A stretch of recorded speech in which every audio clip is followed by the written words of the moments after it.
O te whātaro whātu I le tātou atunu o le nei tae au fōu, whamano o whorau manuia, o tātou iai le tae au le nei o le asolulu, o le aso se fulu ma le tasi o le masina o Februari, le tausanga I lua afe lua se fulu ma le ono, o le auaunanga ma le tautua amata le nei e le siufonga le laumua ta alofa lava.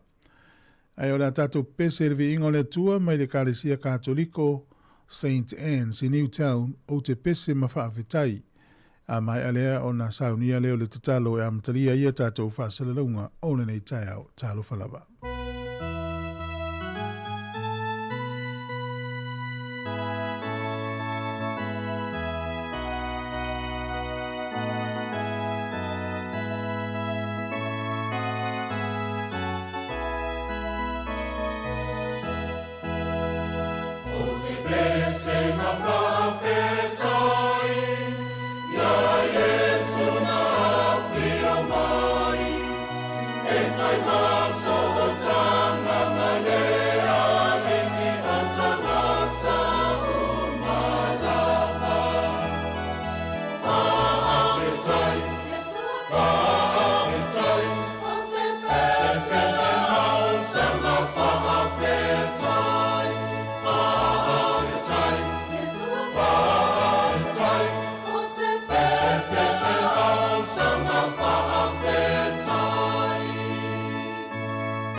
O le a tātou te talo. Le atua sili e se. O le tupu o le langi ma le lalulangi. O e oro mātou te mā. O mātou wala whai mai le neia so fau e whau popo i le soifua ma no mātou ola. O mātou mua e awhi atu e si i atu le vi inga ma le whaafitai i a te oe. Wa e tatau ma ono mea le vi inga ma le whanetanga atoa ma le whaafitai. E le nei aso e whau popo i lo mātou ola po le soifua, ia vi ia lau o fio. Mātou whaafitai i le tau mātango fie, mātou whaafitai i le utau singa i e sa ngā lurue, o i la tau sa whe malangai, e mese le tō tele sa malo lo mamumoe.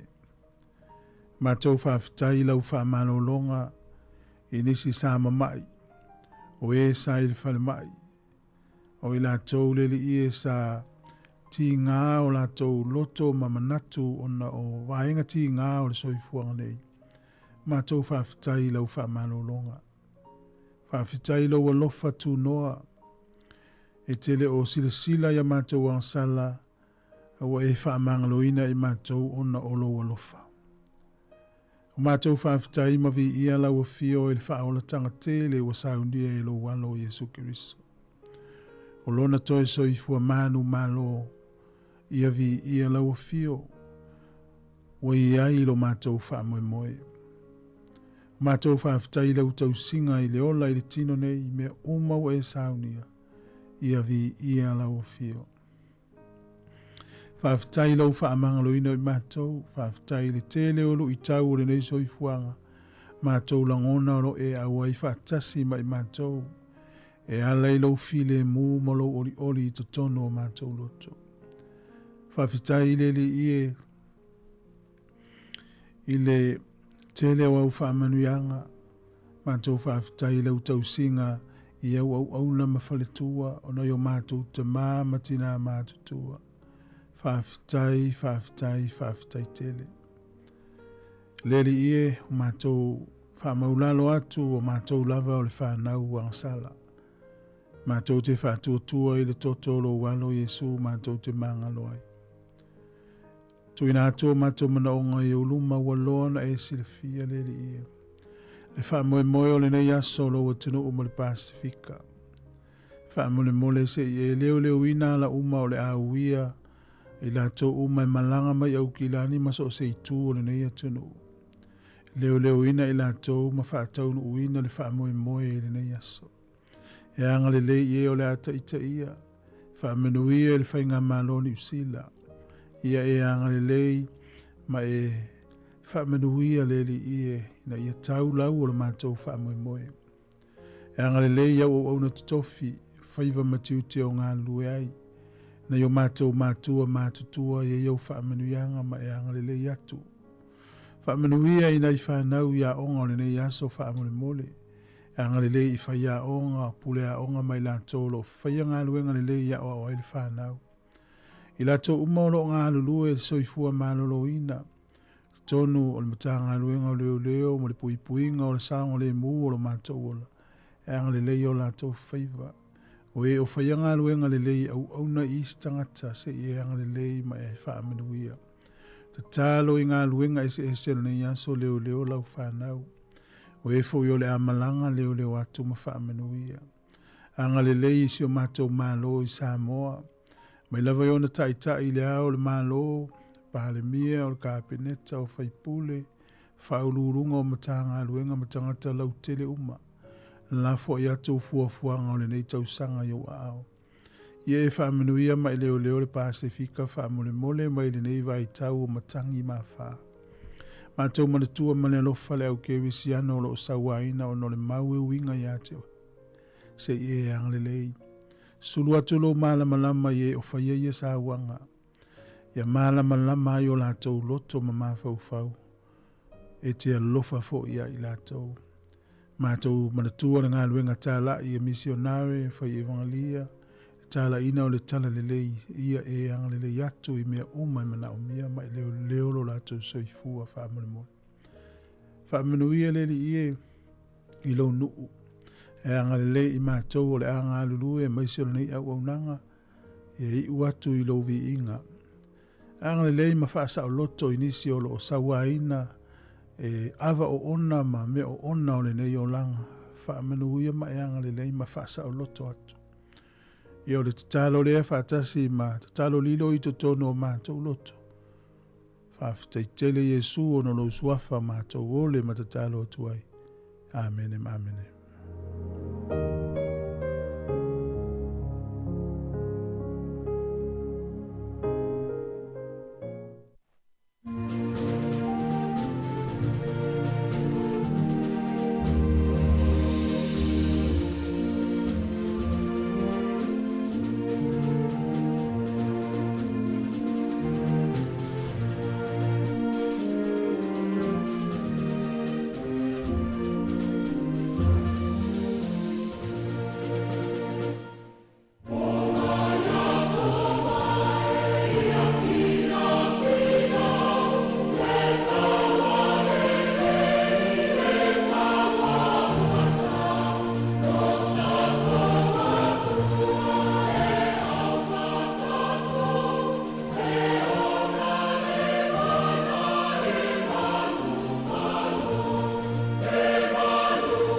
O le tautua le si ufonga o le laumua o lo iai fo i le langolango a le New Zealand On Air.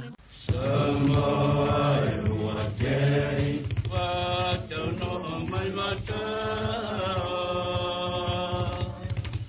Lele tamata e rua na manua. Amai mai ma, amai ni sila ya pau ma se tama. Sāmoa e ua kei, wa tau no mai mata. Lele tamata e rua na manua. Amai mai ma, amai ni sila ya pau ma se tama.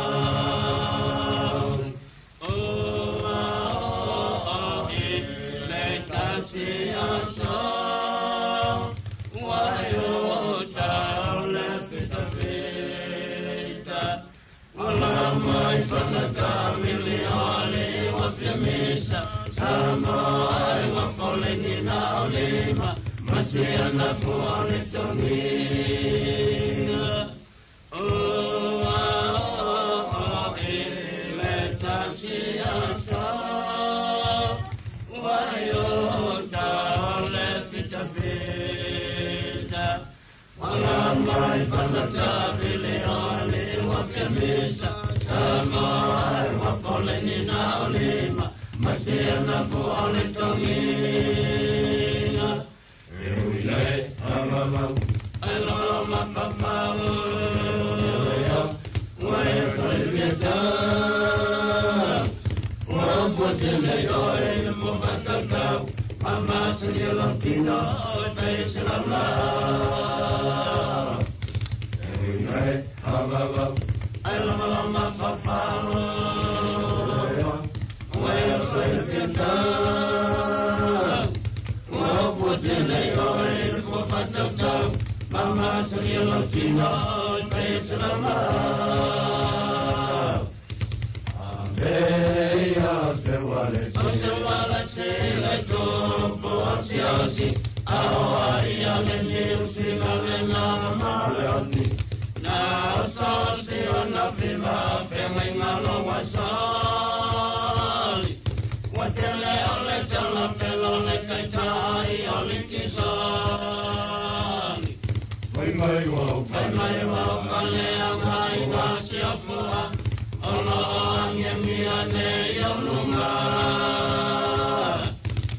Aveia o se wale si le tupo siosi, aoa ia le niusi la le na maleoni. Na sasi ona pila penga ingalo wasali. Watele ole tala pelo le kaitai ole kisani. Mai wau kale angai nasi apua, ala angiane yalunga.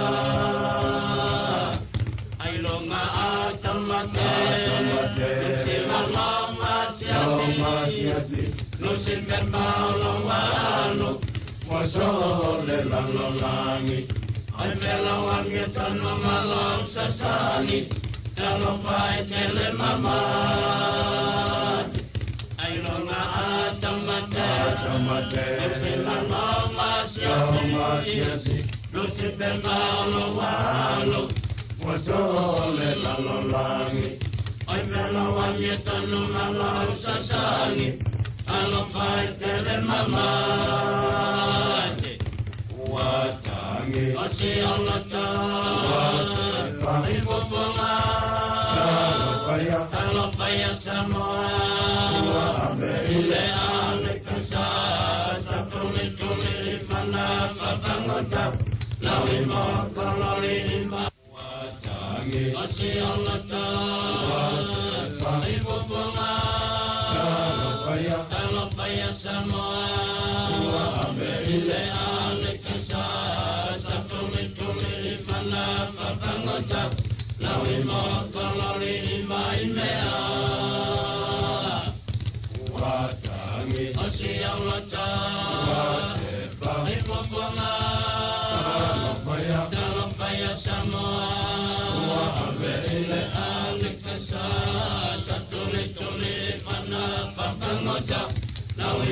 taloni mai mea. Ua whai ole, ono inga lele tai tai au. Ua lava o, o mai mea i le whase lau. Ua lava mea, o mai mea whase lau.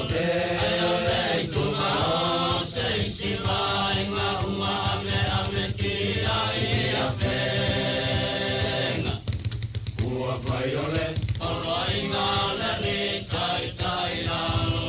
Ua lava o, o mai mea i le whase lau. Ua lava mea, o mai mea whase lau. Ai ole i tunga o se isi mai ngā ua ame kia i a whenga.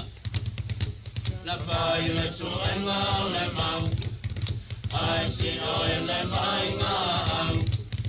Ia la tau pelu ma whanau a whau tu tau. Sāmoa ia tō le mau, a le tō i nau le a whau mai le mai ngā au. Ina turai tamasese, mato te sili mama mene. Mato te leka koi te FEB, Sāmoa mai tata, noi le nei lele. Na whai le suena le mau, ai si oi le mai mau. Ia la tau pelu ma whanau a whau tu tau. Sāmoa ia tō le mau, a le tō ina le a whau mai le mai ngā au. Ina tulai tamasese, mato te sili mama mele. Mato te leta koi te FEB, Sāmoa mai tata, noi le nei lele.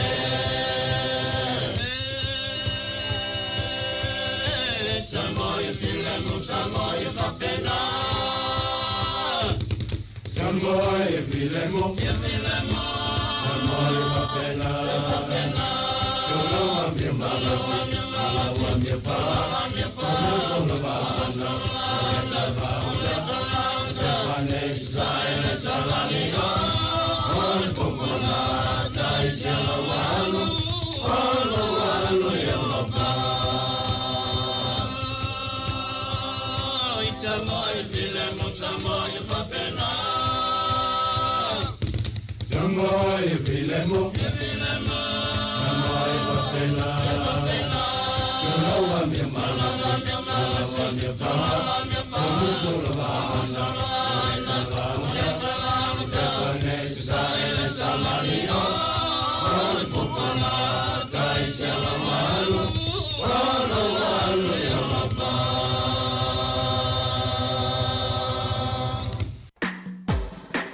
Ata o le taia, siu fofonga o le laumua, aso ngafua i le aso wharaile. Ata o le taia.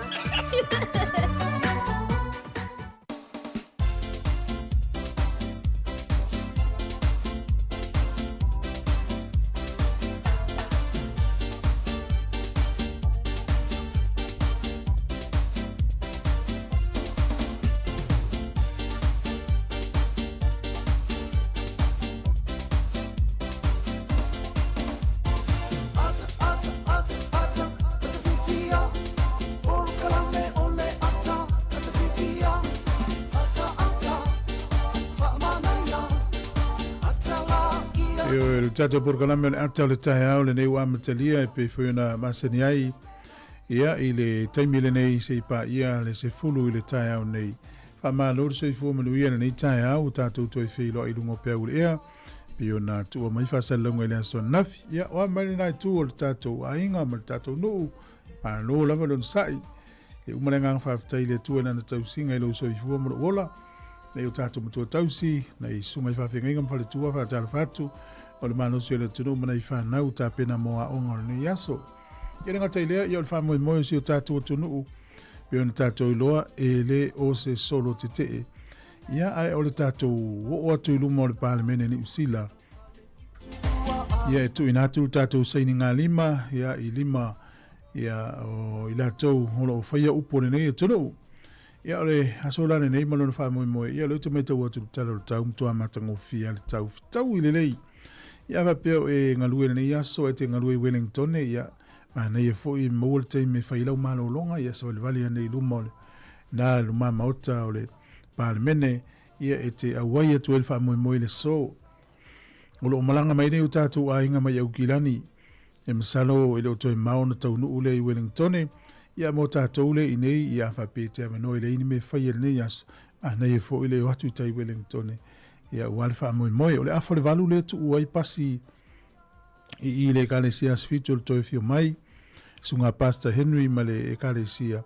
Ia o isi pasi e lua o lolo I le center a I le Waanga le ile train station le pu e ia le train e te anga I Wellington ma le foi mai. Ia le tu o ile so, ia o le valu le alu ese ile spasi mai o ile kalesia I whaka asa I wenu mata le sunga le to ina malaki mo iava. Ia o le afo le valu le ese ile spasi ina I le ofisa o le Pacific Health Service I le Hunts Valley. Ia o nai vaenga na o le so, mo le silifia le tunu o le la au ai sui o tātou li tio I tai Wellington, ia Savelina Kasiano, whapea ana wha solo, ia o le anga lue mai ai. O e la li taimi o le nei aso o le a motusia, le tautua le Facebook, ai o le a wha o ngā mai li tātou Facebook I wha salonga me Wellington. Ia whatase I malipoti, mwhaina saunia mai ana Savelina, ia ai o le tātou YouTube, o le tātou website, whapea me le tātou frequency, ia o le a wha whonga mai lawa I nei, ia whai ama kolosi whasa launga I Wellington nei aso. Ia ole whata o tonga nal pokalame nei aso mo le silifia le tunu. Ia e tate tau anau atua I pea. Ia paua neo le aso. Ia tau teo e lango wala talemonia. Le lope se lau pasene a Sāmoa malava e manuia el wha moe nei pea whai. Ia talia el mano ni usila alma nei alu o tele o tātou e o. A wha pea o e wha whonga mai a nei te awa noa nei aso e tele e le me fai ia mana ia le watu tai Wellington. O nei le se fulu anga e le fulu lua e la fo fulu lua fa moe. Ia e le o solo te pe on fai lo atu. Ia o le ala vale lo la e na e mafai ana e te au le ia ia su atu. O le lanu pa ele lanu le fa ta u le nei aso itai. Ai ona wo uma miti afu ai le tu ua I lava so o se la e te la e te au le ia. Ia avelo fa malu lo pulo sau fangu vai. Ia sanuisi po se whaipula po se apu tu tono lau ato. Ia ave malau tala vai ni te o te me inu iau fuala au. Ia a leiu le tu pe tono le ato. Ia I fwina fua wha amoe. Fwina wha amoe ia te alala I lalo pe ai fia nofo. Ia o le nei aso e pe ona whailo atu. Ia o Wellington lava ia te ia le sauru sa vidi mahalulu. Ni te weanu na o lo miti afu. Ele leia le ave pe alo ufu mawhanawhana. E te tua iai. Ia pe whaifoni o tō tini, ia, e le ilo nama me tupu. Ia, o le talala al poka la mele ia so e whapena, ia le la o ngalua atu ulu tātou ofisa. Ia, wale wha moe. Ia, whai ama kolosi atu, ia, anam Savelina. Ia, tātou tala no hai. Ia, e wha manuia le tu, Ellen, manuia le ia so. Sunga ia whamsanga filisi, ilo tele atu, teo tunufi me au a Amerika. A pe ia te rini, whaftai lava, ia, sunga e malai tolu. Ia o isfatula wano malolo so ifua pale I whaftai. Ia Ameria whamoana lo fitele atu pokalame whawawina tani elu. Ia e mola toi Australia mai si vaenga o usila o le lava mai whapea Sāmoa. Ia tapo I mai matalo mai ia manuia le whamoe o ila tau la whai mo tātou sui le nei aso. Ia wa peo telemoni. A manuia umai a tātou. Ia mola tau le usila fia le whamoe o le nei aso. Ia wa peo te mo mole o e whafonga I pole ale nei whamoe. O le so le la o to ele mamalu o Sāmoa e tu inatu tātou saini ngā lima. Ia o wawasa mana I Winston Peters o le ministeri o le waifafo le New Zealand teimine. O ia fol tai New Zealand First, ta sina pāti New Zealand. Saini ngā lima le na whaimele tausanga lea. E tu inatu ia New Zealand, se ia lofa mai, to e liu la la tau tofa, e ta tauna maua Sāmoa le avanoa manu o le Pasifika. Le avanoa le maua isi atunu e onos furu mai New Zealand le ini visa ta fau. Visa ta fau, visa siasi. Tauna whapena Sāmoa mai sinu o le Pasifika. e te tauna tauru mai o kilani o mi le visa tauru masina ia umana toi fo ile o le anga tonu na le fa mo ile so lona winga e manu ia o mai asa mo a toa wa tele o tatu wa ngala sa mo fio mai e fai o le fai ngata na mo visa fai ngata na mo ni sponsors a pe ale isi fai na mo tu se sponsor ni usila lango ile usau ia ala ngata ile o se len ia o tu se lango ai o tangata ile fai nga luenga ile fai an sau Pio nei vang fa penale fa ta ul ne yaso ya ai o le o le atalta to pese lo fa tu ya ma fo e fa tai ma futo mai a fa tonu le tu la fitu mai ta to fa fianga mai le fetuli ma ya on fa fo le talo le tau ya ma ta to proclame fa nga solo le tai si fo nei o le mua a usa moa e matalasi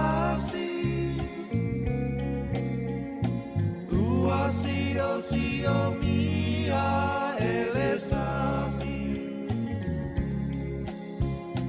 a tu mangala nulawa mea I pia o tangata la usa moala usa moa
Sāmoa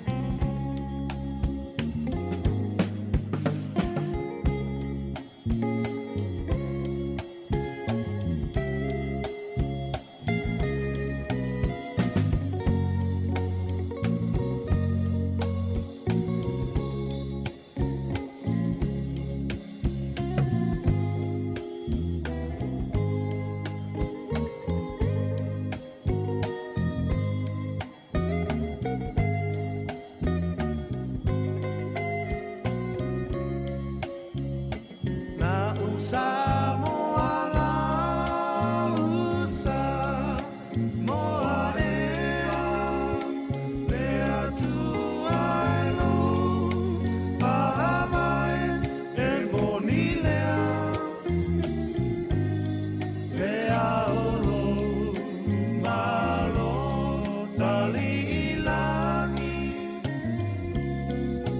Sāmoa ea imano au fatasi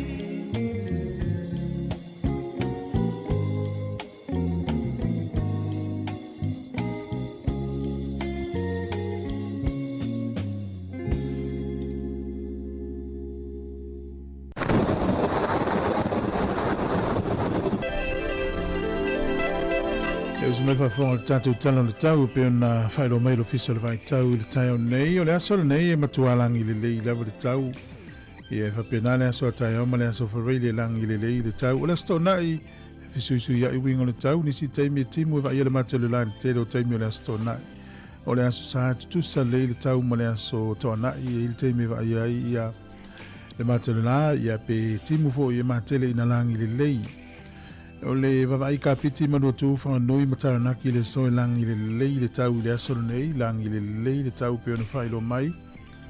O le vavai ana i Wairarapa, Hawke's Bay, Marlborough, langi le lei le tau le so. O le nuule o tau po e whasusu ia uinga le tau ni stai me vai ana i timu.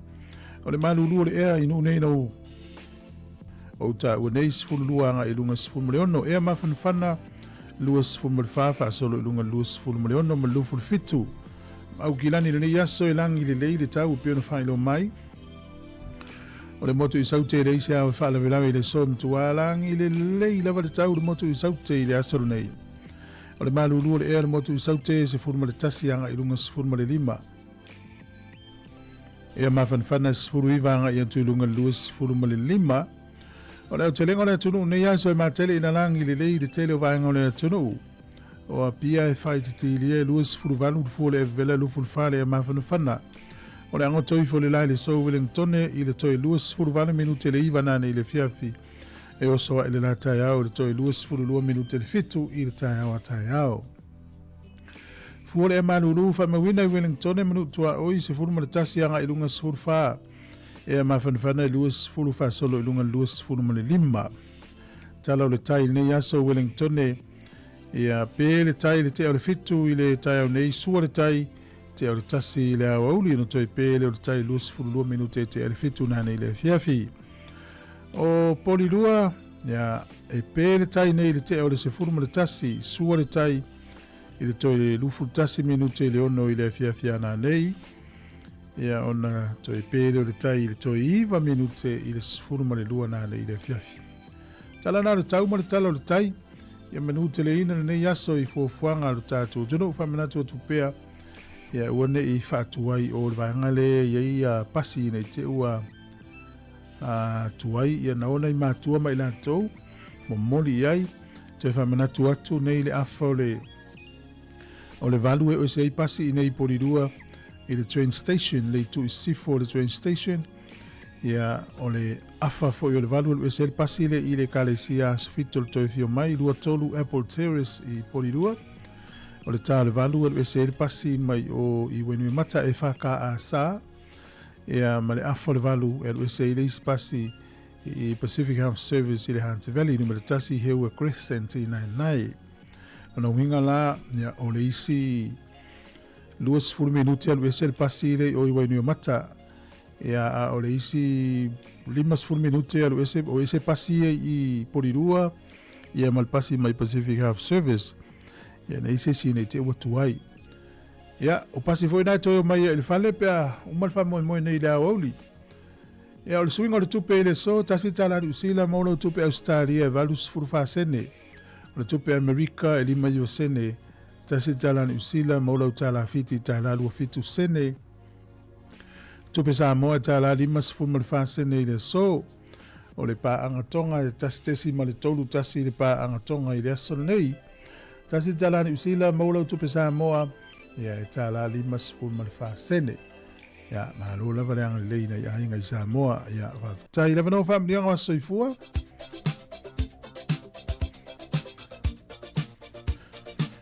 Ila te umana soifua nei aso, i o whoro whāturu porokalame whamanui aturu nei tae ao, whaftai il mawhulta mai. Ia whapeo nei lo was whanau. Ia, mahalo fo lau sori. Ia, wai le wea ulia lo was soifua. Whaftai le li ilan tau singa ia te. Oi, o le tato emaili lava nā pe awhia mai se whamanui anga. Aso whanau at samocapitalradio.co.nz. Ia, mo ila to umanan soifua nei aso. Tus whai tau e mawale o sua mua wheu po e lima. Tai mile le usuid sifi. Ia, umar taimi o mose ala pasi atu fua ia Yosua. Ia, tato iloa tala angal tamana Yosua. Ia, o le tangata ili leite lelo na loto ia wana mose. Ia, o la ua maka lepo tangata na whanau le vau pau ayo, na whanau ia ikupito. Pau ayo tangata to olua nao o le nuu le whiriwhiria. Tangata man whanau ia ikupito na mali liu uma le vau. Na leo ngā tupulanga fau na whanau le vau nao o ikanana. Pau ala leo le tangata o Yosua maka lepo. O Yosua foile na o e tutuli e mose o e vaile nuu ai fo i me le tala mai ae. O mea lai o tātou ana ae le sau manan tau tinonga ola. E alela na o lona taimi ia whailo i le tala lea. Tala lea le tua na whaia Yosua. E le tu mai se tangata e te e ia te o ia so umaulo ola. E pei ona o iai ia mose. E whaapea ona o iai ia te oe. O te le tu ua lava oe, o te le tu ulafua i lava ia te oe. Mana ia te rea, ia te le. Ia e fua i Yosua fua, ena le tau tinonga, fua le le tau whalongo so oe.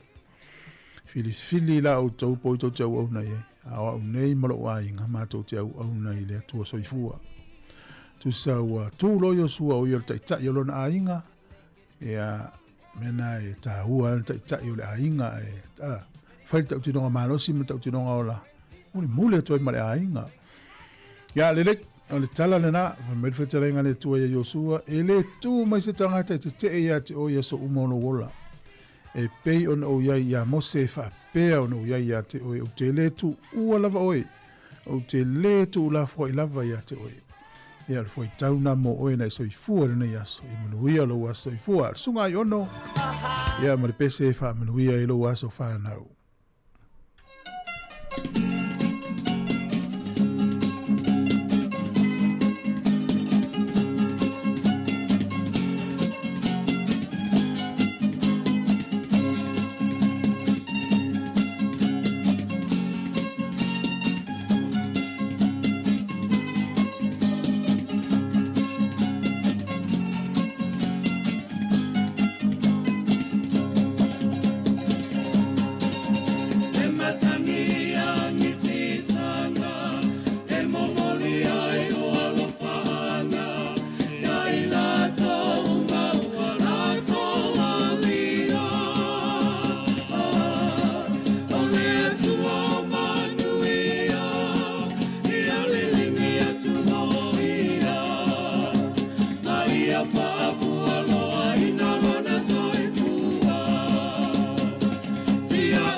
Tanga uale mana tua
talafatu le tunu smail fa fonga le vava ile I dai talafa so pito lo langi le yaso me na tupuai I le aso sefulu mo tasi o Februari o le aso te usanga tasi ono OPC before Christ na fapea na mawaina ile nuule o Japani le emperor o Chimu leva tele la nuule o Japani ono OPC mawaile no o Japani e le tangata le emperor Chimu. O le asole nei le tausanga e tasi lima tolu tasi o Henry Levalu ua avene o ia mafaulunga o le ekalesia Engelani, Supreme Head of the Church in England. O tausanga na tasi lima tolu sfutasi.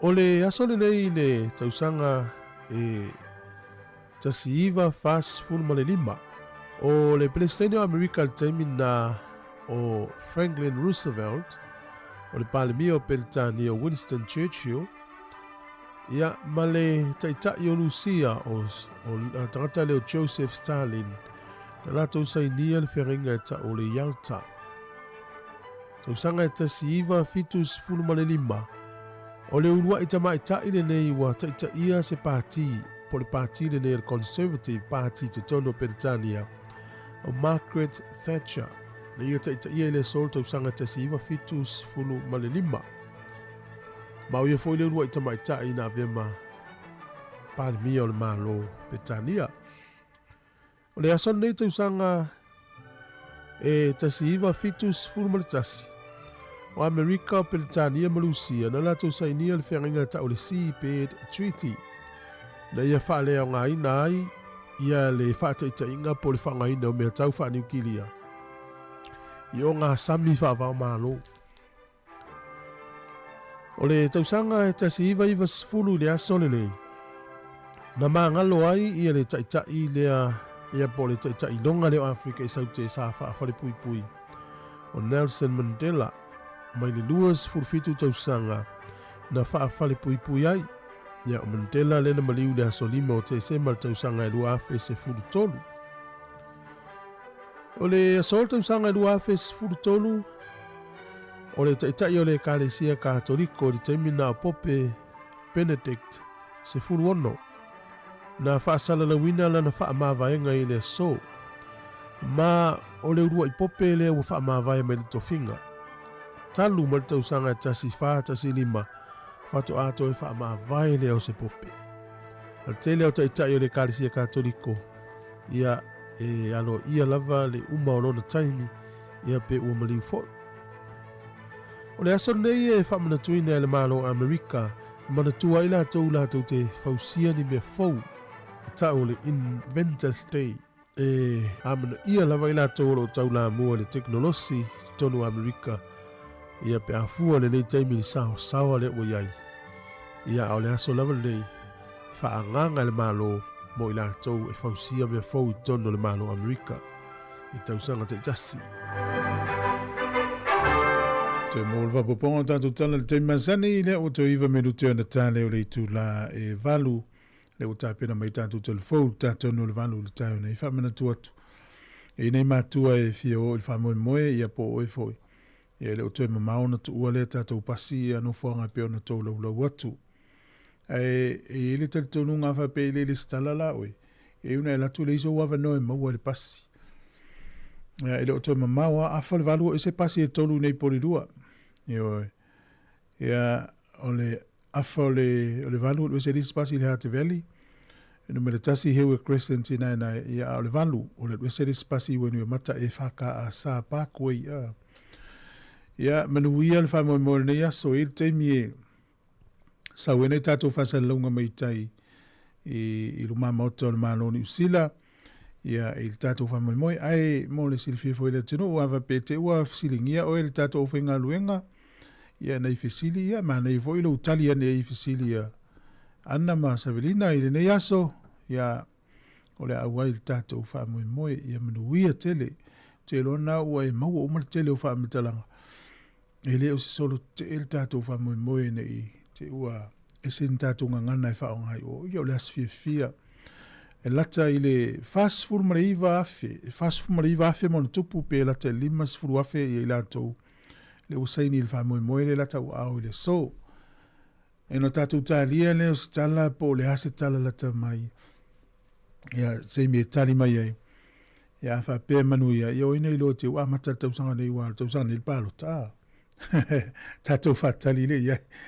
Ia alof tele atu ia live ia malo live i manu ia whea mga luenga le aso le tunga ia tapu ele ia olo mafuta mai encourage i kānata. Ia alof tele atu sunga Evelyn Masua. Ia manu ia tai au lusila tinei. Senga peni. Ia sunga ia tala sa lulu whalitua alof tele atu te si Augustino. Sunga Lupe Lepolu. Ia Leopolu sauri wha malu atu. Ia manu ia tele nei tai au. I lei whalili. Ia o tape mafua le mafuta mai lo hata masiona tua a. Ia alof tele atu mo oe masio tua a. Te si Augustino malo. Sunga tau mai lei Ione Alisana. Ia leua tamai e ngā lua i wa ai Wellington. Ia leua mai ol wha moe. Ia mo mai whenga luenga. Ia o la tau nofo ia ukilani. Ia mafo Eric malo lava. Ia manu ia tele nei aso. Ia whapea e te awa noa nei aso e maa nei a loa watu. Su watu i taiti tātu wha moe. Ia matari se fulu o tau watu i le sefulu lua i le awa uli. E iei sau noanga e whai elu maa mauta o le maa lo. Na i tātu pespesenga. Ia ona o mai leo wawasa maa nei i fafo. Ia manisi o sui o le parliament. Tau au i tātu saini ngā 5. Ia iei sau noanga e whai i le vāle o le sefulu anga i sefulu ma le lua. Ia mana i pespesenga. Ia la tātou se atu nei whawhiwhianga o le nei tū lau tai au. Ia le uta pena mai le tātou telefou. Ia ma nisi o vaenga e tau nisi te whia le turu. Lo whātu le whatua ia fwoi mamao. Ia manu ia te le tai au. O le pese me le sunga i le whawhengainga ia le ati o ngia i whawhu au lalo. Ia whatalo whatu fo i lato umana vale ua matanga luenga le nei aso. Malo lava le uspo, malo le wha malo losi. Mai el tato pese, ia ona sole ma le tato telefou.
Ina ia fusia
O te whiwhia lava te whatalo whātolo tātua te nūmala whaafonga nene fo I whaopoponga o tala mai Sāmoa o se mai e lau whaafonga. Watu ina mai e le whionga le minista o le mtanga luengo tina matama I tai a tina e nuu manga whaso tai fuafuanga le malo mo le whaamatu ina mai o le tasi tesi ma le 2 miliona tā la e lalo le poloketi miliona tā la whaanga solonga le neito sanga. Sau no le whionga moe wha wo Julius a koe tā whanai, o nisi o vaenga o le bloketi miliona tā la, ma lona wha fwefui ne pei ona ta oto ai I le teimile nei. Kalame o whaatino ina le matanga renga, ma o ne il minista o tina matamaitai. Ia po ilalo fo le bloketi 2 miliona pe ona, ia inisi o whawhitauli o lo tūlai mai.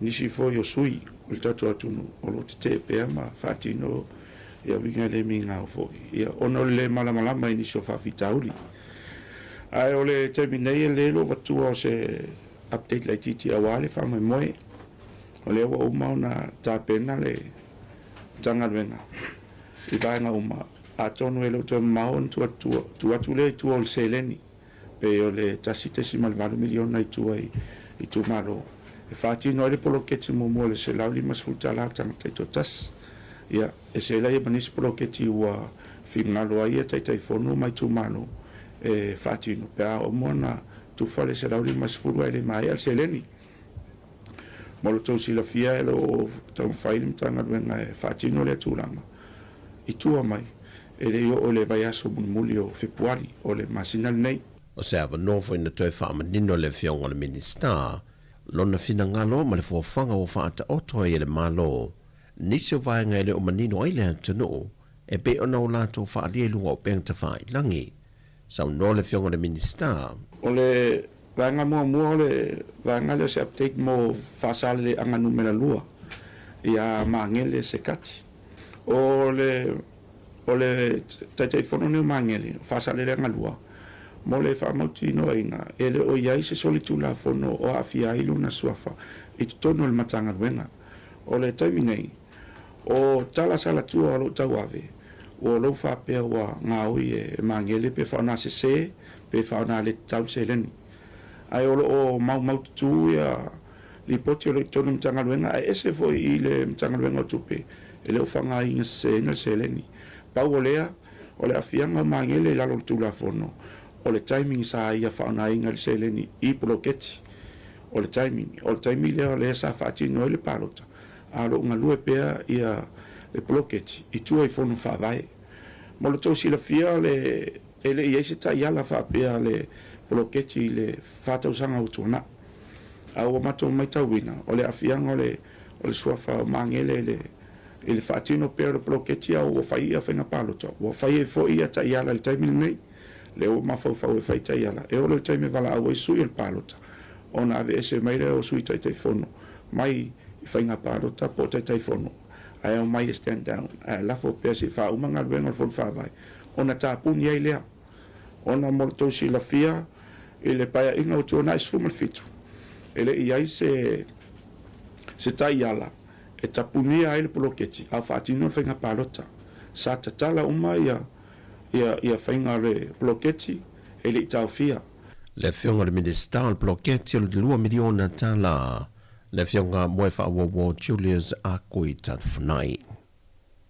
E tolu aso le ua whaamaunia mai o le taitai o le atunu o le lau le mali tō planta e Valfosi, o le a wha mamaruai le tuto tasi o le malo Sāmoa le neitau sanga, po le atuanga le o le ono se fumar whātau sanga, talu o na tuto tasi mai pūlenga wha kolone ai si atunu, o wha i loe le fionga le pārimia, o le atu e whawhangu mai ele tele o nisi o ngā yoinga matu sa iai i asisi ngā fu o watua nai, i le sisi ngā fu o le neitau sanga lua whelua se fulma le ono. Ta pena le tātou tuto tasi pe ona whai atu mo le tōru aso.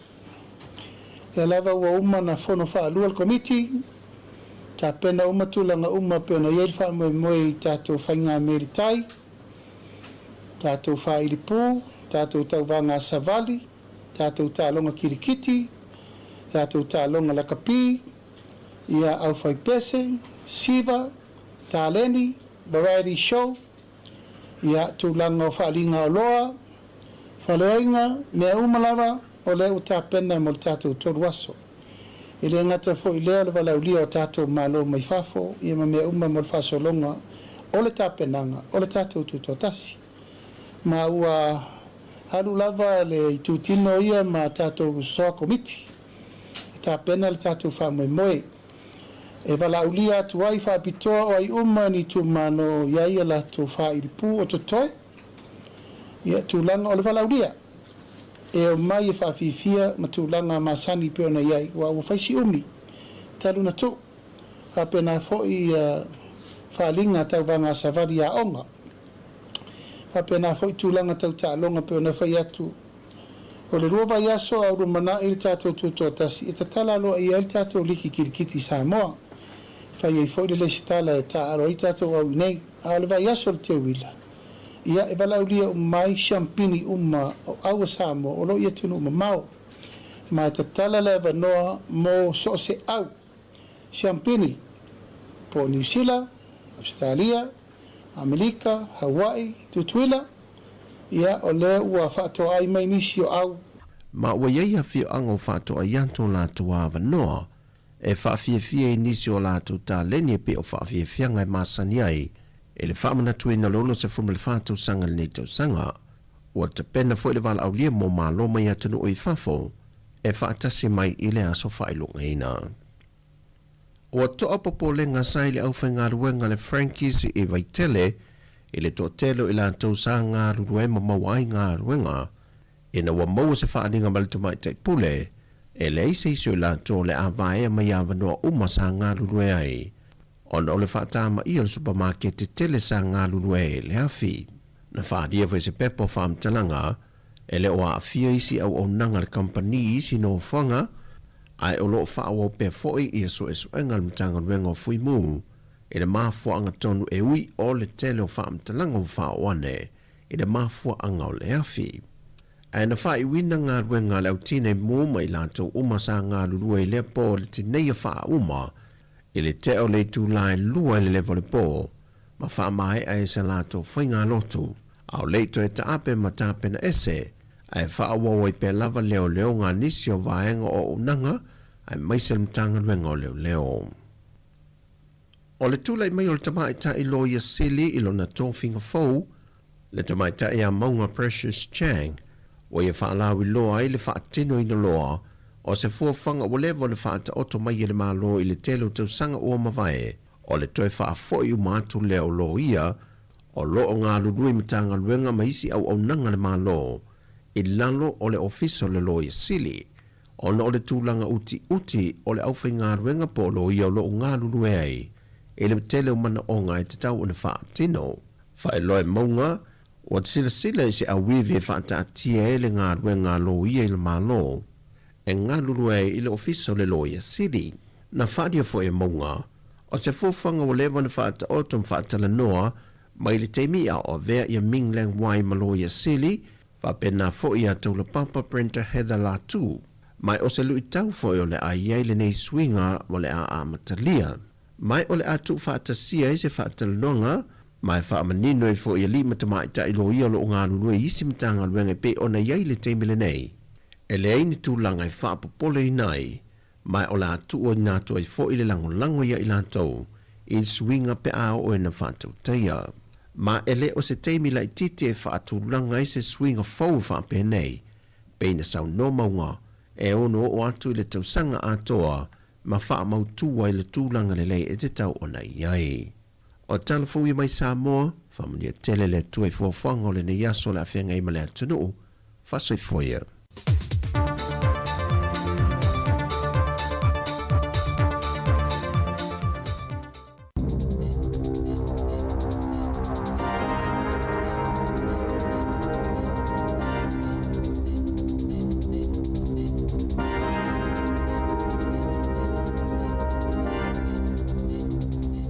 Tala flava fa bobonga mo telefon mai le si ufonga le mo le ni tau o le aso sfulmal taso February no a feluono. Wato ai tau no mai ile aso o leva ona ato faina mo le afionga ia anai atha anai malana komiti o eolo ngā loi fa atasi le nei fa moe e taua awa to ai le talo sanga o sainia le silia malto fast fully mafe e le malo ni usila ina ia mawhai ona malanga mai tangata Pasifika e ono mani visa mo umie peifo i o isi atunu na saunoa anai o se tasi na avea mwhai pula malo ni usila e tolu te sima le 2 piliona tangata i le lanulangi e mawhai ona malanga mai ni usila e ono mani visa pe fato a mau fo ile visa le malaiva alele ai waleva telo na tapunia lea avanoa mo tangata Pasifika i lalo i foles fulu 1 miliona o le tai o nei whai ele solo i le palemene e taua au ina tua i le talo sanga ua sainia ma o le atalia ina le fionga le minister ma o vasa mana ia Winston Peters o le valu tolu sifulu e tua i le pasi le nofang whaatali no fuafi porirua o le isi pasi e tua le maota le kalesia sofito i porirua o le pasi mai wainui o mata i le maota le kalesia e whaka asa e malanga ese mai le itu lai valu ma le pasi mai le Official Pacific Health Service Hunt Valley i le afo le valu i le tae o nei mo i la tona le stala e awai atuai i le solo i le pale mene.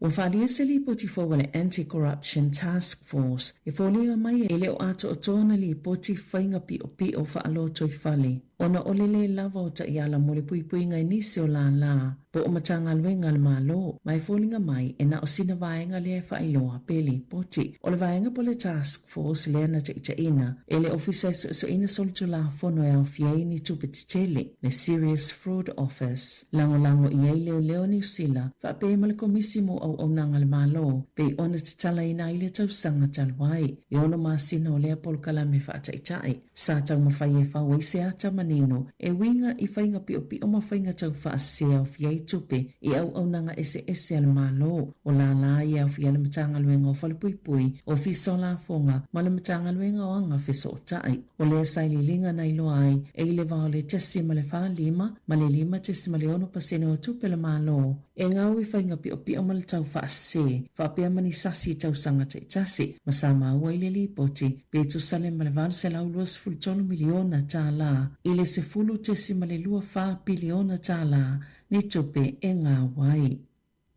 Wātangia mai le lata lava ina whaamaonia o le langolango le vaenga whaapawhai le leipa mo le maalilianga whaatawa inga saoloto ma imitia peitai e tele nisi fesili ua langa e tatau ana taliina e whaatatau le atoanga o le maalilianga. Na whaasilsila le palimia Christopher Laxon ma le minister whaatawa inga Todd McLeay le maalilianga o le iwhaia le kevisimasi. Na whaalile ta ita le New Zealand First i le ataimi wawasamana i Winston Peters o le aia le langolangoina le maalilianga ona le a tele le ngā wai o New Zealand ai mai se lawai le tūtau i tangata malanga mai whaapia fo i maulua ngā osi mai le susu. O le iai o le langolango le New Zealand First ua mo'omia ia le National ma le Act o le whainga malo so whaatasi se isi vaenga whai mai le tuangai e mawhaiona pasi e le palemene na sauno le teitai o le Labour Chris Hipkins i le asolua e ia le talitonunga o le vaenga whai o le atu si atu le palemia le whai unga le vai aso e whaatulanga atu i eitu unga le langolango le Labour mo le atu la fono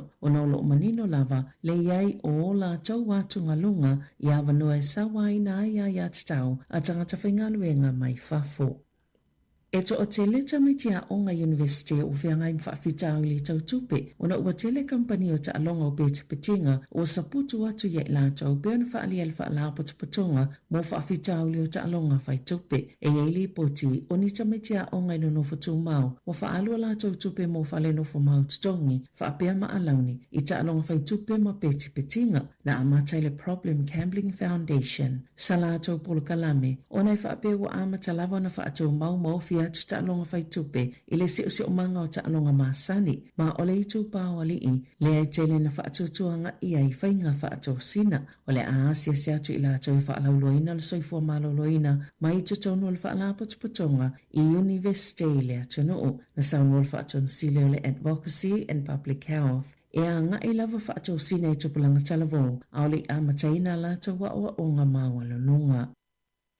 O le atoi fo ile li i whaasala lau John Campbell i le Leitio New Zealand e to olua ma le tamaita ai Ingrid Hipcase e whaatau taia le polkalame o le Morning Report i le aso se fulumal tolo o Aperila na whaalia Pip Kane o le Chief Audio Officer le Leitio New Zealand e maua e lava le tūlango i lātou na tusitalu sanga i le avanua peitai na tū mātila tila lava Campbell o na os tusitala uailonga i whaasala launga ai tāua fo ilona nau e whaamatala ni tala e tāua tele mōtanga ta whaanongolongo. Na whaalia Campbell o silia malelua se fulutau sanga o ia whaatau taia polo kalame e iaile 3 News, Campbell Live, Checkpoint, Male Breakfast, mai na te misia lava whaasala launga. Le asu tolanga Campbell i a Corin Dan, leo le avea ma business editor fo a le Leitio New Zealand. E ieni mātua i mana watu ua whaanga lātou tupe teo ma whai fo ini a lātou nono ngā tupe e whaatupe i au na ngā pasi e ave i lātou whanau pe momoli ai i a onga wa mafua o na ieni se o pasi a onga i Palmerston North ua whaamalo lo o na o leilo i longa le matanga luenga e le silia malilua se lau lima se fulo au na ngā pasi o lo whaatino ina lea au na ngai lea tuno o atoa na ta ua i se tasio li poti a onga mawa lulunga e tolu se lau lau whainga o lātou tamaiti wa afia ia suinga o rongo tea o se tasio no olo o afia ia suinga mai ta i se fulu 5 minuta le umi o le taimia malanga i tamaiti a ongai Palmerston North o le ala lea ua tutongia ia mātua le pasi le ana le aise tutongia le whaitau fia se fulu o tau sanga na ta o se tasio matua e silia male 5 se lau tala le tamaiti te ile kuata e tutongi pe a whao ngale au na ngā pasi na whaali i se suyo le matanga luenga o se tūlanga māsani lava leo le whaia o ilo ilonga i awala i olo uia e pasi o ne sui lava leo whainga o tamaiti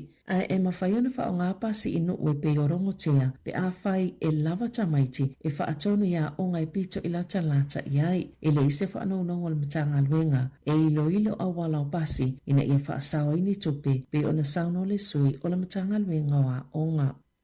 O le ato e asia le WorkSafe se no whanga i vai ta ele ma whaase e ngai Mount Albert i au Kilani o na o se tamaititi no ta ulu e se ona ni whailuma i le aso 2 Januari a ilunga le whaase enga ma o le whaalavelavelo na lua lea na tupula ta mai nei na afieni tangatai manuanga i lea lava whaase enga e i se tamana manu ai fo i le whai ungo te sema ma moto ai lona tama i 5 se itulo ina ua la vela na mama i se whao po se whaanifu i tutono le whaase enga i tu saimali poti ale New Zealand Herald na whaalia le tina o le tamaititi lea na lea ngai o na nifo o lea whiangola na tama e ono umalava le o langa neo a vea ma whaafita auli i ona nifo ma o le o whaatupe le ACC molo na o langa atoa na ta ualpule nganu o au Kilani na whaalua na suesuena lea whaase enga i le ono masina taluai.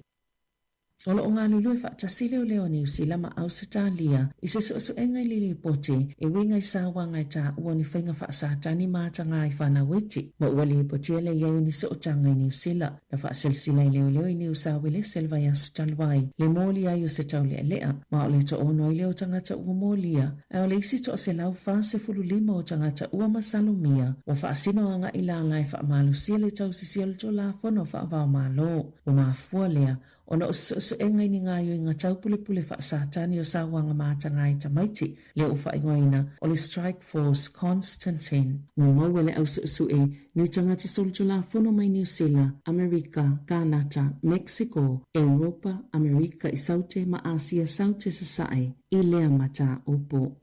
I tā longa, Na whaatuina le au kilikite ni usila li ile matati ele panga Finn Allen ma team Seifert. Ile ipola langi le T20 po ta alonga o ovaita ilua se folo ina ua la taina aia se lau fitu lima le na matua whaia ina ile awa ale United Arab Emirates e lata ile lima ova na tuto ile ta alonga ishena ile solua e valu aina taina Seifert. Ma le valu wha Allen ma ele IPP uma na manu malo ni usila ilana ta alonga momoa ya Afghanistan ile sa e aso le amalolo ai au le ianga i atu i Ahmedabad mo le taalonga Mafrika I saute I le asasa ai o le taalonga mulimuli o le pulu e ta alo ai makanata I le asolua. Tala fawia ma le si ufonga le laumua mo le nei tae au.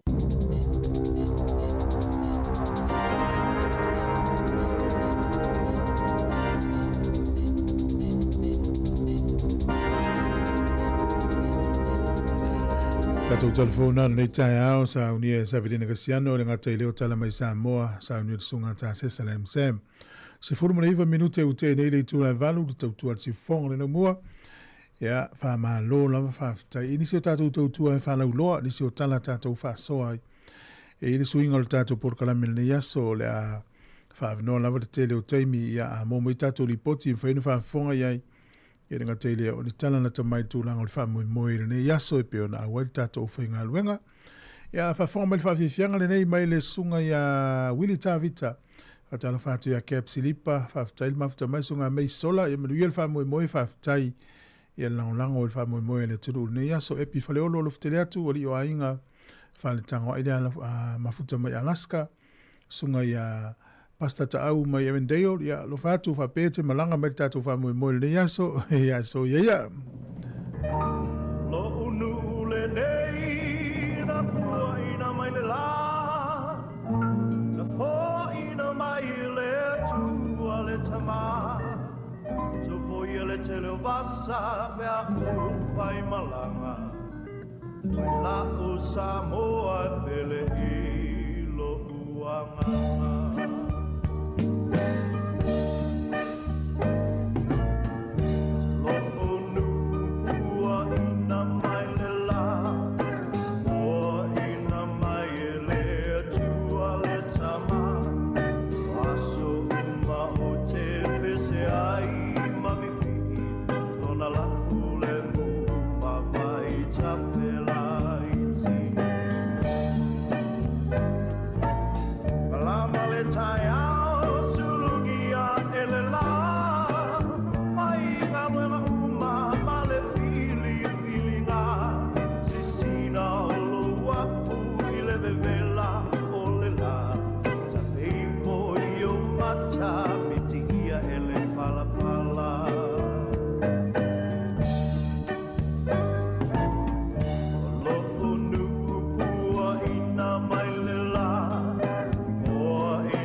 Lona la fule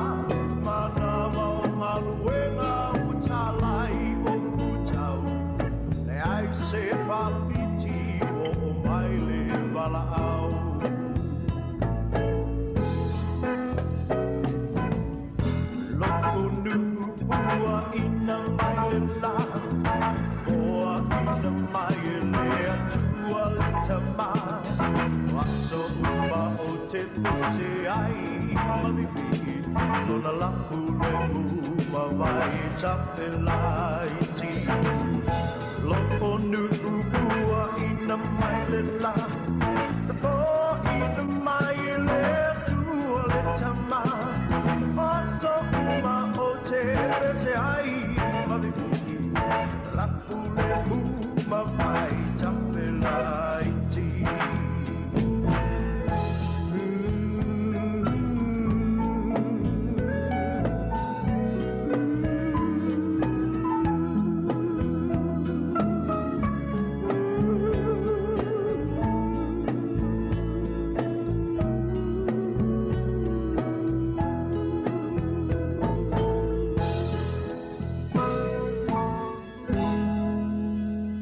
Fasislanga tāua mo Sāmoa atoa. Malo mo ia le ingoa ipua nā whanua. Ai te wha itoa au tau mamalu mo tau pa ia taulangi. Ta lele ia au tau tau pusā, te pua tausi ma te pua tau mau. Wa o lea watoa i ulula le sā o le sanga lala, ina ua li i le matangi. Ona mātou wha atu lau lea i lau whaafunga anga Sāmoa.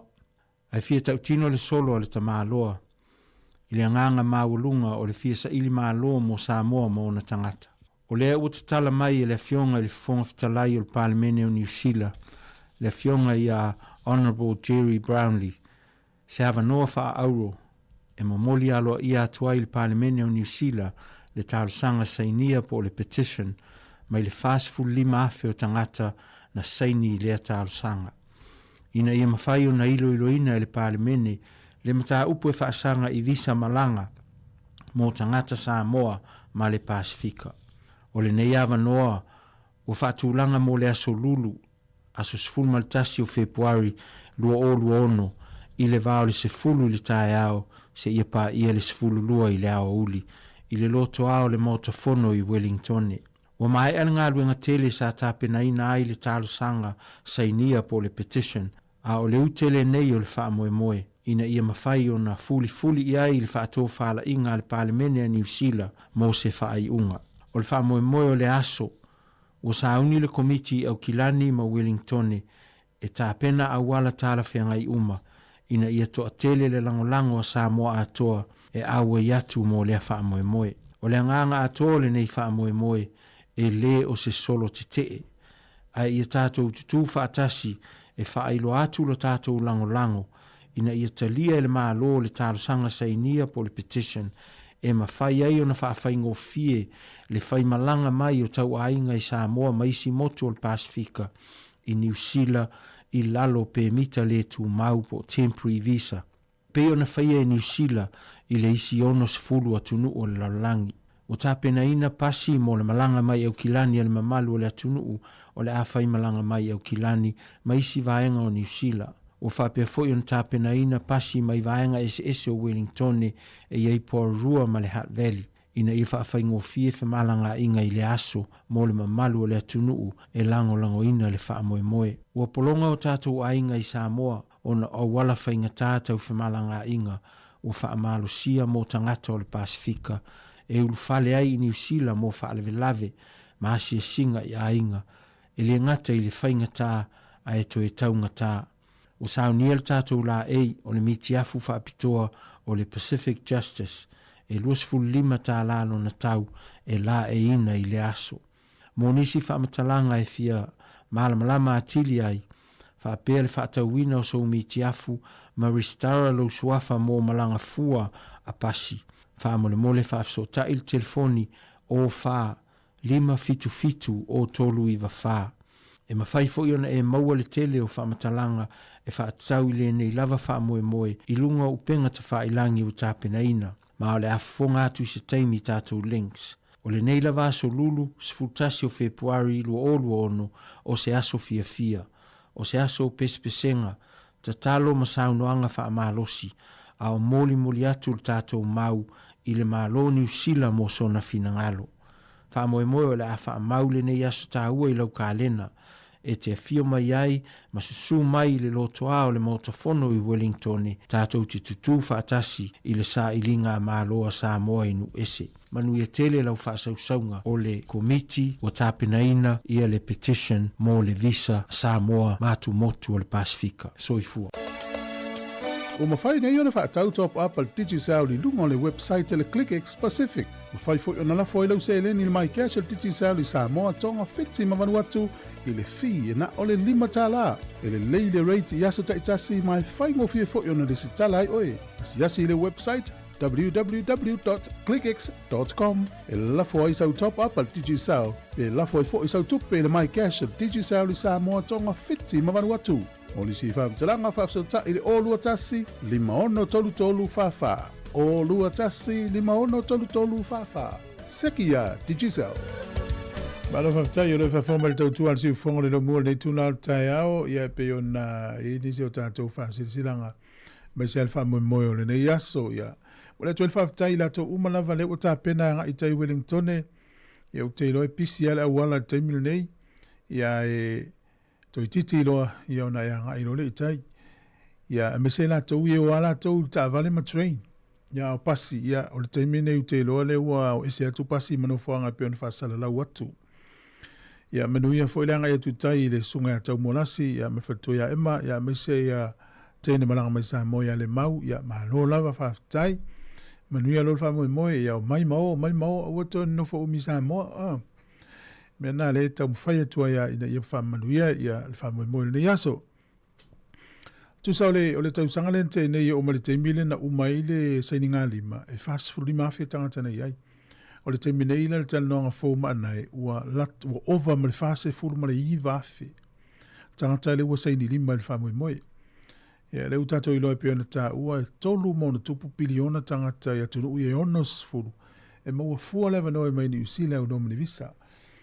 Ai se fulu ono ya pe lata se fulu ono por se fulu ono miliona tangata Pasifika I le anga va ai le famoe moile nei ya pe yo le mafuanga na le taula mua ai el tato tunu Sāmoa ya wa tato le o fai ya o te loe no fo isinu o Pasifika le va ai mai wa tato to tele I nei o le tatalo la tarsia ia to tele ni stangata nu e malanga I tai e langolango le famoe moile ia wau te loa awha pia na misia o se ngā 5 ia pe na ipisi na taimi. Ia o hawa noa na taimi nei, ia mana ia to wanga ia tu masu atu. Ia langongo ina le mwhato o tele le tato o wai ruma mauta le malo. Ia po lotoa le malo I Wellingtone. Ia lewa no mana ifo ile o ta whao I tai. Ia maewa ai mana tua awe so ofu mawhanwhana I malu luru tau. Ia awe so pūlou moswha malu ia e pui ai mai le vevela o le laa. E nisi o tala ese mai whamoe le so e whamanatua tu o le whaeloa mai e le vanga le eni usila. O le aso atai au mana asa whareile e iai ia nisi o lau whainga luenga o la whaila tu tewa. La tau e ngā lulu e lungo vale le eni usila. E iai la whainga malanga ya awhiai. O whautuanga lea mai. Ina ia siaki le lei ia I meli au mai. A whapea o ere na tutongi le travel agent lau low pasese. Siaki la se emaili ma le travel agent. Po le ale whasuia inga pe o le ale taimi lau tu ielau malanga. Ia o elena tongi sa o le website le New Zealand o te loa na umana longo atu. E tawai atu ele tele ni malanga pe le e fo ni malanga le Pasifika ya fia aele le ale siaki pe o lau emaili. La toe malanga tae au ma le asfareile I le New Zealand siaki pe o mauni emaili la pta I o tau le te vale alu. Le mafuanga o totongi au le tali le eni usila no fai tau ena na fifai mai. O to tongi la o fo atu mo ila tau ia le fie to tongi le te vale fo nei. O lo o iai o la o lo to tongi po le o fo la o ave ia I lunga atu le living wage no winga o le tongi tana fia ngai matau so ifuanga. Ia le utalia e ila tau pe no fo atu iai. Ia la tau te loe lua I tu o le tupe. Nyola si le fia la vai tanga whainga luinga. E le o whetau I te tongi o lo o fuatu. Ia, la tatou se ea tōs whawhiawhianga, hea o na tō whawaule ni se o tātou mata upu. E malanga fo I tai li whamoe moe a fia telefoni mai o whātolu walu 5 o whātasi, mai sauli I poti, ta tala lewa no le tātou leina o whātolu walu 5 o whātasi, whaina e vili mai ai. So 2 minuti on the tale o le iva. Maluia onga le whanau ne yaso. O le whatere atu whamaluia le tua i utou. Whaiva ese o ngā ruenga o le awhianga i le tunu.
Fianga melesunga ia Joe ia malipesele na vivinga le fianga le fanga o le imoteli sana faida utoi 2 minute o Natalia o le itu la iva. Ia nisi o vaenga e fia failo atu le tunu o le vai aso fou i le aso lulu o le ato e matali e le tatou porokrame upu fai o malo le fatautai le fionga la wano ati ilawa. Ia o le asafari le fo o le vai aso fou ia i le itu la o le tasi la o auli. O le ato e matali e le tatou porokrame o le langi o aso nei le fatautai e le fionga la wano ati ilawa. Ia o le aso lava ia o le atili lava ni whamino le tatou teimi ia tātou talanoa mwhaasoni li poti mai Wellingtone. Talo whātou sunga sione tupai ia manuia nei aso sunga tio sauvao ia sunga meisilino le mafuta mai Amrik Sāmoa ia ropeti mai lata ia soifo manuia sunga saulo manuia whiau ngā luenga le nitai au. Tātou iau kilani ia mai tau atu ia msalo lea utali o te talitonu le utau nu upasi mai iau kilani. Mori whawtai mali whamalo nei tamā manai tina ila tau whaamino la tau teimi o mai e Wellington il whaamoi moi uteilua. Ia o le au fa mo mo io nisi le lopo tai mo le fatoa o mai nei mo fula no ya si mai ai ya fa o malanga mai siva ngale au kilani ya o tatou le nei Wellington e taula to tele tatou wa ma mau siva ngale o mai lunga pe ya no fa yatu ya o le nei fa mo pe ona siling yele fionga anai o le ala le isi la sanga pe o mo fa mo le so ya o le tala lava ia e mawhai ana i oe mai le minsta o le immigration ni usi le so le whamui moi. Ia a le ole nā. Ia tātou tālia le wala tausanga neil pānota. E le lopo le la fi nau e wawasa mana ia le tātou mau lo o tau moli atu. Ia tātou ia. O lo o mole mawina lava le tele o ila tau e le maua visa e malanga siasi mai ni usila. O ai whaifi au e malanga mai i nei whamui moi na to ainga. Ele mo avisa. Al fasili lo te fasili. Por me ole tel tonuina la ofisa ni usila ia ne tato fai fi au pe a pala ia tu nisi o ilato. E al fano noanga na. Ya tal sia. E ini si o vanga ia fia tal no to la so ta ia o le fatau te el por kala mel Universite Victoria o le o metsunga ia fa linga leota e tala no atu. E pei ona matala no atu mawhaalinga le tausanga te nei le tā ua o le vave tālu sanga o tamaiti le student loan. Ia le lana matala no mawhaalinga nafi le telefoni. Ia o le tasina mta upo le whaasoa i tai au. A whapea lau e whaafonga mai oe le tamapo le tina o le ofea ngaisi ua tali ipo se ua fine le. Fisota inga le mal study link. O lai whaatumo tua ia pepa mana o mia. A lai whai mai al study link e vatu lea, a vatu le pepa lea, a vatu le pepa lea. O le tala la whaalinga na fin mātala noanga. O le mea masani ale na taluai o nei tele maafia ta maiti lai a umana to tāru sanga le taimil nei. Lai polo kai pawana le tali au mai. To au mai le bank statement, to au mai le whamauninga o le tongi o lauta maa, po lauti nā. Mai la awa le popole. Awa le popole. O laile i o le taimeo o aile vava ai le stali link i le tāru sanga si o tali ipo si o fine. Lua. O le emaili le wala fotu nei whatata ingo le Victoria University, le wala fotu le emaili isi o walo. O le tongi a mailo pili a onga, fa maila whaalinga, o le mea te whaia. Fa ai ia le emaili le na lafo ma le study link. Matauria ia le emaili, o kometi ana tali maila tau whapea mai. O le ua matou maua lau application a. Fa maila tango screenshot pe puele ata o le emaili le na. On attach le pe tuu i le reply po lau tali atu le email i le Victoria University. Ina ia maua i le vaenga le va ia pili a onga le Victoria University o oe lai process po lai wha tali le tali mai le study link. O te iloi whaisi lave o lau tala i le whaafonga mai. Ia ai o mai whaalinga tai on toi wha lau tele lea. Ia, ona maua i leo se atoanga ua o las freile nei. Ia le orientation po le whilo inga whaia onga, ma le staff, ma tangata whainga luenga le Victoria University. Ia ma tamaiti a onga. E le au fia i mātua na o tamaiti o atu i tai. Whangai le upo leo ta whamasani whaia onga, ma tutonu o loto a. Ia a o le asonga fua lo le vaso fau i le onoanga i le iwa. A onoanga i le valu, ia po le afo lima i le fiafi. Asonga fua le vaso fau. O le awhilo a ia lo le universite, ia tangata Pasifika le universite, ia ma whanau ma mātua Pasifika, ina ia whamasani i le olanga wha universite. Ia, al tai au lape au lia i le afo le iwa, o le amole avano tala no ma le sunga whaalinga le otai whaalau tele le mata upule na. Watalo whatu Riki, ia ma no lava lango whaftai mo le anga ia tu itai, i le whamoi moe le yaso. A yeini si anga i tai fia vili mai walau mai le o whatolu walu lima le o whatasi tātou tala noa. Rachel, ia manuia le nei aso e te ori tina, tāpo i mai ase i tau mwhai atu, whamoi moi si tātou tunu. O le o te mana tua ia, whamoi moi fo ile sa whaidesai ngā lima ma le tau mwhainga le ua manuia ia to o tele o tātou mātua mātutua. O le wa inei ni usila nisi o mātua na manuia le whamoi moi na. O tele i loa pesa ia ila ulango na taimi o ele atari ia o le alo foi mal whanau. Ia le umanuia na iau mātua nei whamoi moi. Ia, ai o le whamoi moi la nei manuia i Sāmoa atoa ma le Pasifika. O te iloa e te le ia o le whaingo fio no mai o tangata e tā whao ma se si toi o. nei lo mele tam fai nei o le tele fai ngol sponsorship form o me mo mia lang o tusi Sāmoa tangata ele fai ngaluenga o mani o tele o mai New Zealand ona ua matua mau lunga lava le vava ai le vanga le Sāmoa ila to e talo sangatu o le popolenga i o mai nei New Zealand o vai ya pe o le sina i tu e family no tu ta o le fa mo ile so fa long le felo ingal pale mia ma le auto stala le vai solente nei na wi lungo le tato Sāmoa Capital Radio Facebook ma YouTube ya le na fa ino il pale mia ya o le tau sanga nei o le a to i fo il tato sisinga fu al tu langa masani sa yai tolu aso ya la fa il tato sisinga fu na u fa longo la itala na mai Amerika Sāmoa ma le tua nei a perila le fa il sisinga fu Amerika Sāmoa al tato o uni na u fa longo itala na mai Amerika Sāmoa tua nau uma va Amerika Sāmoa fi o Sāmoa tu to tasi io he mo ya va la lata o lai a ave mai tala i Sāmoa i swing o tatu tu ia le nau i fa tasi Amerika Sāmoa wa fa ye fa maunia pesa no ngale e fiona le di palmia a fa ye lima fa tasi tu ile manua o ngala la tamo fa ia mau wale tu langa lima ia tasi lua tolu fa lima ia no si umalo le Sāmoa ta fa ai mai vai ia mau e tau tu ai tu nga va ole si singa fu ne tau sanga le o le si tu e o dinga mai e tele ana i fa fianga ia o le halo ia le tatu tu no le na taimi to fo i fa fianga fa lenga no uma fa fianga masani no winga va be fa forme ta pena sa malanga le tau sanga e ma nei a fu si singa fu ai te va ai ia si singa fu o te mana tua so ia o se va ia le titia e ni te o se la utala le te tala no atu la il conference wa you lai conference fa longo ai tangata i matonu o mai le o mat conference fo ia te lo mai e a mena conference e fa mata langa o atati fanga o to ina o mat conference e o al fi au male us fono por felo tu sia o to ina ye o ti fanga ti vuri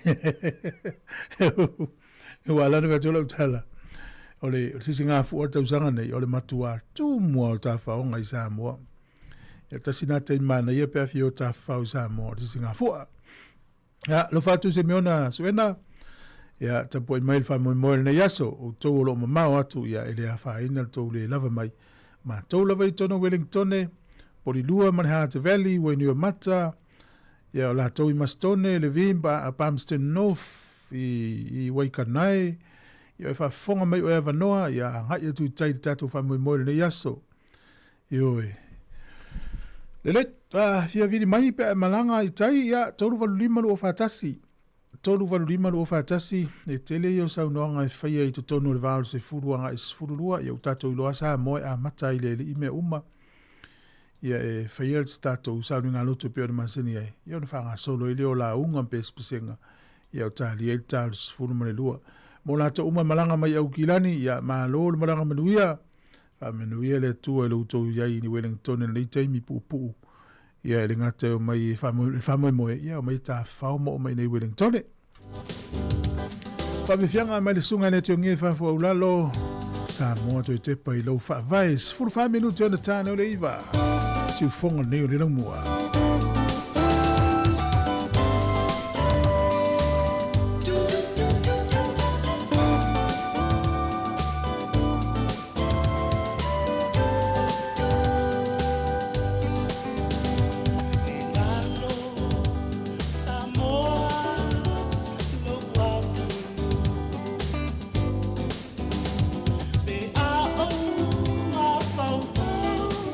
Ime ua tutu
Ia malo manuia ongo nei tai au tamaiti.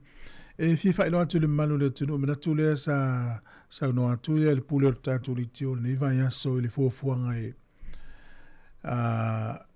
e fi loa imane tunu o i loa hat.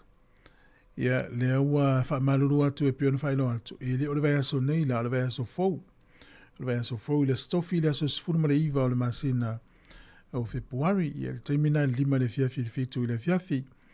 Ia o le no fuanga na ua fai lo mai. Ia o le numela le whalima Lines Road i le Dow's Museum, a Dow's Museum, whalima Lines Road. O le whamoe moe ina i o atu tatu li tio i whi loa i mautou le au whafonga. Whai statu tala te leo taimito te whafonga mai pe mai mo mai. Ia le la matou atu tatu whi loa. I le afiafi o le vai aso fau la le stofi i le itu la e lima i le fiafi. A stofi le aso sfurma le iwa. Ia maka ne lau ka lena le aso na tātou whilo. I mwhai tātou tala ia ma tātou wewa le maalu o le eo loa hat. O le na maue li poti o lo i namalanga i Australia. Le sui pāle mia o le tātou mālo. Ia manisi o le umalanga. E o se i toe wawa ai ma toe sa ili ili tūlanga o le waa fo i lea na fuafua e watu i Sāmoa e malangai. Ia te manatu ia o stei milata mai o na tātou whalongo lea po o lea tonu a le tala i lumta upu na tasi na mta upu o lo o e le uilonga na manino i le tātou tunu o no le tupe na ave le waa le uiloa po le tausa o na le waa lo pe fo ia tune il malanga le sui pāle mea ia whailoa mai le tau o le waa po le mea te le pe le titi a whai le titi o whea walu ele stupe o le waa na i vahenga na wa tupe le tātou tunu ia Tālia fo ilo le whelo inga ma le fionga le pāne mia o na whamtaltala leo tūlanga na. O le tunu leo le atu ma le sala po Marshall Islands. E fōringa mai e whiololo na iuna tangata iua toi whafo i le atu ma le sala. I le porkalame o Donald Trump le whai le taimil nei o le AVC o tangata he manatu e soli tū la whono. E ono sfurfitu na i tangata na ti poti lua whelua whaa. Ia, o le mole maua nisi o ila atou ia na tipoti i le atu marisala lai Amerika. O le whaingatai o le soifuanga i o i Marshall Islands. E mafua mai ona pe ua maka pe ua whailoina ila atou o tangata leanga, tu louranga ngana. Pe o la atou na soli tu la fono i Amerika o mafua in whafoi. Ai o le tau tele o tangata nei, e le insol tu la fono. Ia ona e se foi pulenga Donald Trump le nei taimi. O toi ave nei tangata le ngatau, tangata ese o laulangi o 4 miliona tangata o toi fo i la tō tunu. Ia pe o ave se fa manusi. Le la tō mai tauina le taimi nei fevesia inga la tupu i Amerika le nei taimi. I le vanga ne o le ICE. Ia o le vanga le o le immigration. Ia toi fa fo i tangata i la tō tunu. Talusia, wae na ufa longo i le nei tausanga mo vai wei le whala tonga ua whatuina i Sāmoa. E whesoa ni lai nei tangata i ti poti atu i whafo. Mana tua e soifua i seisi atunu o peo ni Usila, Australia, Amerika. Ia, e maualunga i o le tūlanga o ia atunu ua. E toi fo ilo i Sāmoa. E a latu lai le inisi o le ainga, i e pe le talia i le ainga le tangata.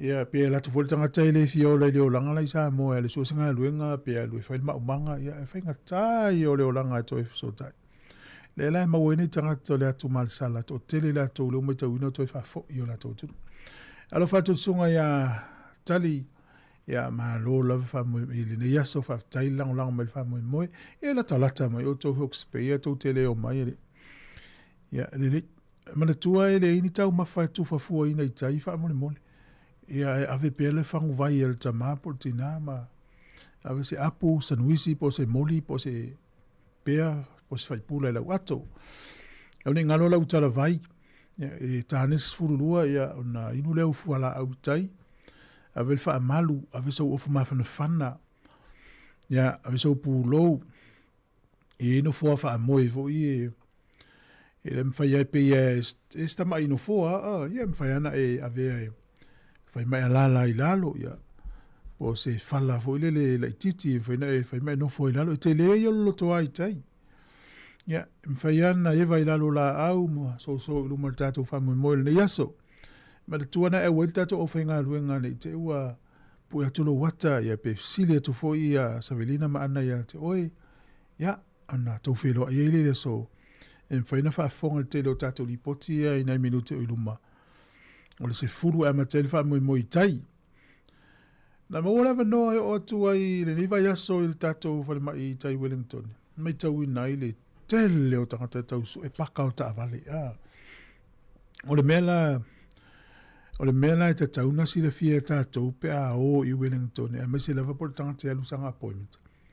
E te tau ana to o lua. I lo ua manatu. Tauna e se leva ta avale. E se le tangata leo le welfo mai. Ea, o mai tau ina te leo tangata tau i fo i mai a whaina na to appointment. No leo ni me paka i ta avale. Ai ale tangata i avi ta avale. Ia pe to tolu o tau. E se leva ta avale. E se le to ina. Ma le fine po le atali i oe ave le appointment al fo mai Wellington. Mai tau ina uti o vai ngai paka i ta avale to tele tangata. E o atu i wha il fo mai. I tai il tatu whale mai tele. Ia, mai alfa fianga le nei o na whaafonga mai lole i tatu telefou to i whailo statu tala. Ia, betam whaipe mo statu li poti le vau le iwa ngā le sfulu. Ia, po le vau le sfulu tasi i le whamui moi le so. Tolu minu tolo tō le tāne o le itu la iwa. Tau tua le siu fonga le na mua.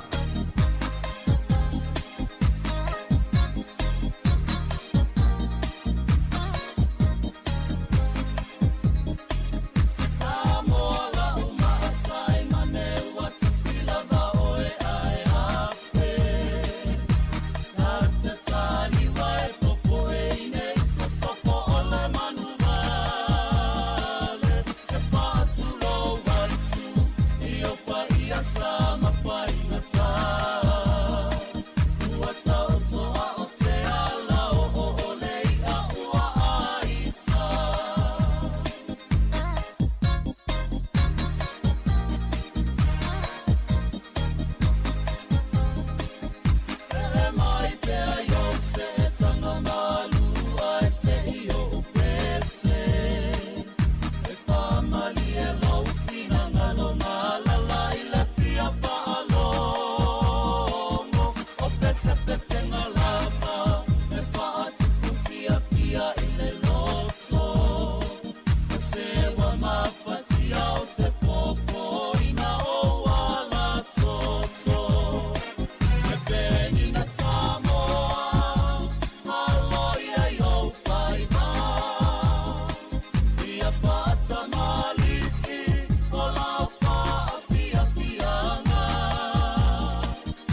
O te whiwhia lava te whatalo whātolo tātua te nō malau whaafonga nene fo I whaopoponga o tala mai Sāmoa o se mai e lau whaafonga.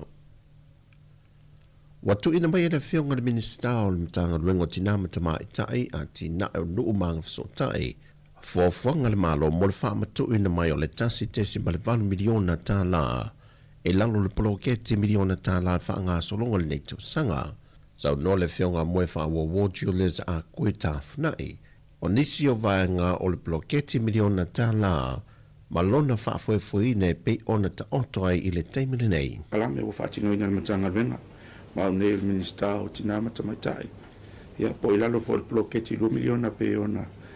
Ia inisi o whawhitauli o lo tūlai mai. Inisi fo o sui o le tatu atunu o lo te pea ma whaatino ia winga le minga o fo. Ia ono le malamalama inisi o whawhitauli. Ai o le terminei e lelo watua o se update lai titi awale whamai moe. O le awa uma ona tāpena le tanga ruenga. I vaenga uma.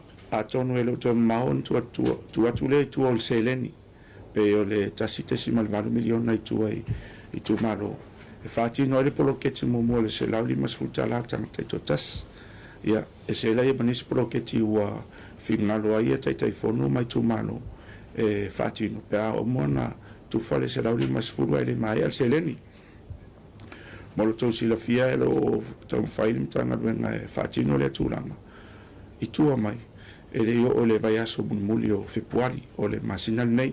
O se ava nofo ina toe whaamanino le whionga le minista, lona fina ngalo ma le fuafanga o whaata otoa I le malo, nisi o vaenga ele o manino ai le antanu, e pe ona o lato whaalia lunga o pengta whaai langi. Sau no le whionga le minista. O le vaenga mua le vaenga le se update mo whaasale le anga numera lua, ia maangele se kati. O le tai fono ne mangeli fa le ngalua mo le fa mauti no ina ele o ia se solitula fono o afia I luna swafa I tono le matanga wenga o le taimine o tala sala tu o tawave o lo fa pe wa ngau e mangeli pe fa na se pe fa na le tau seleni ai o mau tu ya li poti o le tono matanga wenga e se foi I le matanga wenga tupe ele o fa ngai nge seleni pau o lea, o le afianga mangele lalo le tula fono, o le timing sa ia whaona inga le seleni I poloketi, o le timing lea le sa whaatino le palota, a lo unga lue pea ia le poloketi, I tua I fono whaavae. Mo le tau sila fia ele I eise ta iala whaapea le poloketi le whaatausanga utuana.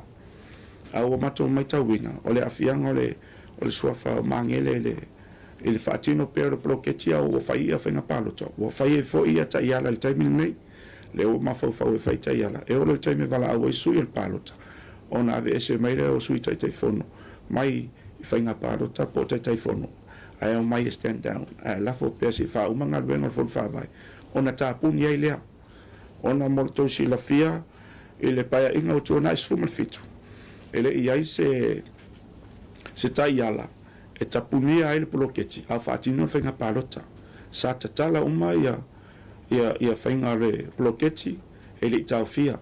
Le whionga le minista o le poloketi o le 2 miliona tā la, le whionga moe whaawawo Julius a koe tanwhanai. E tolu aso le ua whaamaunia mai o le taitai o le atunu o le lau le mali tōplanta I Valfosi, o le a wha mamadwai le tuto tasi o le malo Sāmoa le neitau sanga, po le atuanga le o le ono se fumal whātau sanga, talu o na tutu atasi mai pūlenga whaakolone a isi antunu. O whai loa le whionga le pārimia, o le atu e whawhangu mai ele tele o nisi o ngā yoinga matu sa iai I a sisi ngā fu o watua nai, I le sisi ngā fu o le neitau sanga lua whelua se fulma le ono. Ta pena le tātou tutu atasi pe ona whai atu mo le tolu aso. E lava ua uma na whono whaalua le komiti, ta pena uma tulanga uma pe ona iei wha moe tātou whainga meritai, tātou whairipu, tātou tauwanga savali, tātou tālonga kirikiti, tātou tālonga lakapi, ia au whai pese, siva, tāleni, variety show, ia tūlanga o whaalinga o loa, whaleoinga, mea umalawa, o le uta pena mo tatou tolu aso. I le ngata fo i lea le walaulia o tatou malo mai fafo, i ma mea uma mo le fasolonga, o le tapenanga, o le tatou tutotasi. Ma ua halu lava le tutino ia ma tatou soa komiti. I tapena le tatou whamoemoe. E walaulia atu ai whaapitoa o ai uma ni tu mano iaia la tu whairipu o totoe. Ia tūlanga o le walaulia. E o mai e whaafifia ma tūlanga masani peo na iai. Wa ua whaisi umi. Talu na tu. Hapena fo i whaalinga tau wanga savari a onga. Hapena fo i tūlanga tau tālonga peo na whai atu. O le rua vai aso au rumana i le tātou tūtoa tasi. E tatala aloa i le tātou liki kirikiti Sāmoa. Whai ei fo i le stala e tā aro i tātou au nei. A le vai aso le te wila. Ia e walaulia o mai champini uma o aua Sāmoa o lo ia tunu uma mau. Ma e tatala le wanoa mo so se au. Champini po New Zealand, Australia, Amerika, Hawaii, Tutuila. Ia o le ua whaato ai mai nisi o au. Ma ua iei a whio ango whaato a ianto la tua wanoa. E whaafia nisi o la tu ta leni pe o whaafia ngai masani ai. E le whaamana tui na lolo se fume le whātou sanga le neitau sanga. Ua te pena fo i le wala au lia mo malo mai atunu o i whafo. E whaatasi mai i le aso whailunga ina. Ua toa popo le ngasai le au whainga ruenga le Frankies i vaitele. I le tōtelo i la tau sa ngā ruruema mawai ngā ruenga. E na ua maua se whaadinga malitu mai tai pule. E le ise iso i la tō le awae mai awanoa uma sa ngā rurue ai. Ona o le whaatama i o le supermarket te tele sa ngā rurue le hafi. Na whaadia fai se pepo whaamtalanga. E le oa awhia isi au o nanga le company isi no whanga. Ai o lo whaawa pe foi i aso esu engal mtanga ruenga o fui mū. E le mafua anga tonu e ui o le tele o whaamtalanga o whaawane. E le mafua anga o le hafi. E na wha i wina ngā ruenga le au tine mū mai lanto uma sa ngā rurue le po le tinei a wha uma. E le te o le tūlai lua le levo le po. Ma wha mai ai sa lanto whainga lotu. Au leito e ta ape ma tāpena ese. Ai wha awawa i pe lava leo leo ngā nisi o vaenga o unanga. Ai maise le mtanga ruenga o leo leo. O le tūlai mai o le tamaita i loia sili i lo na tōwhinga fau. Le tamaita i a maunga Precious Chang. O ia whaalawi loa i le whaatino i na loa, o se fuawhanga o lewa le whaata oto mai i le malo i le telo tau sanga ua mawae, o le toi whaafoi u mātu leo lo ia, o loo ngā rurui matanga luenga maisi au nanga le malo, i lalo o le ofiso le lo ia sili, o na o le tūlanga uti o le awhai ngā ruenga po lo ia o loo ngā rurui ai, i le telo mana o ngai te tau o le whaatino, whae loe maunga, o te sila i se awive e whaata atia e le ngā ruenga lo ia i le malo, e ngā rurue i le ofiso le lo ia siri. Na whaadia fo e maunga, o te fōwhanga o lewa na whaata otom whaata la noa, mai le teimia o vea ia minglang wai ma lo ia siri, whapena fo i atou le papa Brenta Heather la tū, mai o se lui tau fo o le a iei le nei swinga mo le a amatalia. Mai o le atu whaata sia i se whaata la nonga, mai wha manino i fo i li matamaita i lo ia lo ngā rurue isi matanga luenga pe o na iei le teimile nei. E le aini tūlanga i wha popole i nai, mai o la atu o inato i fo i le lango ia i lantou, i swinga pe a o ina whantou teia. Ma e le o se teimila i titi e wha tūlanga i se swinga fau wha pe nei, pe ina sau no maunga, e ono o atu i le tausanga atoa, ma wha mautua i le tūlanga le lei e te tau o na iai. O talafou i mai Sāmoa, whamunia tele le tue fuawhanga o le ne yaso la whenga i male atunu, whasoi foia.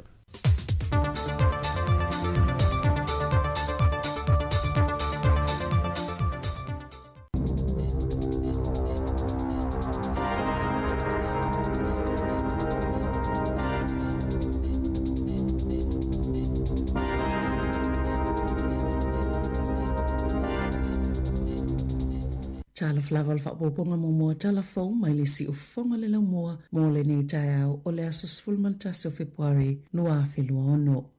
Ua tō ai taunu mai i le aso ua lewa ona ato whaina. Mō le afionga ia anae Arthur anae malana komiti o e olo ngā loi whaatasi le nei wha moe moe. E taua awa to ai le talo sanga o sainia le silia malto fast fully mafe e le malo New Zealand. Ina ia mawhai ona malanga mai tangata Pasifika e ono mani visa mo umia e peifo i o isia tunuu. Na saunua anae o se tasi na avia mwhai pula le malo New Zealand. E tolu te sima le 2 biliona tangata i le lanulangi e mawhai ona malanga mai New Zealand e ono mani visa. Peifa to a mau fo i le visa le malaiva alele. Ai walewa telo na tapunia le ava noa. Mo tangata Pasifika i lalo i foles fulu ono miliona. O le tai o nei whaiele solo i le palemene, e taua awina tua i le talo sanga ua sainia, ma o le ataliaina le afionga le minister, ma o vasa mana ia Winston Peters, o le valu tolu sifulu e tua i le pasi le nofang whaatali nofoafi i porirua, o le isi pasi e tua le maota o le kalesia sofito i porirua, o le pasi mai wainui o mata i le maota o le kalesia e whaka a sa, e malanga ese mai le itu la e valu, ma le pasi mai le Official Pacific Health Service Hunt Valley, i le afo le valu, i le tae o nei, mo i la tona le stala, e awai atuai i le solo i le pale mene.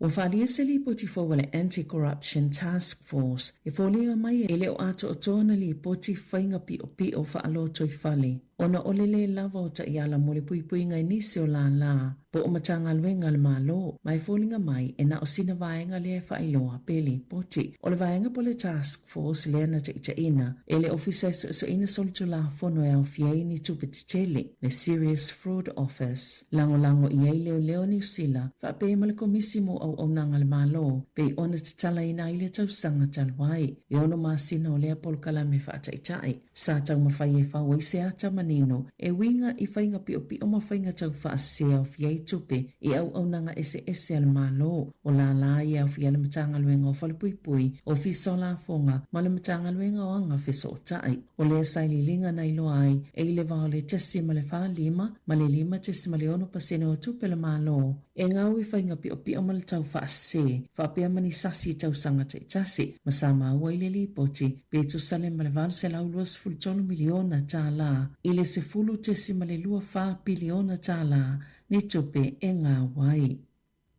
Wātangia mai le lata lava ina whaamaonia o le langolango le vaenga whaupwhai le leipa, mo le malilianga whaatawa inga saoloto ma initia, peitai, e tele nisi fesili ua langa e tatau ona taliena, e whaatatau le ato ango le malilianga. Na whaasilsila le palimia Christopher Laxon ma le minister of whaatawa inga Todd McLean, le malilianga o le iwhaia le kewisimasi. Na whaalia le taita i le New Zealand First i le taimi, wawasa mana i Winston Peters, o le aia le langolangoina le malilianga, ona o le atele le ngā wai o New Zealand, ai mai se lawa i le tūtau i tangata malanga mai, whaapia fo i maulua ngā osi mai le susu. O le iai o le langolango le New Zealand First, ua mo'omia ia le National, ma le Act o le whainga malo so whaatasi, se isi vaenga whai mai le itua ngai, e mawhaiona pāsi e le palemene. Na sauno le taitai o le Labour Chris Hipkins, i le asolua, e ia le talitonunga o le vaenga whai, o le atu si atu le palemia le whaiunga le vai aso, e whaatolanga atu i eitu tuunga le langolango le Labour, mo le atu la fono, o nolo o manino lava,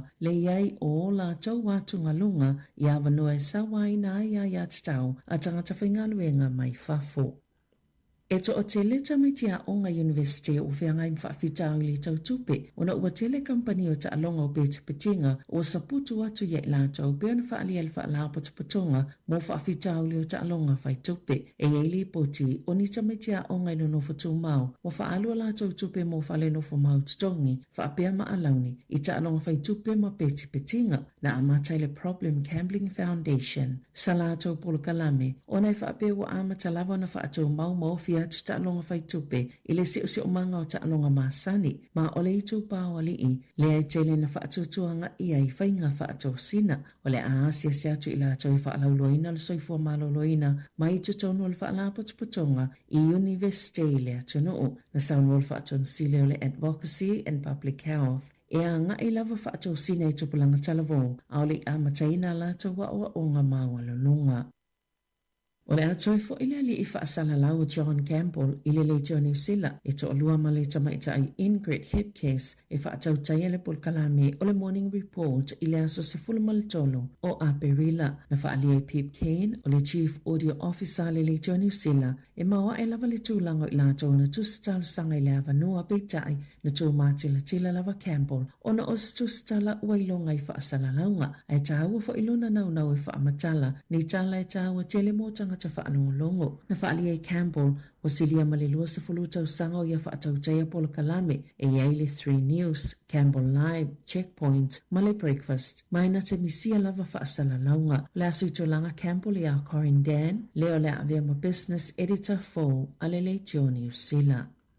E iei ni mātua I mana watu ua whaanga lātou tupe teu ma whai fo ini a lātou nono ngā tupe e whaatupe au na ngā pasi e ave I a lātou whanau be momoli ai I a onga wa mafua o na iei ni seo pasi a onga I Palmerston North ua whaamalo lo o na o leilo I longa le matanga luenga e le silia malilua se lau lima se fulo au na ngā pasi o lo whaatino ina lea au na ngai lea tuno o atoa na ta ue se tasio li poti a onga mawa lulunga e tolu se lau lau whainga o lātou tamaiti wa afia ia suinga o rongo tea o se tasio no olo o afia ia suinga mai ta I se fulu 5 minuta le umi o le taimia malangai tamaiti a ongai Palmerston North o le ala lea ua tutongia ia mātua le pasi le ana le aisa tutongia le whaitau fia se fulu o tau sanga na ta o se tasio matua e silia mali 5 se lau tala le tamaiti te ile kuata e tutongi pe afa o ngale au na ngā pasi na whaali se suia le matanga luenga o se tūlanga maasani lava leo le whaia o ilo ilonga I awala I olo uia e pasi o ne sui lava leo whainga o tamaiti a e mawhaia na wha o ngā pasi inu ue pe o rongo tea pe a whai e lava tamaiti e whaatonu ia o ngai pito I lata lata iai e le ise whaanonongo le matanga luenga e ilo awala o pasi ina ia whaasawa ini tupe pe o na sauno le sui o le matanga luenga wa onga.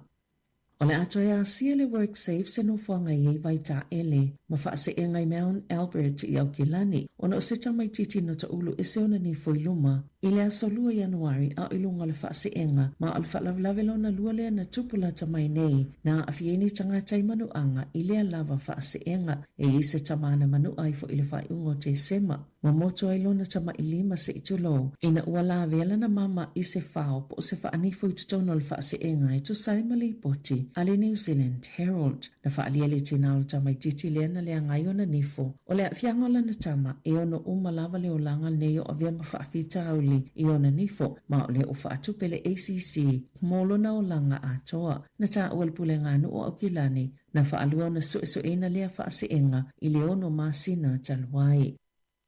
O lo ngā lulu e whaatasile o leo New Zealand ma au se tālia I se so engai lili poti e wingai sāwa ngai tā uoni whainga whaasātani māta ngai whana witi ma uali e poti ele iau ni so o tanga I New Zealand na whaasilsila I leo I New Sāwele selva i asu talwai le mōli ai o se tau lea lea ma o le to ono I leo tangata ua mōlia a o le isi to o se lau wha se fulu 5 o tangata ua masalumia o whaasino anga I la lai whaamalu sia le tau sisial to la whono whaavao malo o mafua lea ona o so engai ni ngā yui ngā taupule whaasātani o sāwanga māta ngai tamaiti le o whaingoina o le Strike Force Constantine. Ngō mauele au so e ni tangata soltula whono mai New Zealand, Amerika, Kanata, Mexico, Europa, Amerika I saute ma Asia saute sa sae I lea mata opo.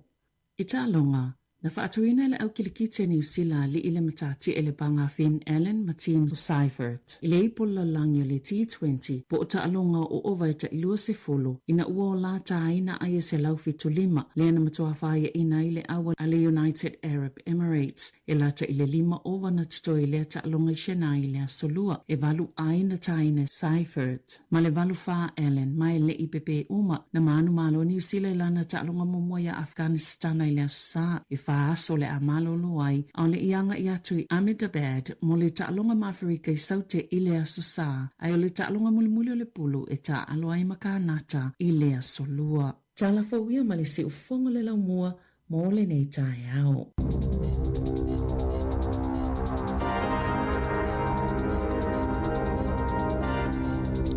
Malo whaktai mai tātou telefou leo maura vino tal no ma ana wha solo leo i tai luma mau tol palemene ni usila talo wha ana.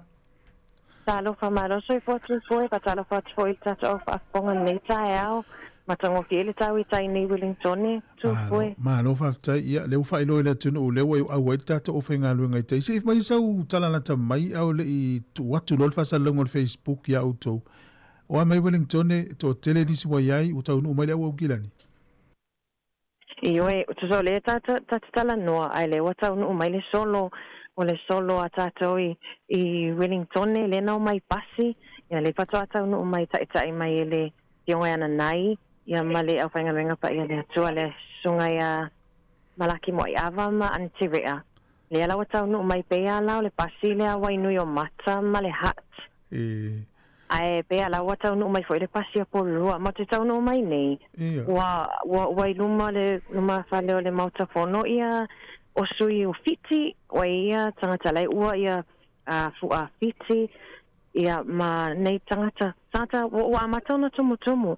Ia le alawa wa whaatamulia fo'i ia le fo'i ai atu I le whionga ia Barbara o le whaipulea mana o le whionga ia lo manuwa o Laban so atele fo'i sui o le malo le o lo vai e luma le mautafono taimi nei au te lor por kala mea loa ia tu fo'i whataamata le se fulu ai mo le taimi nei o le whaatamulia lo mo le mauta palemene maalia ia la ona isi tangata papalangi na o mai fisiri po le ale ona laiva ai mai I penas po o fua lai tu sia tuai le Pacific Justice le ala o mai fisiri po le ale po le ale wha moe le o lo whai ai luma le motafono ia wha matala tuale ai whai mai talo sia ai wha mai I masani no I Sāmoa holiday wha mai talo sia wha mai talo sia ai manuele fa mo lo tamo fai ai I le nei aso ai o te loto foi mo lon tata no ai ona vatora leo sinata po se live no tata Facebook ia ola uma tata ana ai la switch bet watu ina tata Facebook ia olua ia la mata mai mo atu le tunu manuia le nei aso fai lava fai tata lipoti ia fa soifua mo nei tai ia fa sai lava ia mania fai la so tata tunu foi tala no ia fa sai kwa ia mona toi mai mo Facebook ia nala saufa sa longa mai mauton malo ia lo I ana ma savilina I le tai nei ia na le YouTube mo le tato frequency ia mfaiona fai matu o toi tato li poti lunga mo lo to silfia a tato pese vai foi o le tautua le nei si fongo le lomua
Tofi alea faina te wane lo manatu eo o isaisi aso e tasi ai ue mau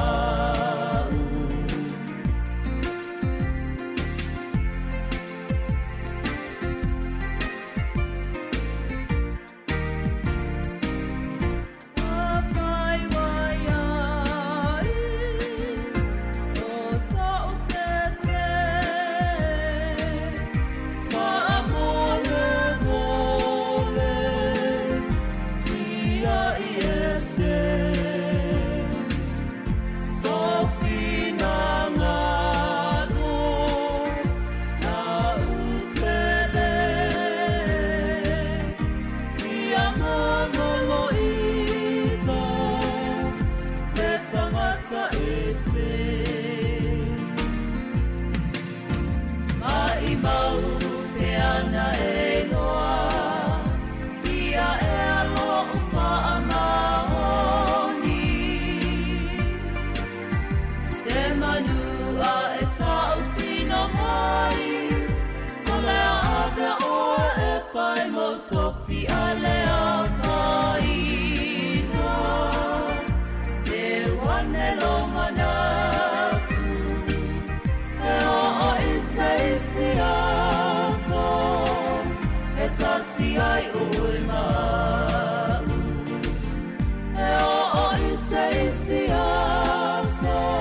si ai o oima.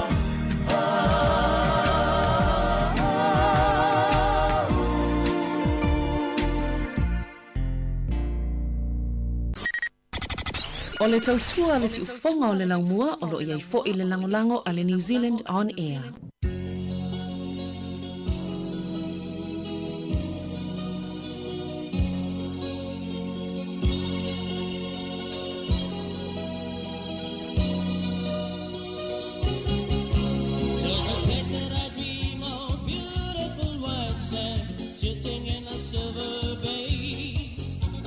Shimmering water, the shades of a palm tree, I can see them dream all day.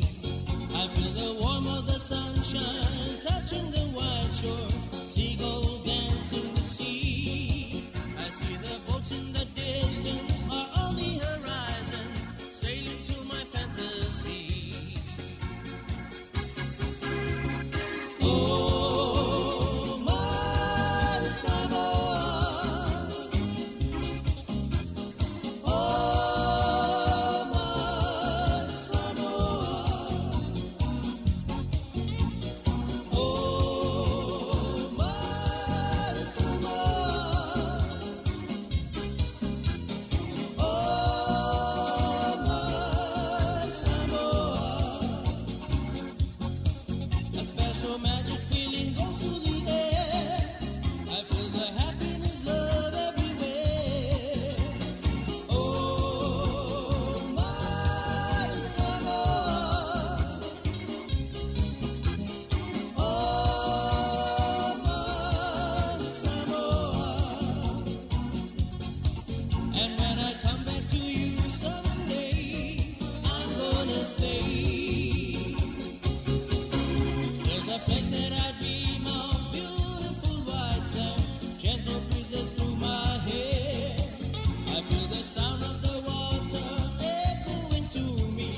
a vai a tu le whanau. O le sikailia ua le tusai a o le wale ngata mai e fua lava le nā. Alo whātabala. O le tama ma le teine a onga. Se I tau whai ma se alofa. Mai le tinga hino mātua ma le polonga. Le tau ma whainga laua o ngā e umanuia. O mātua fia fia. Tui atu o e I le a onga. Ia e mau se saola tonga. So le au le tau aku. Sa o pele le mapu. O se vahinga wha anoa noa. O whengi kusi la ukoa. Palangi uana no mai loa. Say what? No school before. Ulau api vase male peni.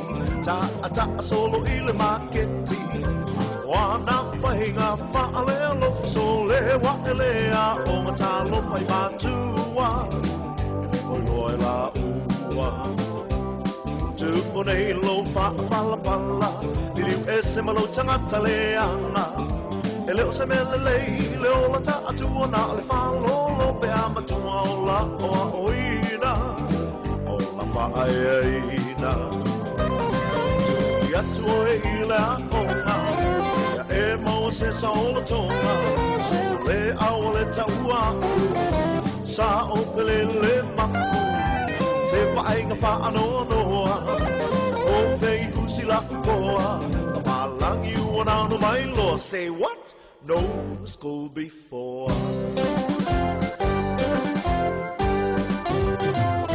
Taimi nei o lo tau ma whai.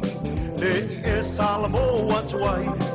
Fua e te lulu e te sele ina. E lotu tono lo ai ngaula oa oina. O la whaeina. Se vainga wha a fia loto. O se tama masi teine at poto. O lau mea alofa sili le I matua. E lau mai tongi e te mua o la oa oina. O la whaeina. Tui atu o e ile a ola. Ia e maua se sa ola tonga. So le au le taua. Sa o pele le mapu. O se vainga wha anoa noa. O whengi kusi la ukoa. Malangi uana no mai loa. Say what? No school before.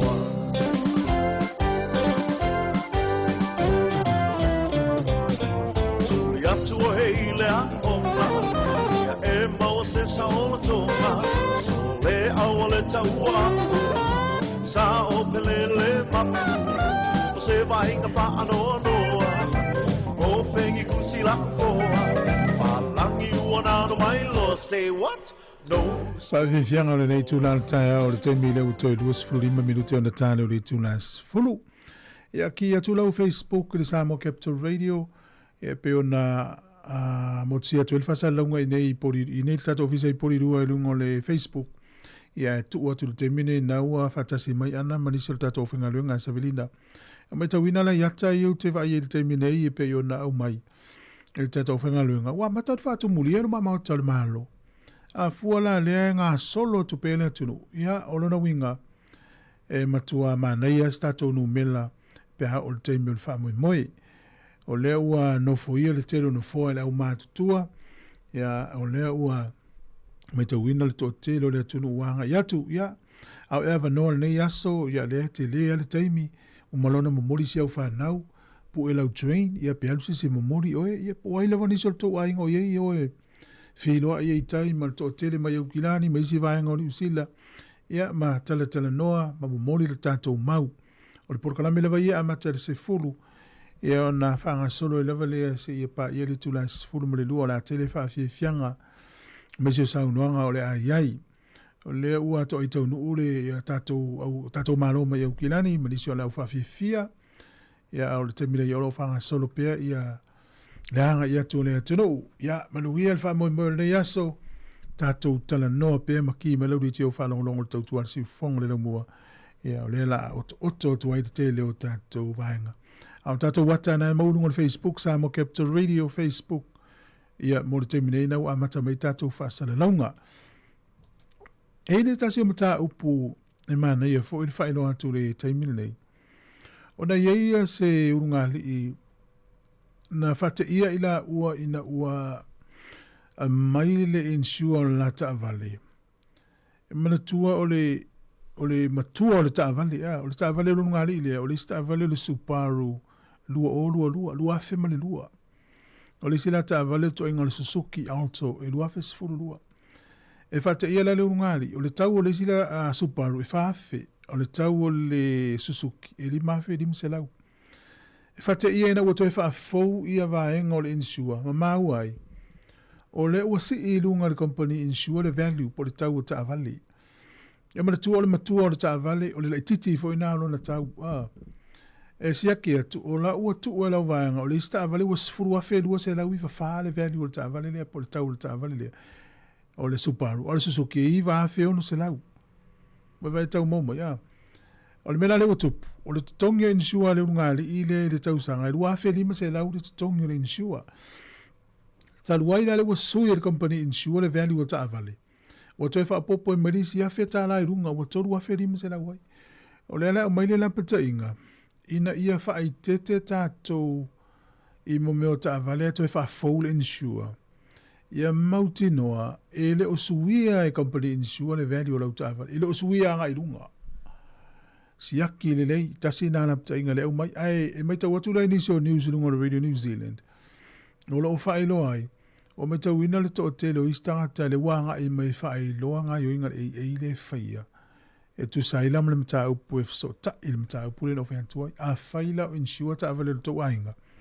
A o le te me whaafou ai, ia e manei e le vale to siaki, pe le o suia le company insua, ia le tau o ta avale po niso me to tino. E o tato ilo le whale le te me alo e lunga le value, o te me sao e lalo, a o le ta avale lava ia, o tato iloa. E se se asta avale alu lunga sona tau ai se longa ta avale foi vai tau le 5 ma le 1 le ta avale tuai foi ale tele o ta avale o le tele o tau sanga ia o le titi foi na o le tau o le ta avale fa solo ta tau fa fianga le tai au lo nga lu melta tau fa nga lu mama tol malo ia pe lo ia ta lo ese la i sui tu ilo Facebook na uta tu mai anam savelina tau nei fa talo fatu ma to yo follow fatu le tulu sunga ya yoapo yoelu fa tail mafto mai Kevin malo line fotu ya mduel tayao pe sunga tali na ifa fianga su filoi ya su ya inga na tato por kalame ya la tele lava fa mai tato li poti mai tai Wellington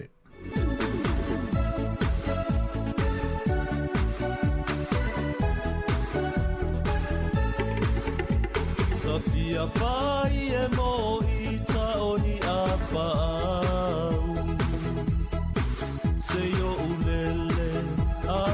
ai mano fo i tua au Safia e mama fo lau i le lau tele o le sami Tale lava penga i mafita o le lalolangi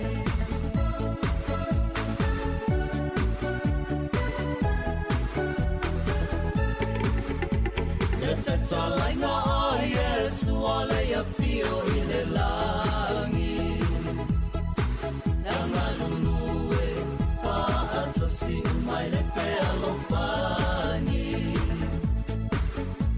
Gale pala ai mo fie ai fina finau Oi lona malo Pilunga leo la e whaavavau E uta le poto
moni mawha maoni Ala au ole mataila na whanau moni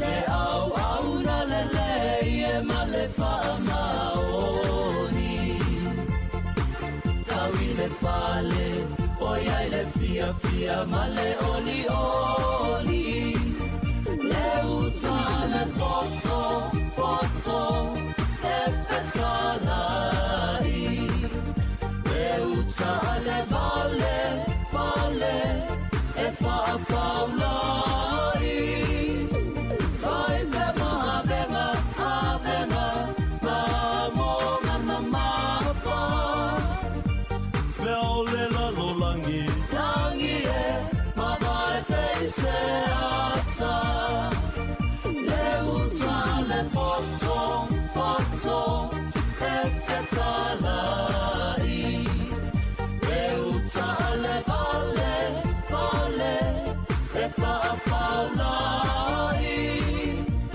Ai pe ma avenga avenga ma mo ma fa Veole la lolangi Langi e ma vai pe se ata Veole la lolangi Langi e ma vai pe se ata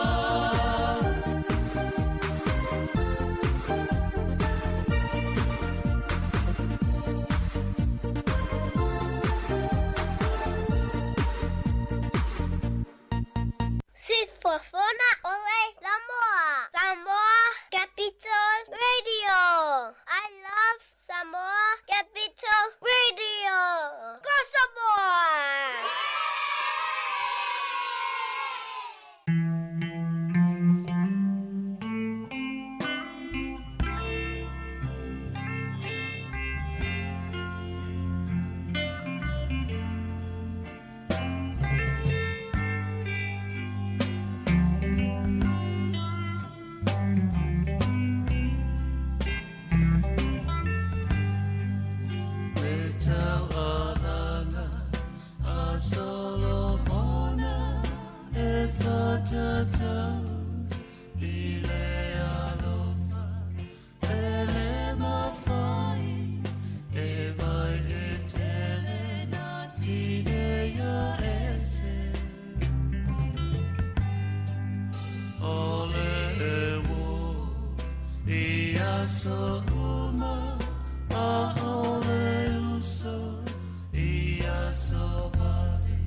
Se komunera sunga petelo ano sio ya luftireatu tina ya lupe Melawonski mai Brisbane Australia le uto iwa minuti ona tale o se fulu ya tato programa no dita ya anae wa mai ameli poti mo mai Wellington lo tautua mai tato ofenga lunga le Facebook o Sāmoa Capital Radio ya o tato YouTube o le website www.samocapitalradio.co.nz ia mai tato frequency o lo e whafonga mai i whasalunga mai nei tato ofisa i Porirua.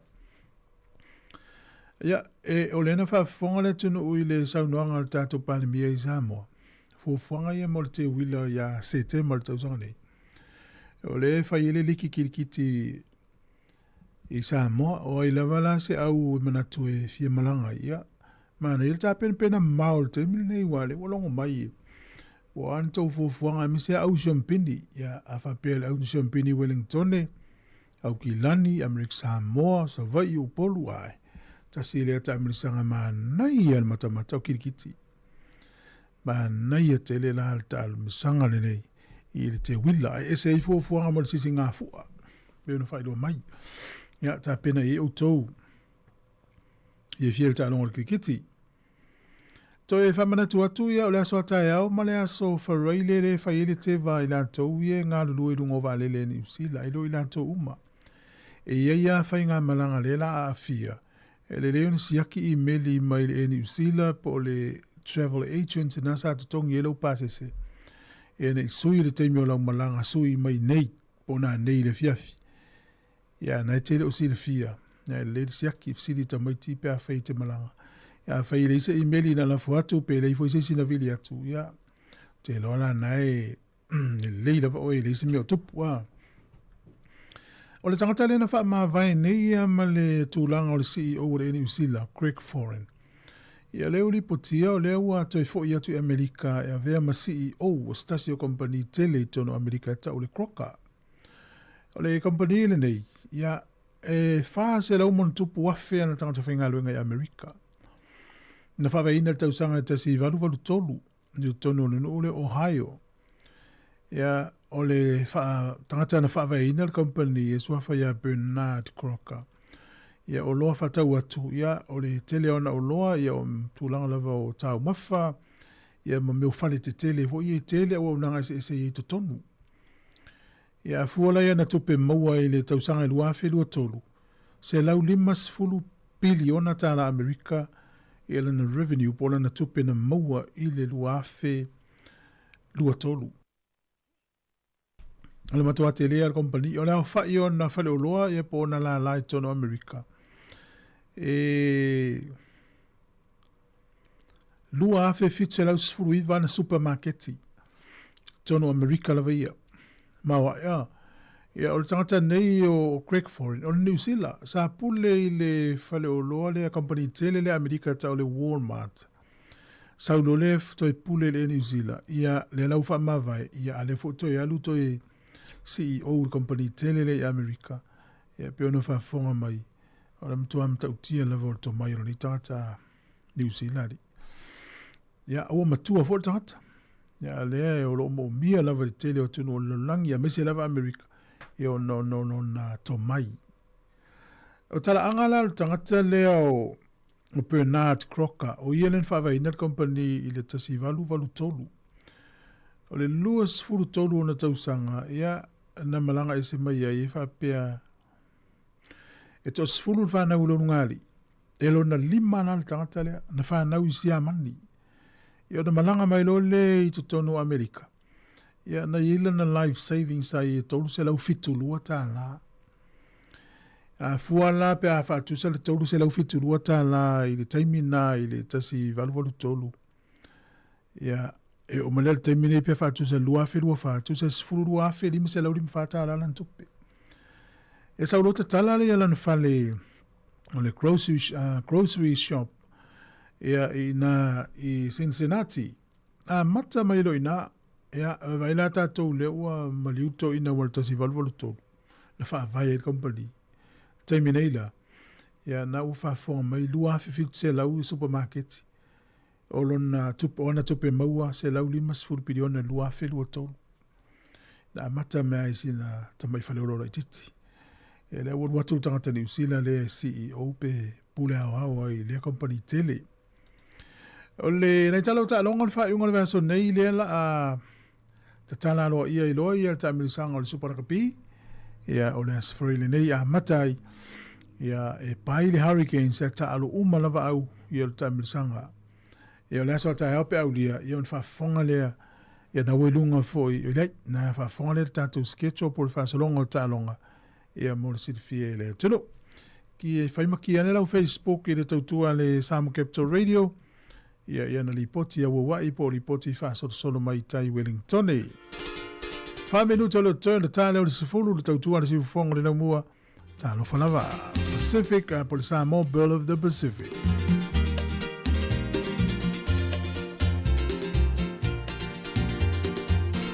Manu ole vaveao, tausani fungaola au.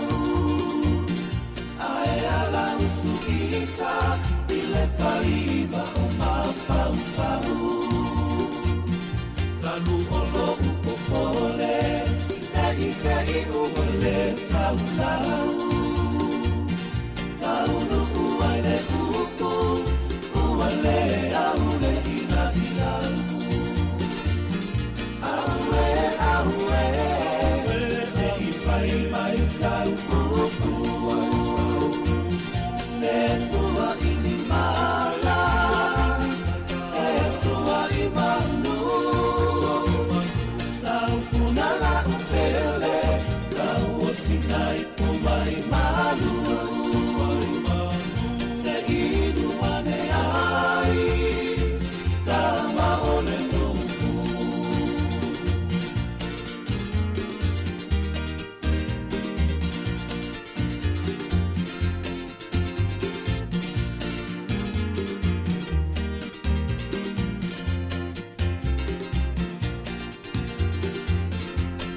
Fia ila teine petua inia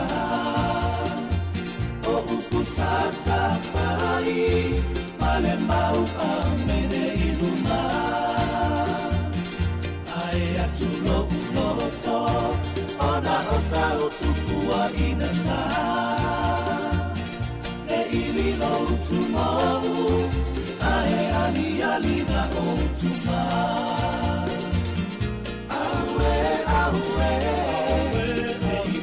Mai sau uku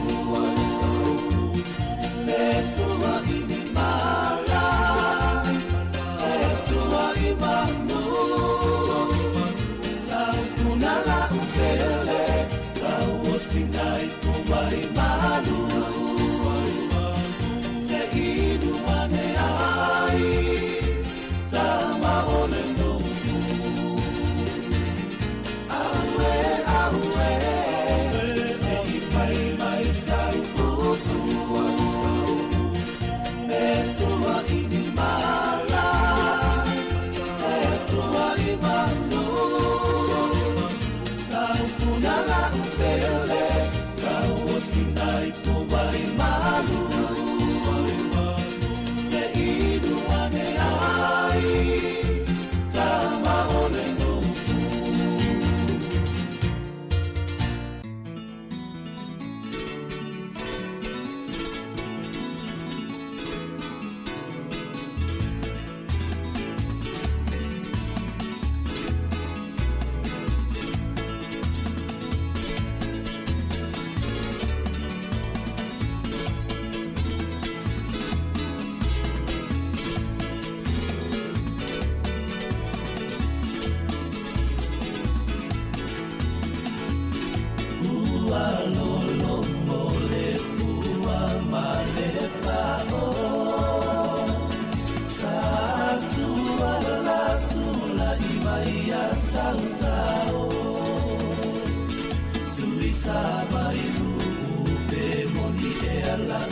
ai le atua loa, ai le angai pala ai i le moa. Tamali i le tu whanua ai loa i ona fua. E wha pena satani, i lona fia poto i le lalolangi. A o mai lei unga wasusunu i le afi. Talalala olia papa olia mama olia papa olia mama talalala olia papa olia mama olia papa olia mama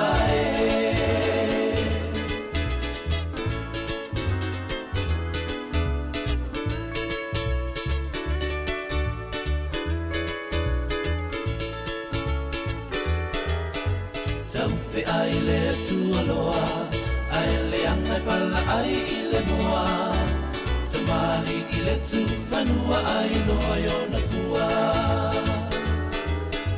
E wha pena satani, i lona fia poto i le lalalangi. Au o mai lei unga wasasunu i le afi. Talalala olia papa olia mama olia papa olia mama talalala olia papa olia mama olia papa olia mama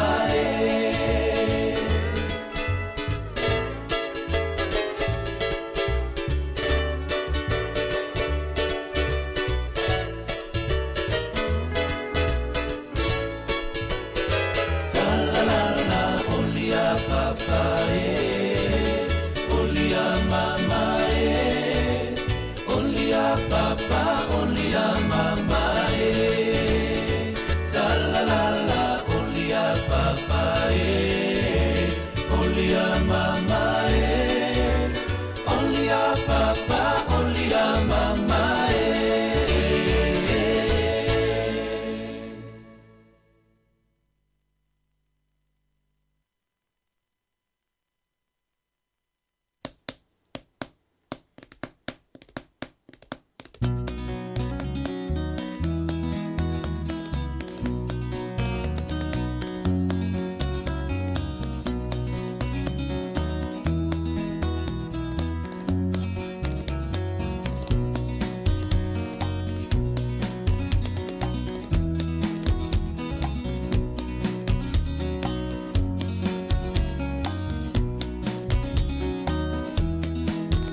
ua e se nai au whainga.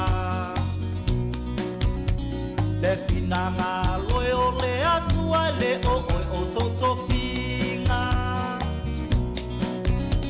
Se mea lava a whainga ta o le whaiawa. E moi le polonga o le lotoa la i le tinga. O le vape a pulo le sua vai vai so vai va ai a me alu ua lau lau le mativa.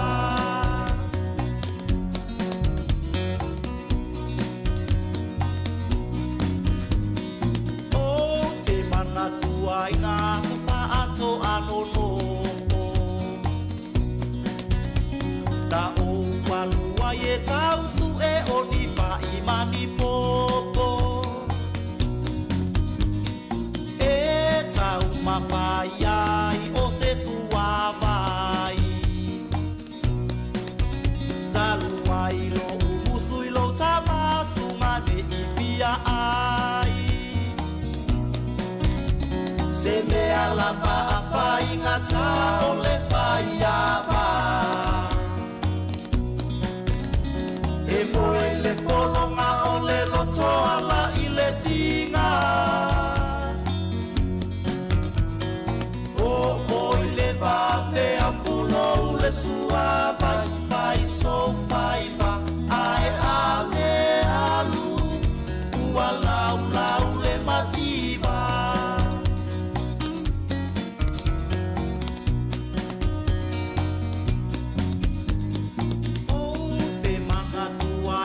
Mai olo tama na ule tangi mai le fia ai a tinga lo ule lava malo vai vai o usau o utango ile mata au ingatai se me alava a whainga ta o le whaiawa. E moe le polonga o le lotoa la i le tinga. O oi le vape a pulo le sua vai vai so vai va ai a le alu ua lau lau le mativa.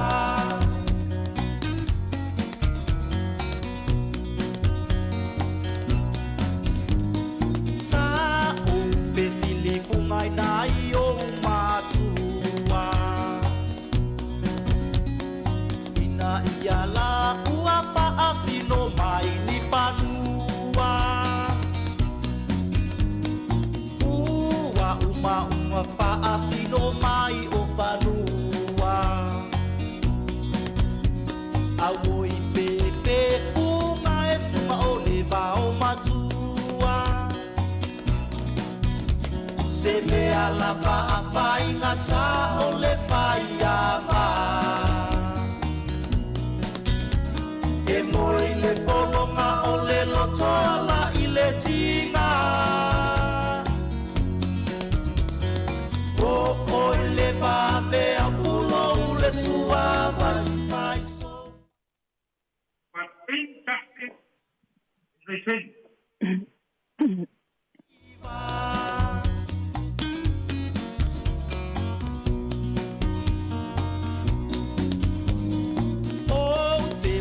Tua ina le ua o matua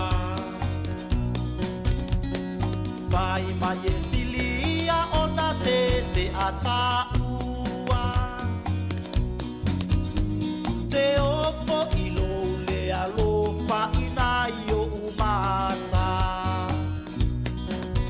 talu ai le musu o lo tama e talatu so ngapa. Se me alava a whainga ta o le whaiawa. E moi le polonga o le lotoa la i le tinga.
away from me the notice of your son, to the melody of your heart.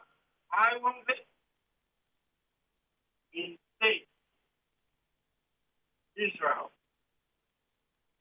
let justice roll down like rivers, and righteousness and ever flowing free.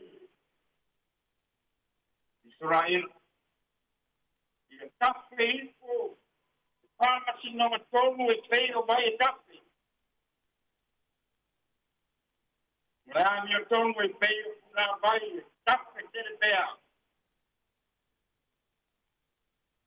Brothers and sisters of our Pacifica Aima, isn't that the reason of why we are here?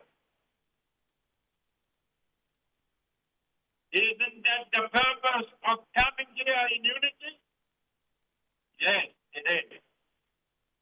We are here not to demand, but to persuade the government of this land to let justice be flown like rivers and righteousness be an everlasting flowing stream for us as specific people who have been chosen this land as our second Aina. We have contributed a lot towards the development of this nation. So why it is so difficult for them to issue a free visa as a token of our contribution and our overwhelming service? Nothing is impossible to the Lord. If we put our trust in Him. As the psalmist says, unless the Lord builds the house, the builder labor in vain. Unless the Lord watches the city watches God in vain. As I said before, justice is a will of God. If justice is God's will, therefore there's a way to earn it. And what is that way? It is Jesus. It is Jesus is the way, the truth, and the life. Through his death and resurrection, he earns justice for all the injustice in the world. And the main aim is to make his people live in peace and harmony.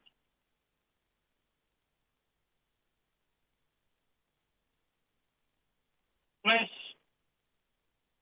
our work and our persuasion for today. Last but not the least, as the leader of this service, I would like to say thank you. Thank you so much for the effort. Thank you so much for the courage, and especially the love for our Pacifica people in this country. Let us pray. Lord, we thank you for your scripture. We have just read and reflected on. Psalm says, it is the lamp of our feet and the light of our path. Thank you so much for thy Holy Spirit as our helper, comforter, illuminator. Most of all is our sincere thanks, Lord, for the gift of salvation is offered through the life, the blood of our Lord Jesus Christ. You know ourselves better than we are, and we confess that we are sinners.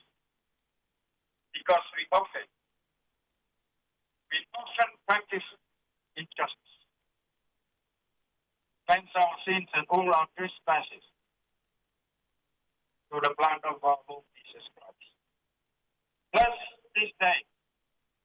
Be with us this day. Throughout our program, we remember with love those who move because of the loss of their loved ones. Comfort and condole them. Please, our Lord. These are our prayers together with the silent prayers of our heart, offering unto thee in the name of our Lord Jesus Christ. Amen. Amen. Amen.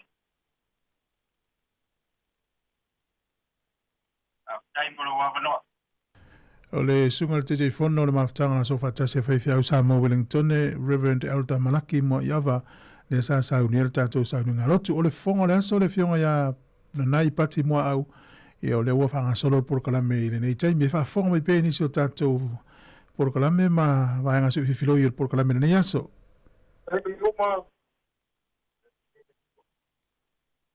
Natu o lea ua mai a leo na lukuta leo ya matone ni wau ya wale tātou watu kuia mo tātou mataisiri le lami. Ele sa whitai tu mai ai le sunga toina ya le sunga ya malaki mo yama. Ai mo tātou o se taulanga sula le lofa ma le anga le lei o le tātou tamasiri le lami uno lona lofa mo lona anga le lei mo whai ona pumoli mai lo o tō soifua e tu sai mo le nei whapuri moi. E manatu, lele ua, o saosa i le tumu pa ia po apo mata, o le tai au maleatu. Pa ia whale malo, ma pa ia whale, anganuru, e talitonu, e matua are tu, le tala lei. Ai o te lei, so ina la le loto, nei le tuatolu, sa nganga, ma whareono, nei tinanga, whareata malangapa. Ua mua ona o, pasua sabili mo pai, veina uniu ona o pātu lou, le tai au maleatu le nei. Atu lou i nere ne sā o Aotearoa nei. O le o leo ua vaita maina le soifua ma le ola. O le ua whai mo tātou ainga mo tātou whatinamanga. Atu lou po i le o atu motu umo le Pasifika mai lama o lātou mata whanua. Te ia pā ia si ua whanua. Whapeo leo se langona. Anatu o wha ia o New Zealand ai mai se o le Pasifika ato. Anato lea ua titi tō ngoa, a ua malu tau e ai le malai o le pāne mene o le malo New Zealand. O le malai o le whautu ngātani.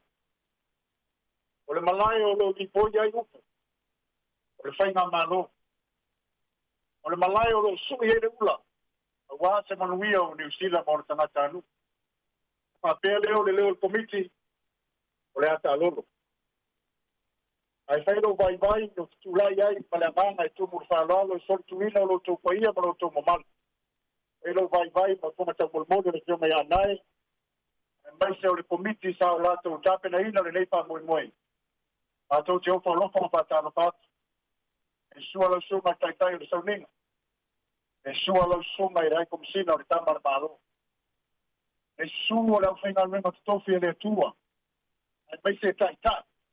O atu motu mo le Pasifika. E le ngata i lea, ia o le maabe SS, muli uma SS o le Pasifika, o whaion tātou mafuta le nei asu. Adela ia le se pati bia le li, run of applause for our Heavenly Father. Today, we stand together as one proud Pacific community. Talofa lava and warm greetings to everyone here. On behalf of Afiona Anai and the steering committee, I warmly welcome government officials, Pacific leaders, church leaders, our Pacifica family and community, and all our friends and families who have traveled from near and far to join us on this very special occasion. We gather here in front of New Zealand's Parliament to show our unity, courage, and commitment, sending a clear message to our voices matter, and that we are dedicated to a future where Pacific people can move freely, connect easily, and continue to contribute strongly to the societies we call home. Your presence here today is a powerful testament to our solidity and shared vision. And every Pacifica person gathered plays a vital role in supporting this petition for visa on arrival for Pacifica people. We are deeply grateful to government representatives and leaders for witnessing this historic moment, and to our church leaders for their guidance and inspiration. Most importantly, we thank all Pacifica people who are here today. Your energy, commitment, and unity make this moment truly historic. Of time.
I now would like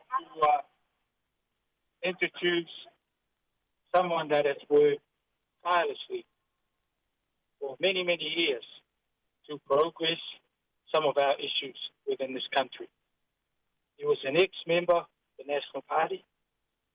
His work is still within not only politics, but assisting our community for issues like this one today. Please put your hands together and welcome the Fionga Anai, Upe Matusila, Ima Anai, the Pacific Justice Leader.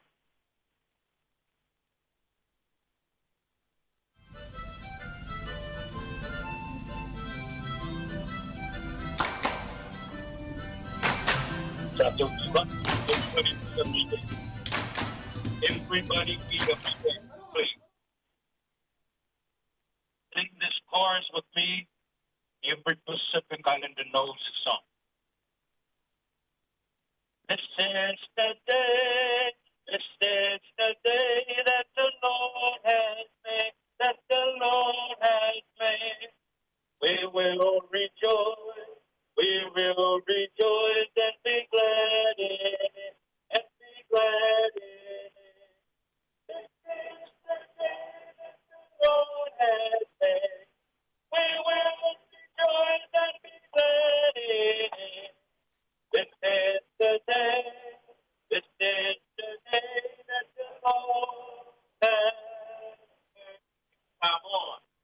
Ole atlene, na waya ileni, na waya ileni. Na so te orijo,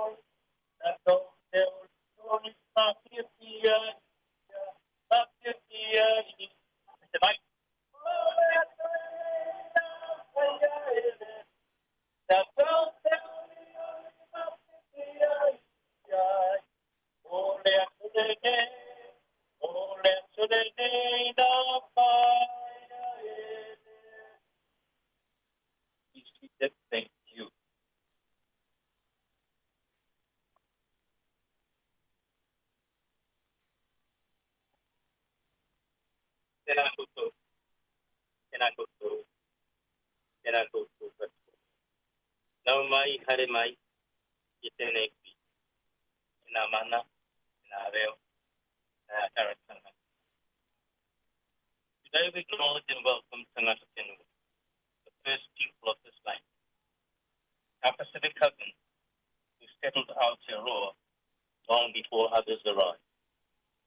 We invite you to walk alongside us as we seek justice for the peoples of the Pacific. You endured generations of struggle under successive government. There was a time when Maori were the majority in their own land. Through policy, pressure, disposition, that reality was eroded. Norera, tēnā koutou, tēnā koutou, tēnā koutou katoa. We are here to present our petition to our Whakamanea Winston Peters. My special thanks goes to the Prime Minister of Sāmoa, the Right Honourable Olivia Mariatua, who was here for the the Prime Minister of Fiji, the Right Honourable Titiveni Rambuka. The first two Pacific leaders who confirmed immediately to their support for the Pacific Justice Petition. For the first time, the New Zealand government has heard directly from Pacific leaders. This gave Winston a mandate to support the request from the leaders of Pacific. Before I continue, please put your hands together for our MC, Nanai Whakimua. Nanai and his Pacific Justice team in Wellington has done a magnificent job in preparing for today. And as you all know, coordinating anything is not an easy task. Great to love. Please acknowledge Dame Lubanbao Winnie Laban. The former Labour Cabinet Minister, Lubanbao has always been a stalwart for the issues of the Pacific people. And even though not the best of health these days, is here to stand with us today. Thank you. And lastly, the foundation members of the Pacific Justice from Auckland, young and old, who have stood together step by step to ensure everything we do for justice is in the name of the Pacific family who protect our Pacific Ocean. We are your soup. We have united our talents and knowledge to serve you, our people. Come with us on our united journey to fight for justice.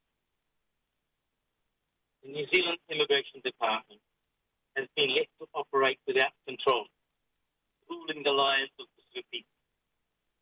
Both national and Labour governments have given them this unchecked power. We need Winston Peters to bring this under control. He is questioning what National is giving away with the India Free Trade Deal, and they are tried it. Winston Peters is the only leader who has a vision for the people of New Zealand first. Let's all pledge our support to our Pacific family gathered here today. I extend Pacific greetings to each and every one of you. We are one people, bound by the genealogy, history, and the waters of the Pacific, connected by an umbilical cord to Timon and we. From the bottom of my heart, thank you. From the Pacific Justice team, we are one. Thank you for standing for a vision where the peoples of the Pacific demand and receive justice, equality, and fairness. Today will be remembered. For the first time, the peoples of the Pacific have gathered on the grounds of the New Zealand Parliament to demand and be treated with respect, dignity, and equality.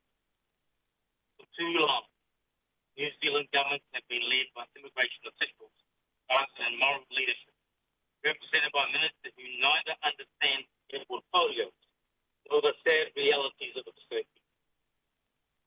We have raised our voices again and again. We have called for justice loudly and clearly, yet our pleas are ignored. The minister continues to insult us by allowing 3.2 billion around the world to receive a visa on arrival directly or via Australia. Meanwhile, the total population of the Pacific is less than 16 million. Yet we are treated second-class citizens.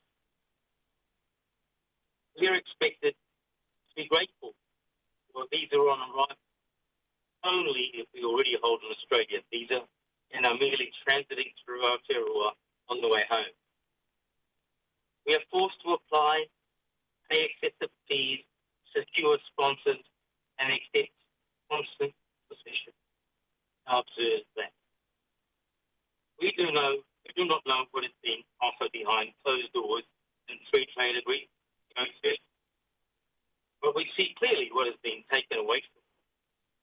The Prime Minister sells us access to this country while ignoring the people who helped build it.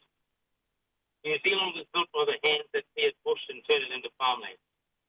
The Pacific people brought here to start factories in the 40s to fuel the New Zealand economic expansion, and still we do that. So we are saying, what is being done for us?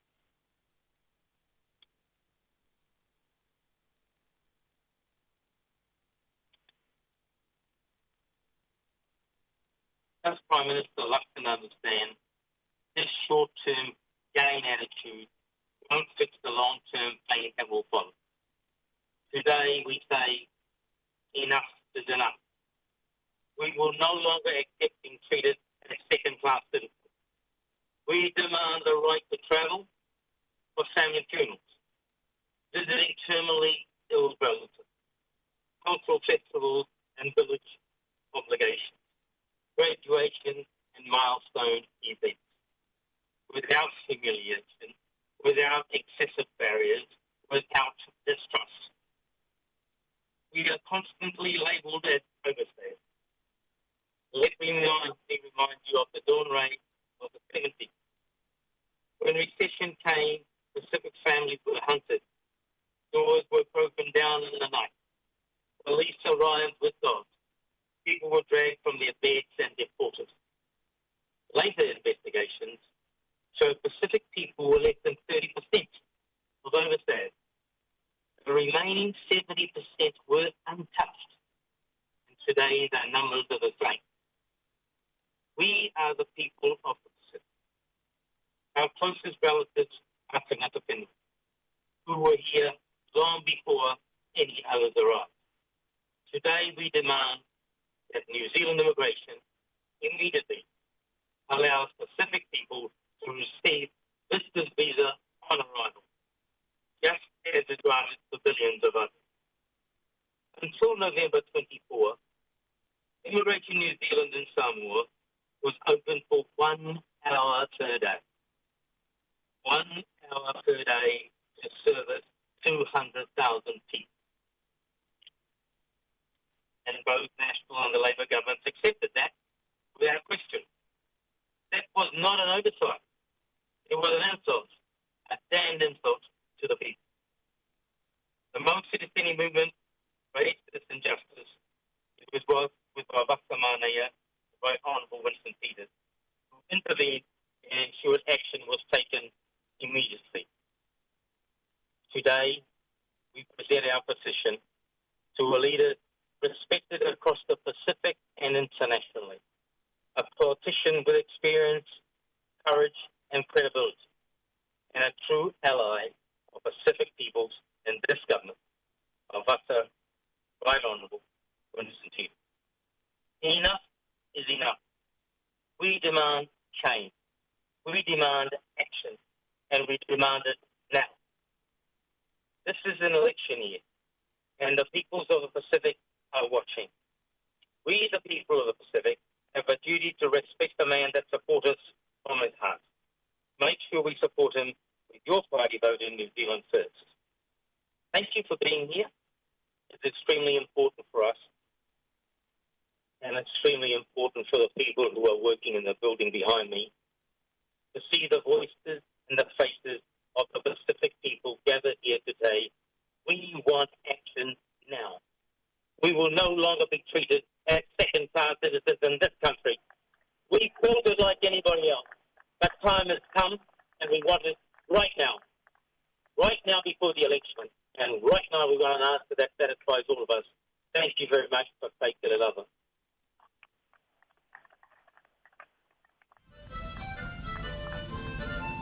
Please, close your hand.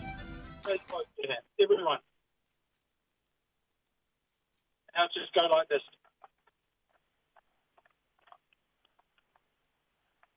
Let's relax. Thank you, Lo Whionganei. Now I would like to call on the dance group from Auckland, accompanying the committee from Auckland to perform for you.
Ia mo le silfia le tunu o lo fanga solo por kala me lo mama tole malo I Wellington o le temene yo lo ye le fa fifia ngalo fanga solo le fa fifia mai o kilani e fena mai mo lungo tanto Facebook e te mo mai ata a o leo ye fena mo lungo tanto frequency o YouTube mo tanto website a mai alfa fifia ngalo alo ile fa fifia mai o kilani ye ona to e sa uniele o isi tanto launga e ona to fa fonga mai ile lungo tanto fa se longa ye fa o pe fa fifia ngalo nei ta yao e o le fionga ina nai pati mua au lo fai mafonga o le aso. I o na tō lau lau le po ile isi a tātou fai launga wha apitoa o le aso ai whaftai lava.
ai.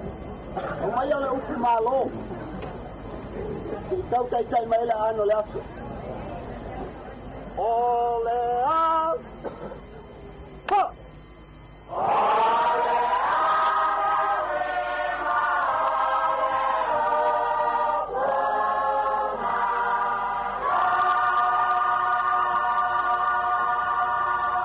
Ole malo. Vamos.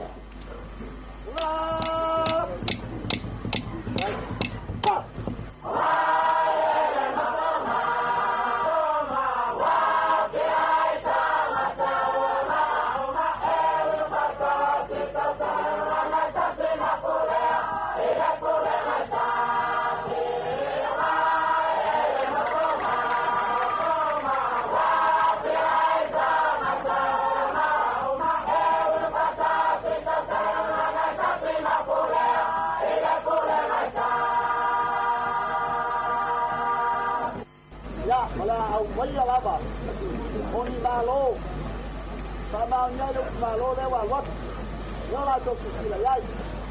Ho, sila, ha, sila ya pea, ya to mana, oh, pero se tiene mapale ni amale, yola ni atoa, sila ya pea.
Sila Sāmoa, oh, wa pal via malo India, malo wa nel. India. Tabai, oh dai, wa pal via malo kana, oh wa Roma.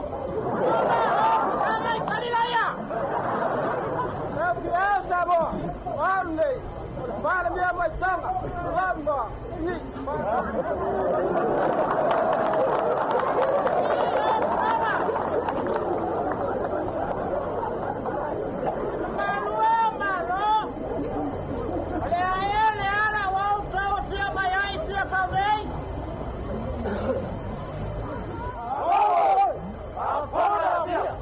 Ai, on te siri lewa ai sia wa fio mai el malo le langi ke pau la so nei. Ole ola avatu tali vai lapa. Hop. Vai tu no la pai ba. Hop. Ha. Vai tu no la pai ba.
Wafio mai ai malo la lai.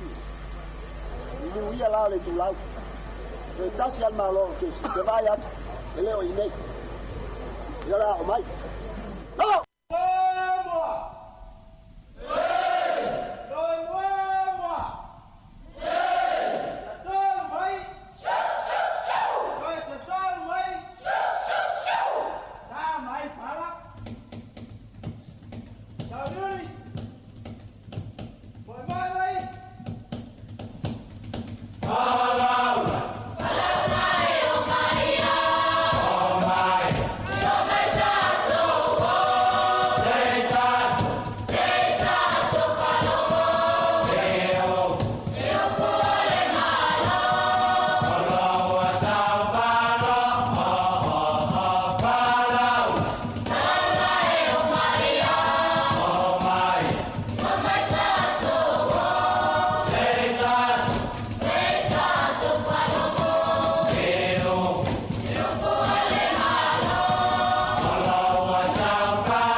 Sāmoa mo tupu o wani no fai la uma o mai ole na i pai mi tanga vai oh le la lo la i dai ah le la lo la ni se la i le na wa mo mo mo la se na to all of us our heads of families, our knowledge keepers, our community leaders, whose wisdom continues to guide our Pacific peoples. Tulupa Makasina, Aparai, thank you for your unwavering commitment and leadership in championing this call for justice by the Pacifica community. I like very much your analysis, very brief, very clear, but very, very always swearing away and telling us the truth. about where we stand with regard to this issue, which we regard now as an injustice. To every person here today, our Pacifica whānau, supporters, advocates, and friends, thank you for showing up and for standing united as one blue Pacific in pursuit of dignity, of fairness, and of justice. Your presence and collective voice will add mana and resilience and strength to this day.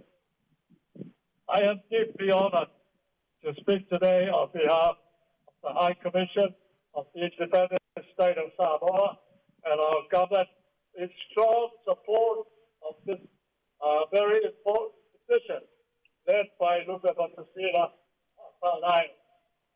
A petition that calls for fair and equal treatment through visa on arrival or streamlined visitor access for our peoples from Samoa, Fiji, Tonga, Solomon Islands, and Vanuatu when traveling to Aotearoa, New Zealand.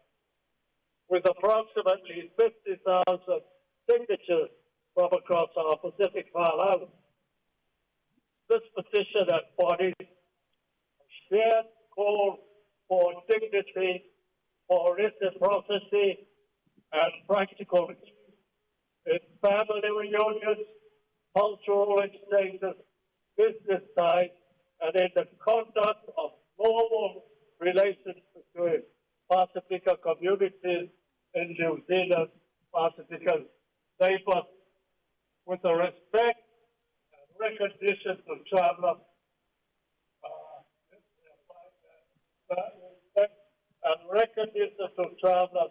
from so many other parts of the world. We like we love the people, which we are not.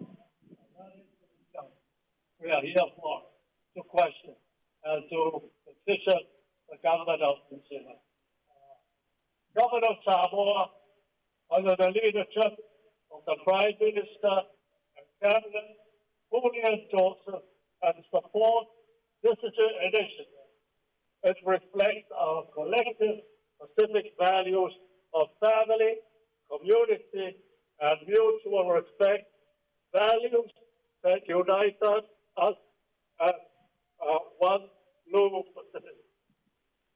We also reaffirm the enduring significance of the Treaty of Friendship that was signed between New Zealand and Samoa in 1962 when Samoa became independent from New Zealand.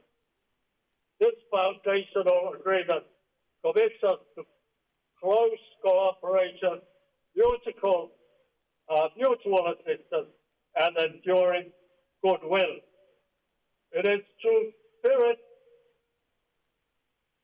for equitable and accessible travel arrangements would deepen our bonds, strengthen people-to-people connections, and honor the special relationship that has sustained our partnership for over 6 decades.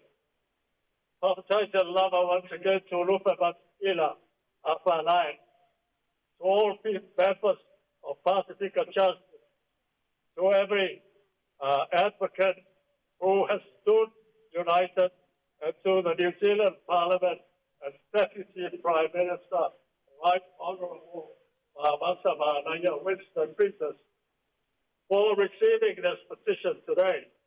And we look forward to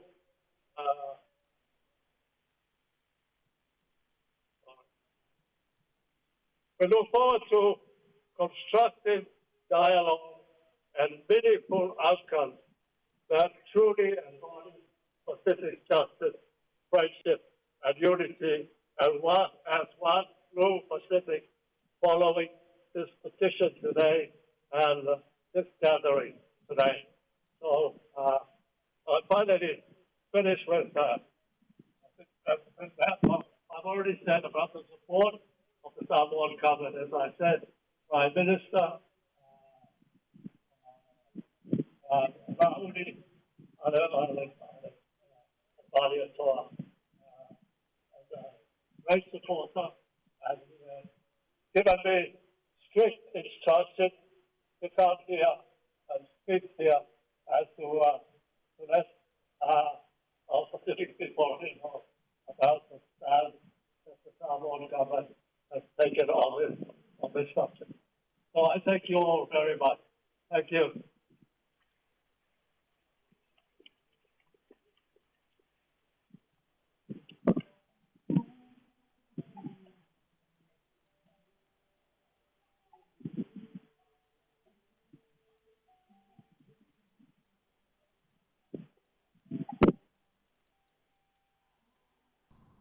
E o le saunoanga le nā le fionga le komisina maulunga o le mano Sāmoa, le fionga ia whamsanga whamatana tole fua ia o peona whafonga mai. Ia i o lo whawau pel por kala menu mamau tole malo ki e lau Facebook le Sāmoa Capital Radio te maua o mai ata o le whamui moi. Ia e whafonga mai pea, ia o le whaimato vāto i tātou pespesenga whalanga nu upo pespesenga mai le angwa whaiaonga. Ia a mesi o saunoanga le neitai au ma le whaaloa lo whaftai. Come forward leaving today. Give them a big hand.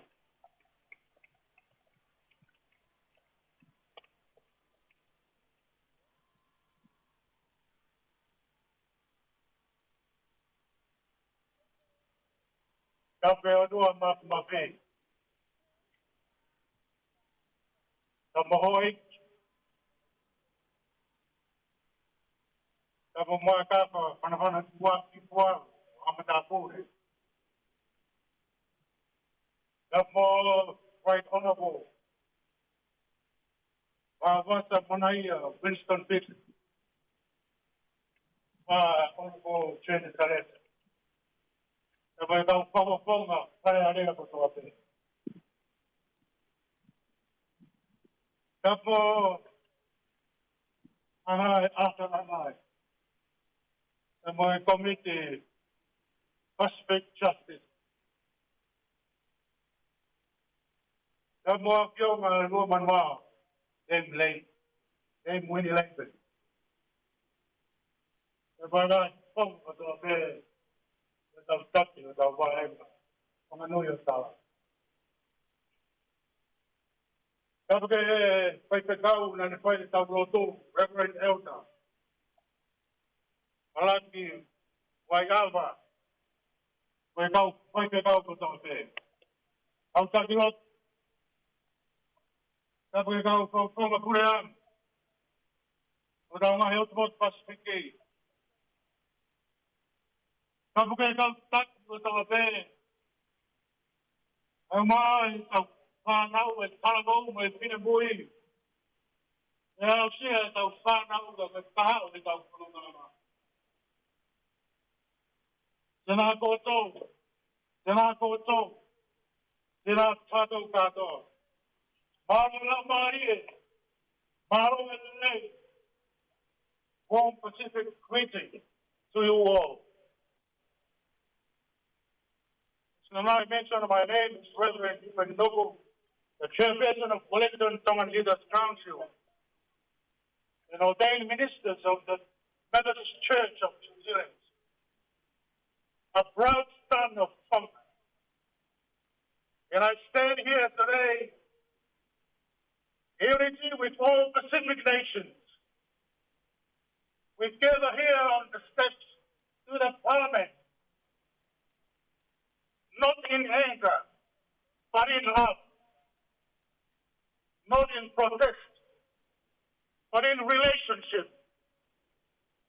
Not to divide, but to remind ourselves of something deeply true.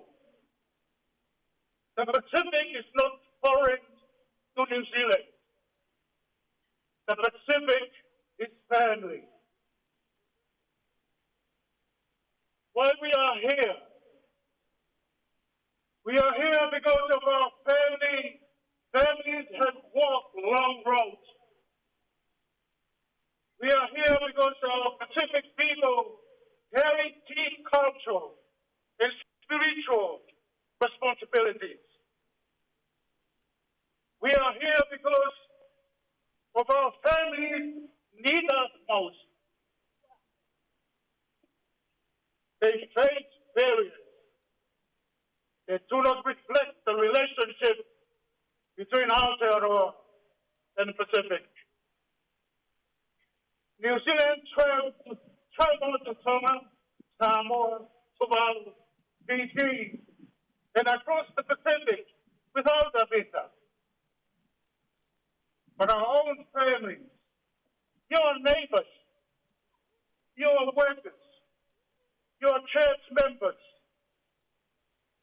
your loved ones face delay, cost, uncertainty, and heartbreak. This is not reciprocity. This is not fairness. This is how family treats family. Our connections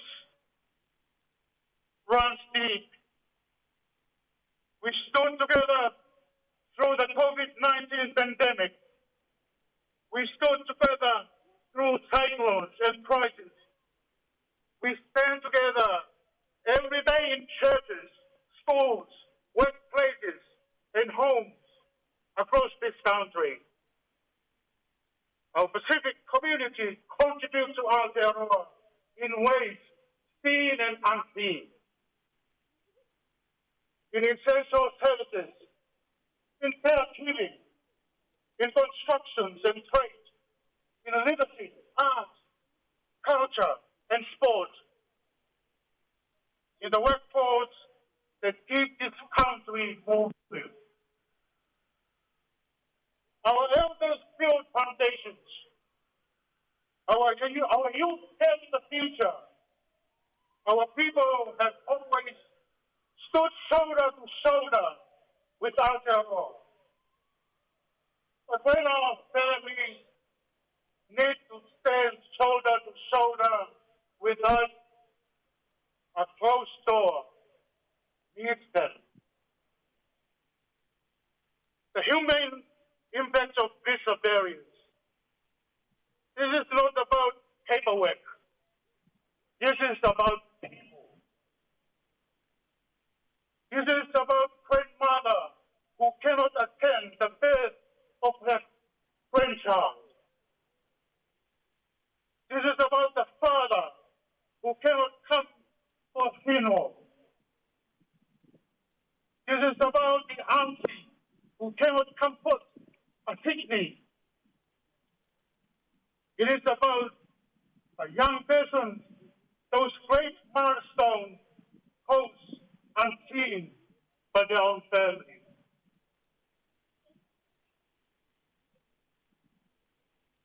This moment,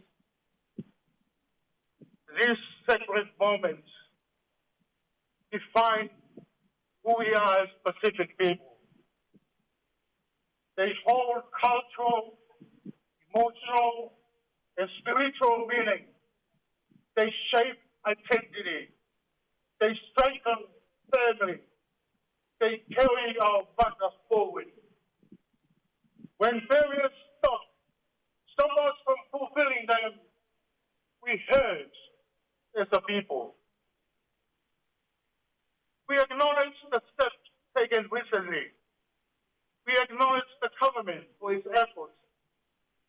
We acknowledge Right Honorable Manaya Winston Peter for receiving this petition today. But these steps, while appreciated, do not complete the work. More than 60 countries, we heard, have visa-free access to New Zealand. The Pacific, Aotearoa, closest neighbors, and deepest partners is not included. Today, we ask that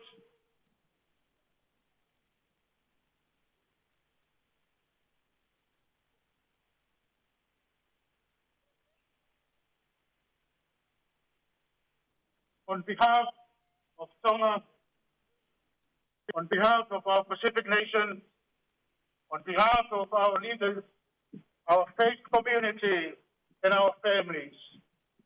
We are include Pacific nations in the Visa Waiver Program.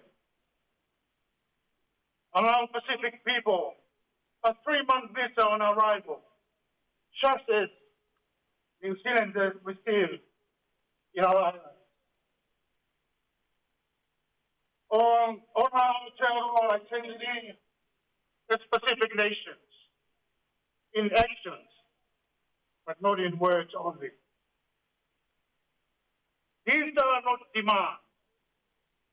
These are respectful requests. Requests grounded in love, reciprocity, and relationship. I want to finish up this opportunity on behalf of our Tongans. To everyone gathered here today, to our elders, our youth, and our churches, and our leaders, Maro Alpito, for standing strong today. Let our voice be united. Let our message be clear. Let our dignity shine. Let our hope rise higher than the step we stand on. Aotearoa, honor your Pacific people. Aotearoa, open the door. Aotearoa, it is time. Maru Abito, may God bless us all. May God bless our Pacific nations. May God bless Aotearoa, New Zealand. Never Marama, Takarama. May I ask for those that you may stand and we're going to sing. This is one of the Tongan hymns. Oh, I was informed it's going to be played, that everyone can sing. This is the hymn that our people sing as Manawa Tonga. And Ikaritai and the Tala Neputi. The hymn one.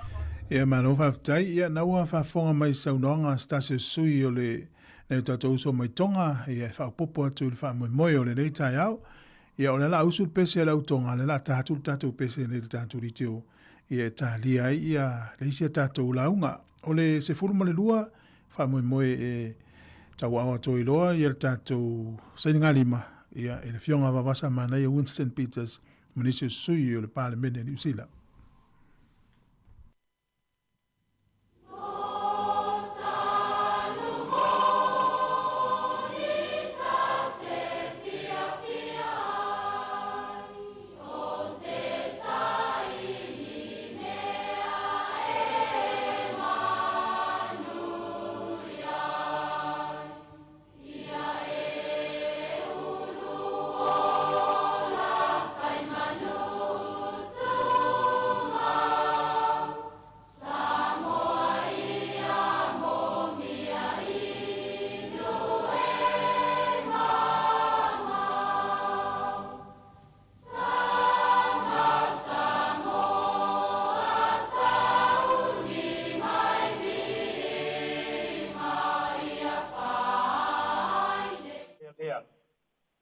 Lea has been a long-standing member of the Fijian community and the Pacific community.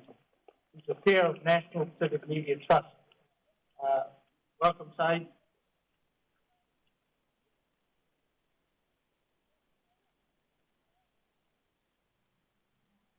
Mr. Ambula Binaka, a very warm Pacific greetings. Tamanong andaramo kita bakana okay, ni soso na may tukinong tangat sa Fenua. Kita ba ki keda na bubala pa pastika. Sigurawan na matagal sinin kuha. Tumuni na noon na may bitin na may tigura na matagal sinin kuha. Pinabali mo na bitokod. Na inakit na may tigura kina. Yan ang sinin kuha. Tumuni keda na linbunobi kinikuya pero sila ni Navale una nomini dolati ko na ibuwa ni Bingarabi. and about no understanding here when you make you go kill Aotearoa Nation. Today I stand on behalf of our Fijian community in Aotearoa, and as part of a Pacifica collective voice made up of families, elders, workers, church leaders, students, and communities who have come together with a simple, humble, and reasonable request that we ask New Zealand to extend to a group of Pacific peoples the dignity of a short-term visitor visa on arrival, allowing families to reconnect, cultures to breathe, and relationships long grounded in shared history to be honored. But before I continue, I wish to acknowledge and thank the Right Honourable Winston Peters, Minister of Foreign Affairs, for formally receiving this petition. Indeed, let me also again acknowledge the leader of this petition, Anai Adanai, for the work and the leadership he has provided in bringing this together. May I also acknowledge members of Parliament who are here of Pacifica Heritage, Dame Romanovau Winnie from the Greens, I believe John Piono is here.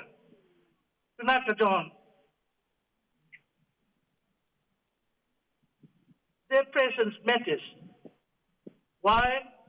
Because of where we are congregating and how we've gone about coming here, because it signals respect for democratic expression and recognition that Pacific voices deserve to be heard at the highest level of the House of Parliament behind us.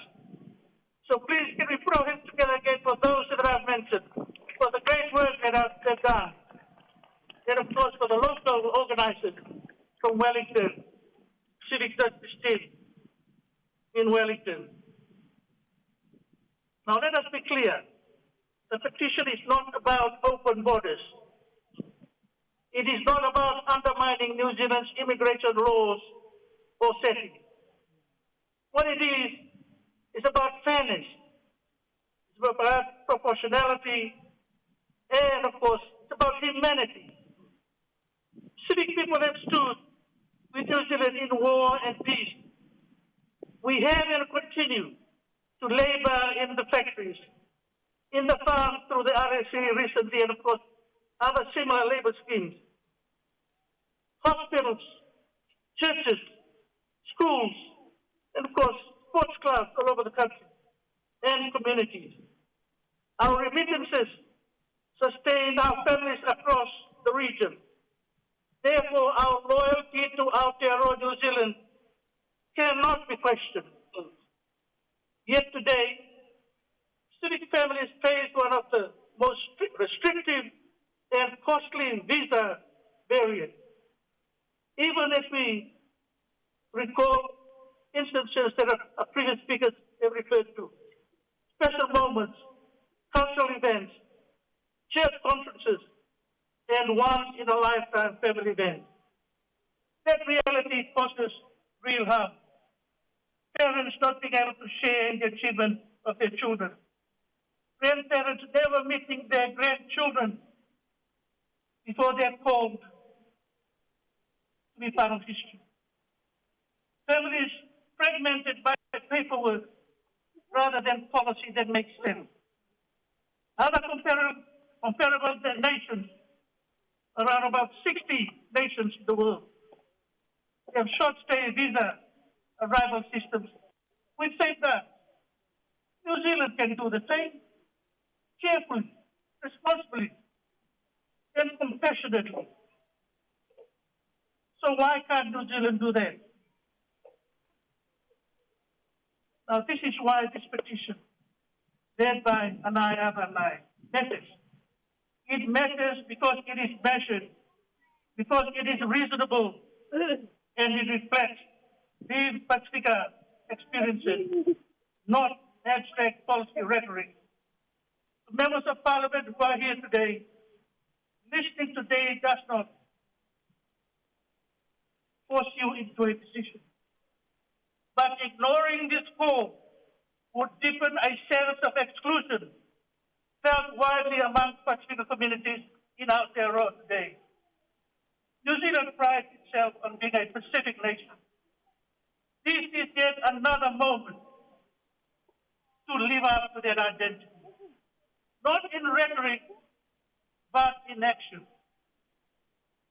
Therefore, I ask you, because it's MPs who are going to be considering this petition, ask you to consider this petition seriously, to engage openly, and to work with Pacific communities towards an outcome that strengthens families, that strengthens our regional ties, and most importantly, it strengthens and promotes social cohesion.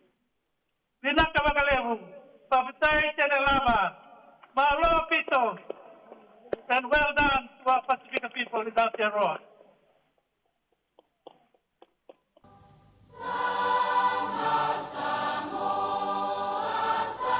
Saunoanga na le sunga ia saile lea ia o le sui o le tatou ne tatou uso mai fiti pe on sile fiel nei fa moi moi o lo ia foi le tau au o le mano fiti ia fa au pe tatou saunoanga o le nei tai au la tatou sfulu lua lu sfulu 1 minute te sfutasi.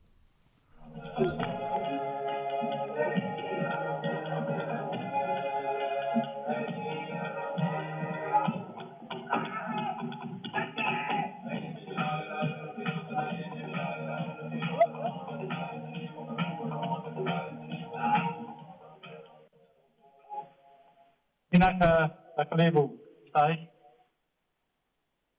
very strong leader for the Fijian community. I now would like to call onto the podium our representative from Tuvalu, Reverend Ali Talala, all the way from Auckland, travel with the Auckland Committee to be part of this event. Welcome, Reverend Ali.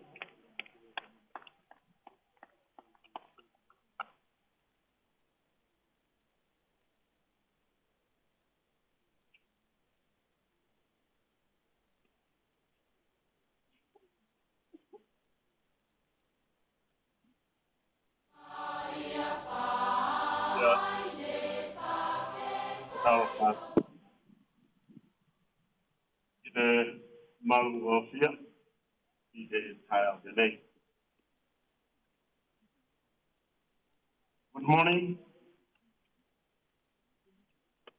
and warm Pacific greetings to each and every one of us here.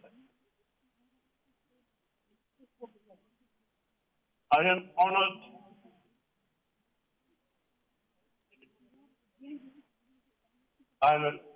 honored to be standing here today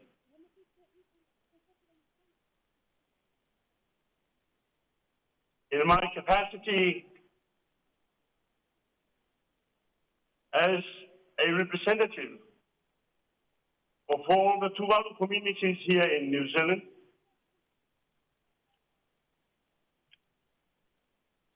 and as the chairperson for the Egalesia Gensiano Tuvalu in New Zealand,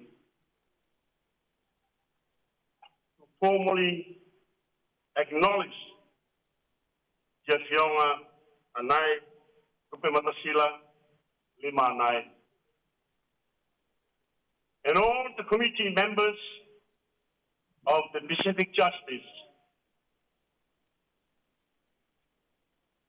and to speak on behalf of the government of Tuvalu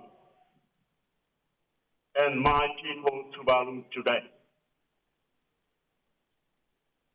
Thank you for the opportunity to speak today about an issue that goes to the heart of who we are as a nation. Our identity, our regional responsibilities, and our long-term strategic interests. I am here to present the case for granting visa-free entry to citizens of Pacific Island countries. For generations, our Aotearoa, New Zealand, has been woven into the fabric of the Pacific. Our histories, our families, our economies, and our futures are deeply interconnected. The Pacific is not just our neighborhood. It is our whānau. And in time of increasing geopolitical competition, climate pressures, and economic uncertainty, strengthening those ties is not just morally right. It is strategically essential. Visa-free access is a practical, it's a symbolic, and forward-looking step. First, step into strengthening regional relationships. Removing visa barriers signals trust, respect, and partnership. It demonstrates that we see Pacific nations not as the distant stakeholders, but as an equal partner in a shared region. This policy would reinforce our leadership role and deepen diplomatic goodwill at a time when Pacific nations are being courted by a range of external actors. Step 2, a step to supporting economic growth, both theirs and ours. Visa-free travel would encourage tourism in both directions, support seasonal labor mobility, reduce administrative burdens on our immigration system, enable smoother business, cultural and educational exchanges. Pacific nations and communities contribute significantly to the New Zealand workforce, culture, and economy. Making travel easier strengthens those contributions and supports regional prosperity. Thirdly, a step to a human-centered policy for a human-centered region. Many Pacific families are spread across multiple islands and across New Zealand. Visa-free access would reduce emotional and financial strain of visiting families for funerals, weddings, cultural events, and urgent needs. It aligns with our values of Mana'akitanga and Panaugatanga, values that guide how we treat those closest to us. The first step, a step in enhancing New Zealand's strategic position. The Pacific is becoming an increasingly contested space. By lowering barriers and deepening people-to-people connections, reinforce New Zealand as the natural partner of choice. This policy strengthens our influence, supports regional stability, and aligns with our long-term foreign policy objectives. Last but not the least, a step to a manageable and measured policy change. We can implement visa-free access with clear eligibility criteria, strong border security screening, monitoring mechanisms to ensure compliance, a phased rollout if needed. Our nations, including Australia with certain Pacific pathways, have already moved in this direction.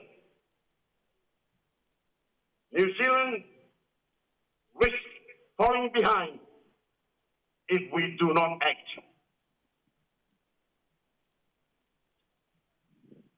Colleagues and people of the Pacific today,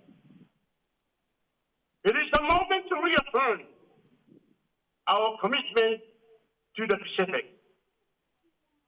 A moment to show that our words, our partnership, respect, and shared destiny are backed by meaningful action. Granting visa-free access is not simply an immigration decision. It is a statement about who we are as a nation and how we choose to shape our future in the region we call home. I urge Cabinet to support this proposal and take a decisive step towards a stronger, more connected, and more resilient Pacific family.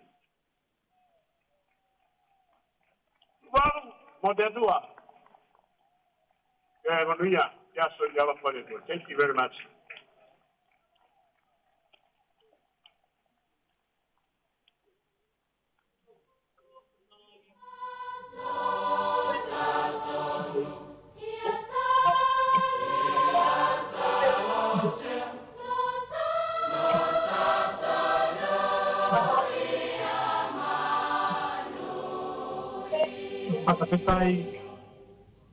Reverend Ali.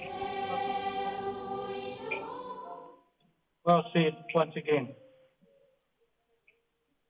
Respectfully, we are actually cutting into our time. So I now would like to call on Reverend Martin Mariota. He's been a long-standing youth advocate here in Wellington, especially in Porogua. He's now residing in Auckland as a church minister for Mangere FEB. Welcome back to Wellington.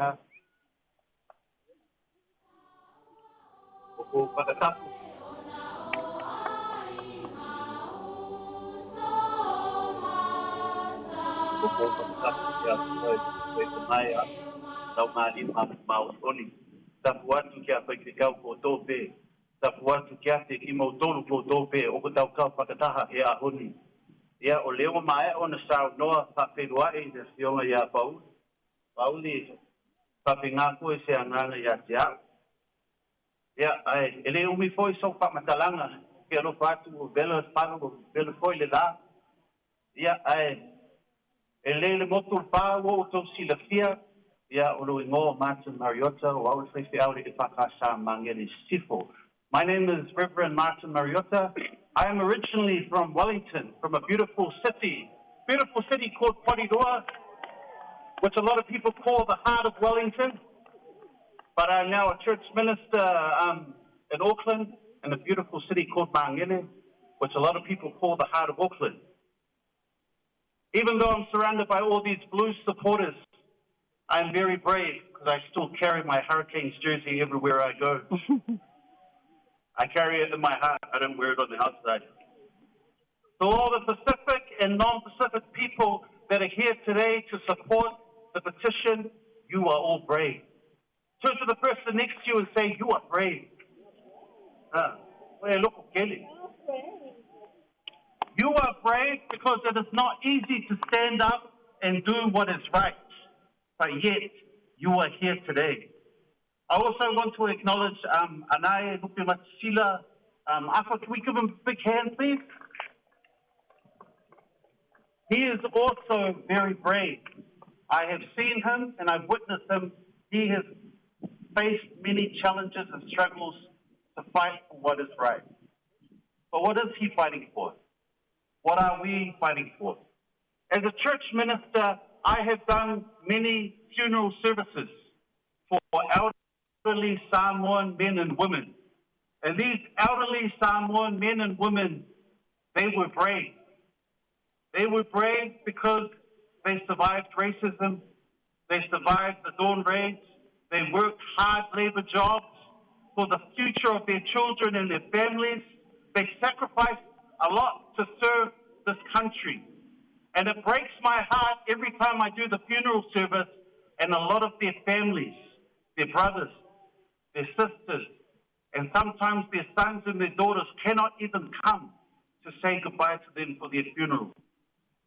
Is that how we honor our brave? Is that how we honor those who have sacrificed so much for our country? Is that how we sacrifice? Is that how we honor those? No. We honor them by being brave today and standing up for what is right. Finally, I would like to acknowledge Honourable Minister of Aubasa, Maanea Winston Peters. Thank you so much for being brave to take our petition. And we pray that God will give you the courage to fight anybody that gets in your way. Te talai e sui o na so'o, e mo o tau e pupu ngai le laudangi, a i o tau rotu tele, a wawo manma o I le laudangi. O le melia, iwi lava e le whengo pia tātou wha moi moi, a i e tātou loto te tele. Ave tātou mau, i e tātou loto te tele, e whaile mea sao, whaile a mi o tonu, a wao le whina nganu leo le atua peo na sao no le sunga le toi ina le tai au. Finally, I want to say, evil and injustice will always prevail when good men and good women do nothing. You could have chosen to stay home today, but you came. You could have chosen not to sign the petition, but you signed it. Why? Because you are brave. E tātou loto te tele pia, a wā lo whātasi mai lea tū tātou wha moi moi. Mo wea kaku mau. Martin. Now the time has arrived. And unfortunately that we are unable to continue with the other speakers. However, we will do so after the presentation. We've also got a performance line up. So I'd now like to call on Whiongea Anai to come forward. How are we going to work this? Dame Roman Vau, if I can have the women, please. You've asked for this. So if I can have the women up here. So how we're going to process this is Anai is going to read out the petition. And then he's going to walk towards Honourable Vavasa Manaya Winston Peters and present to him. And then we're going to ask Vavasa Manaya to speak and respond to the petition.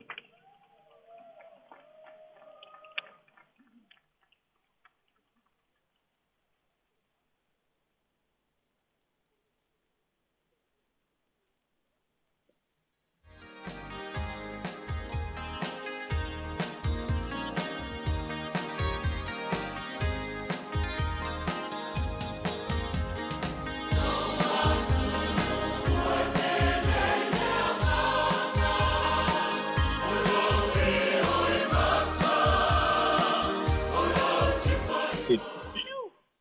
Today we are greatly honoured as Vavasa Manea, the Right Honourable Winston Peters, the most experienced and respected politician in the New Zealand Parliament today, the man that should be leading this country and soon will. Our only voice and friend in the government is receiving our petition. I remind you all that it was David Seymour of the ACT Party, Winston Peters of New Zealand First, that went against their coalition partners that stood alongside the Samoan people's determination for the 1982 Privy Council decision to be delivered. 42 years we waited for justice, and successive governments led by National and Labour ignored it. Today he will receive our petition that calls for New Zealand immigration to respect the peoples of the Pacific by treating us with respect, dignity, equality, as they do 3.2 billion people from other countries around the world. He has listened to the voice of Samoa's Prime Minister, Lauli Malietoa Potava Fusi-Schmidt, and Fiji's Prime Minister Sitiveni Rambuka, supporting the Pacific Justice petition. He got the mandate he waited for and has publicly stated the treatment of Pacific families has to be given serious consideration. Winston, the Pacific people pray that God will guide you through the evil that surrounds you, that don't want to treat the Pacific people with fairness and equality. I'll read you the petition. I, Arthur and I, petition the New Zealand government on behalf of Pacific Justice Movement, representing the collective voice over 16 million people of the Pacific. We humbly but firmly request that New Zealand immigration treat Pacific peoples with the same respect, dignity and equality afforded to citizens of 61 other nations, representing a combined population of more than 3.2 billion people, who are eligible to travel to New Zealand directly or via Australia and receive a visa-free 3-month visitor's visa on arrival stamped at the airport. We know that the Minister of Immigration has the authority to address this inequity by directing her ministry to enable visa on arrival access to Pacific nations. Despite repeated requests, this issue has been consistently ignored. We therefore call on the Right Honourable Vavasa Manea Winston Peters, Minister of Foreign Affairs, to urgently bring this matter before the House and request that a select committee conduct an urgent inquiry into the unfair and discriminatory treatment of Pacific people under the current immigration settings. We further request that any final parliamentary vote on this issue be a conscience vote of members of Parliament. Sir, I remind the House that as recently as last year, the New Zealand Immigration Office in Sāmoa was open only for 1 hour per day, 1 hour per day, to serve a population of 200,000 people. Many travelled by ferry from Sāmoa to arrive and find the doors closed. This is compounded by the expectation that applicants rely on online systems, despite many Pacific villages lacking reliable internet access, despite many people lacking the digital literacy required to navigate these systems. This was not merely an inconvenience, it was an insult to the dignity and integrity of our people. It was your intervention last year, sir, that led to the office being open for 8 hours per day. Today, Pacific people have gathered here, and many more wait across the Pacific in the hope that you will once again deliver justice. We do not blame the people of New Zealand. Many have no idea how Pacific people have been treated by the New Zealand immigration for decades. Many believe we're accepted as New Zealanders.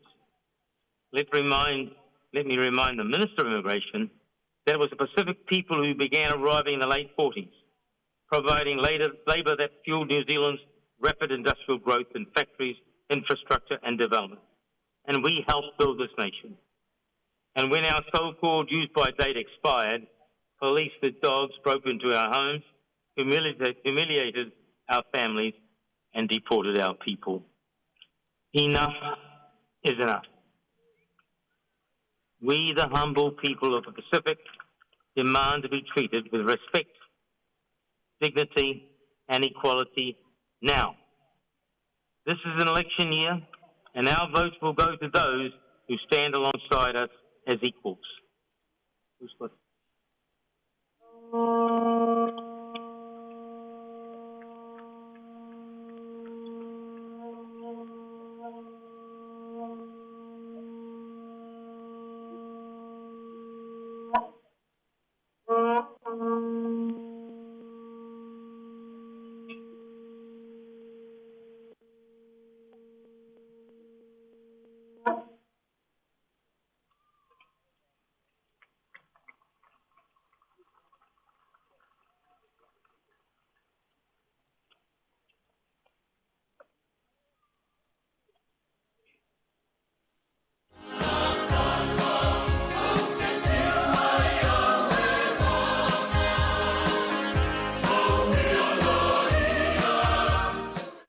Thank you for being here this morning.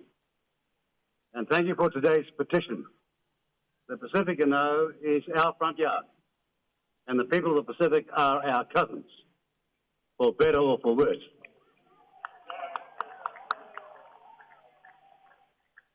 Now, here's the fact. Cousins look after each other and respect each other. When it comes to visas, there's an issue in that people from nations outside the Pacific, in some instances, are getting far better treatment than you are.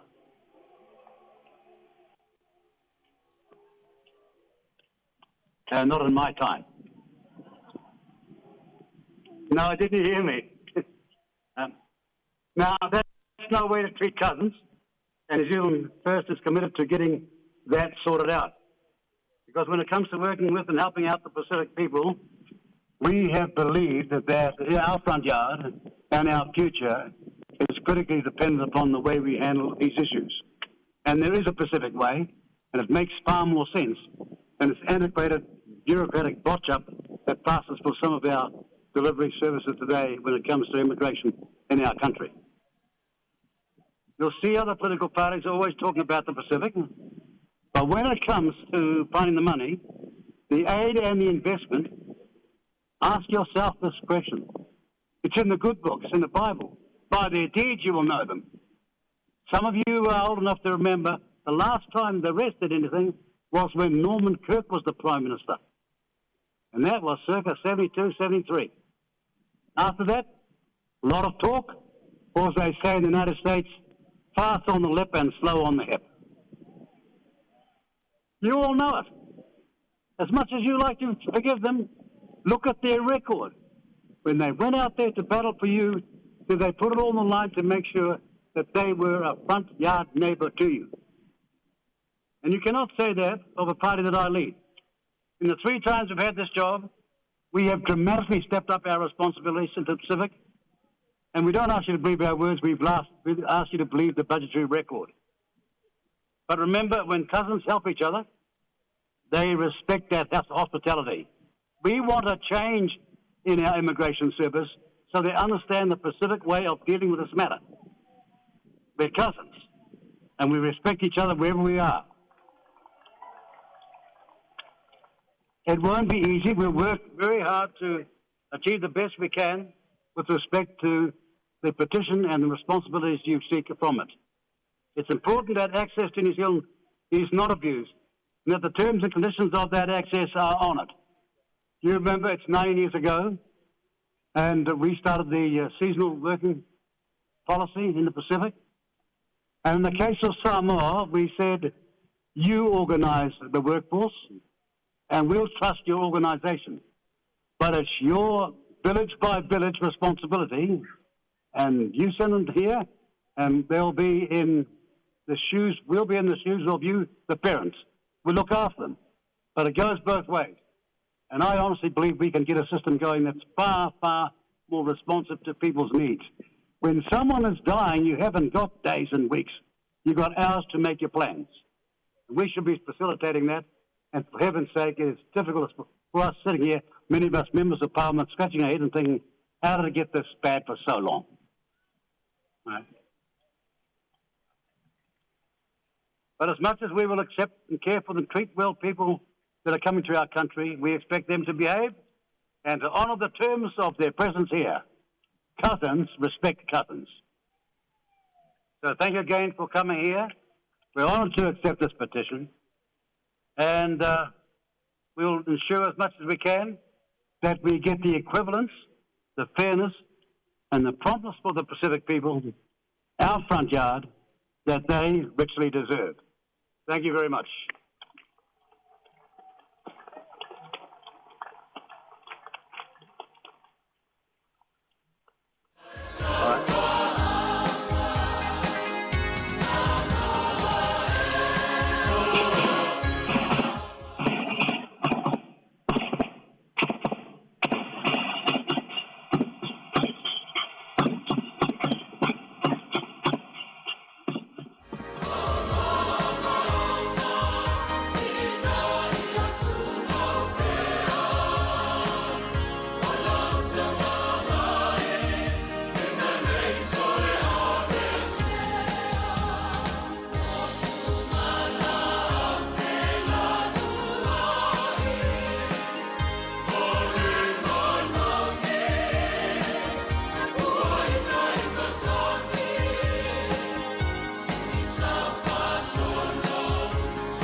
participation of all our churches, all our organisations, our leaders, and our Pacific women, and our young people.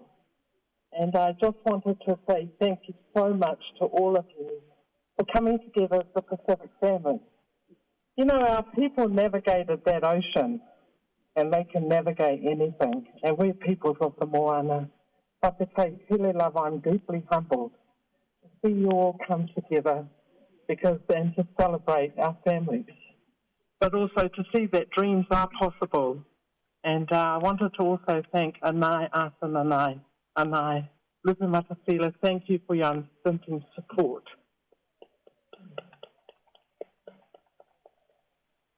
I also wanted to thank our church leaders. Thank you so much for the blessing. You know, there's a line that goes, in my hour of need, who came? And we must remember that.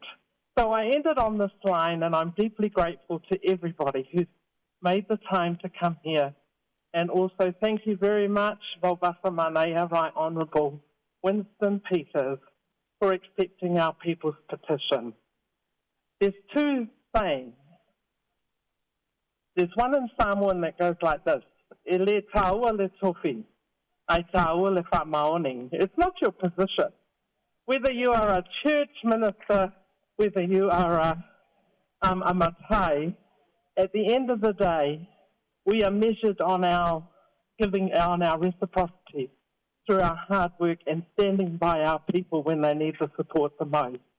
And I end on the Tongan proverb, and thank you very much, Reverend Hueni Nuku. Takana e no pohe. When we paddle together, we can reach the destination. Thank you.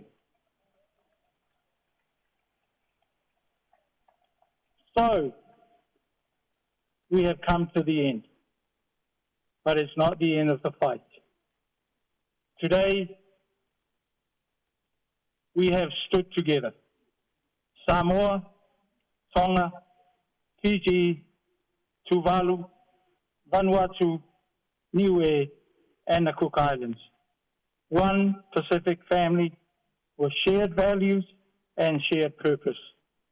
Your voices, your stories, and your hope have filled this space with dignity and strength. I acknowledge everyone who contributed to today's program, those who spoke, those who organized behind the scenes, those who sang, prayed, offered support, or simply showed up, and those who traveled from near and far to be here. Whakatei tere lava, malo kito, inaka wakalevu, whakawhetai lasi. Thank you to Ma. Whakawelai, meitaka maata. I now like to call on Reverend Antele Asau, Secretary of the Church Ministers Fellowship in the Wellington region, to say a final prayer for us before we depart.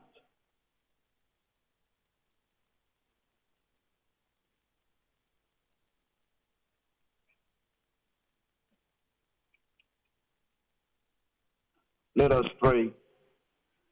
May your grace be upon us as we depart this place. Mato balau se fa marumai o aolofa. Ai mai se lo lava alofa tu noi lungo lau fa nau fa tua. Ai mai se lau kerisiano uma. Mato uma pasifika o fai lau poro poto fanga ila loi por nei lau le. Mato balau se leo atu. Tai tai atu fai ngā malanga. Nis foi e malanga e se atu le tie man nei ai. Nao e lava o le tua e whātau nuina o mātou wha moe moe. Na mātou wala au lea le ie whātai tere le awai mai o lo wanganga whaia. Pa manuia le potonga o māwhaka nei le ie. Pa manuia lo au whai ngā ruenga. Tai tai le ngatai lea se o lava ia mātou whanau pele. E iai lo wanganga mau whamulianga i lunga ia te mātou. Tumo mai o manuia lo file mu. Le ngatai lea o lo lava lo whatu noa. A le mawhitanga whai pēr ma lo lava nganga whaia. Nei se yo o ile whawau lava. Amen. Amen. May God bless you all. Give a big hand to everyone here. Now go.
fefia lava te whatalo whātolo tātua te no mala whaafonga nene fo I whaopoponga o tala mai Sāmoa o se mai e lau whaafonga.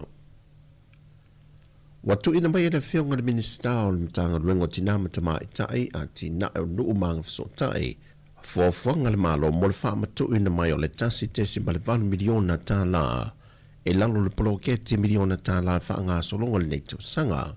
Sau no le whionga moe whaawo Julius a koe tā whanai o nisi o vaenga o le poloketi miliona tā la ma lona whaafuefuine pe ona ta oto ai I le teimile nei. Kalame o whaatino ina le matanga ruenga.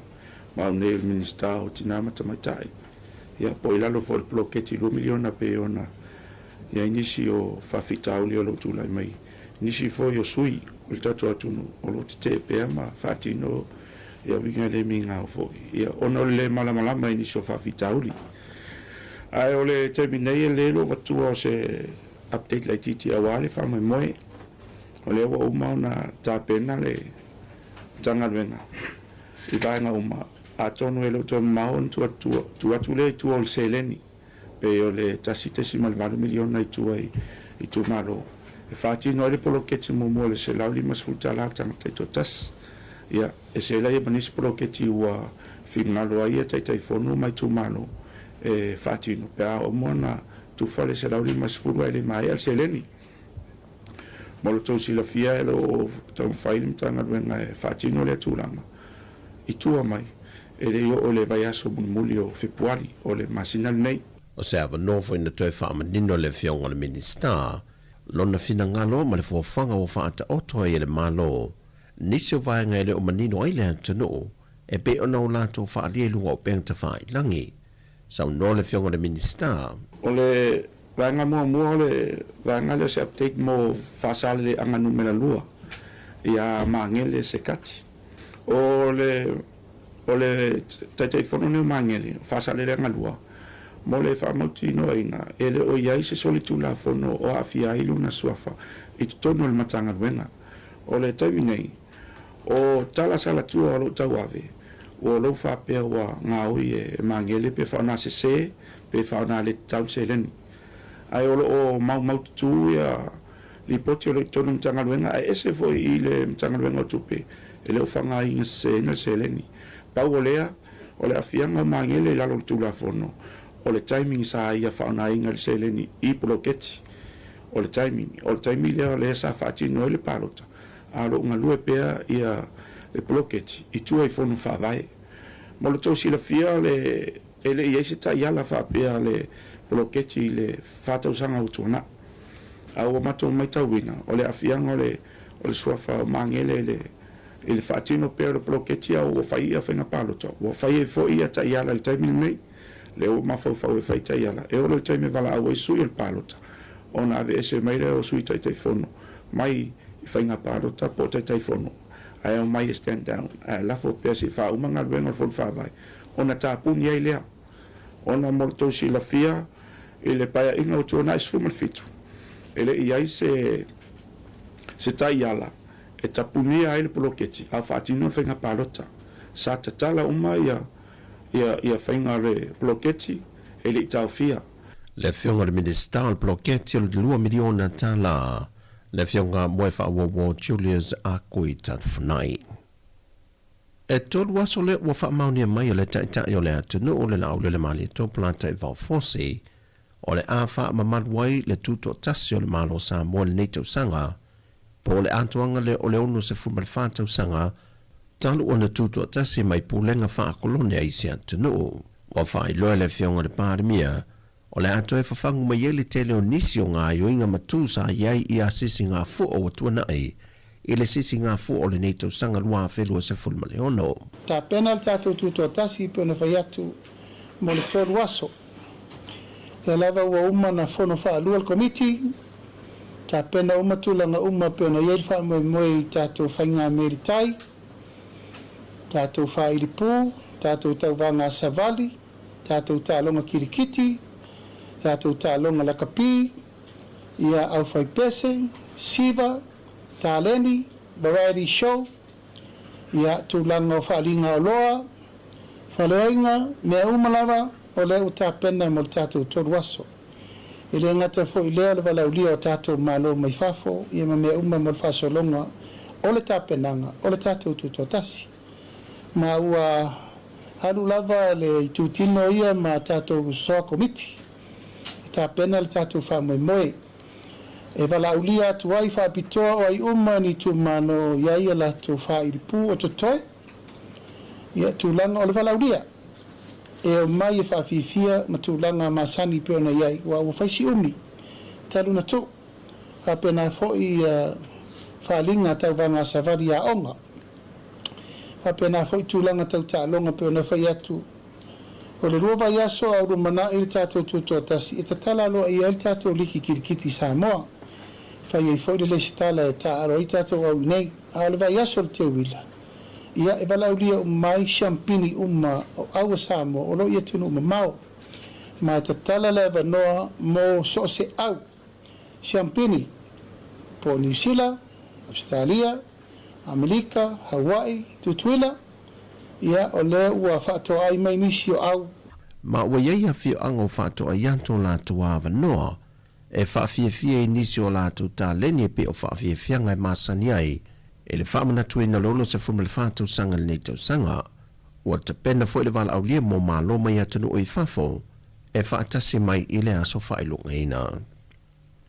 Ua toa popo le ngasai le au whainga ruenga le Frankies i vaitele i le toa telo i lātou sa ngā rurue ma mawai ngā ruenga ina ua maua se whaaninga malitu mai te pule e le ise iso i lātou le avae mai awanoa uma sa ngā rurue ai ona o le whaatama i o le supermarket tele sa ngā rurue le hafi na whaadia fwe se pepo whaamtalanga e le oa afia isi au o nanga le company isi no whanga ai o loo whaawo pe foi i aso enga le mtanga ruenga o fui mū e le mafua anga tonu e ui o le tele o whaamtalanga o whaoane e le mafua anga o le hafi.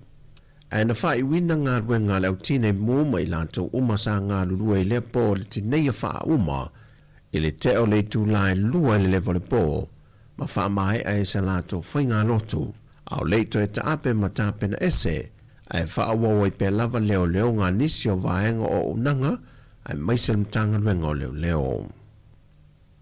O le tūlai mai o le tamaita i loia sili i lona tōwhinga fau, le tamaita i a maunga Precious Chang, o ia whaalawi loa i le whaatino i na loa, o se fuafanga o levo le whaata oto mai i le malo i le telo tau sanga ua mawai, o le toi whaafoi u mātu leo lo ia, o loo ngā lurui mitanga luenga maisi au nanga le malo, i lalo o le ofiso le loia sili, ona o le tūlanga uti o le awhai ngā ruenga po lo ia o loo ngā lurui ai, e le tele o mana o ngai te tau ona whaatino.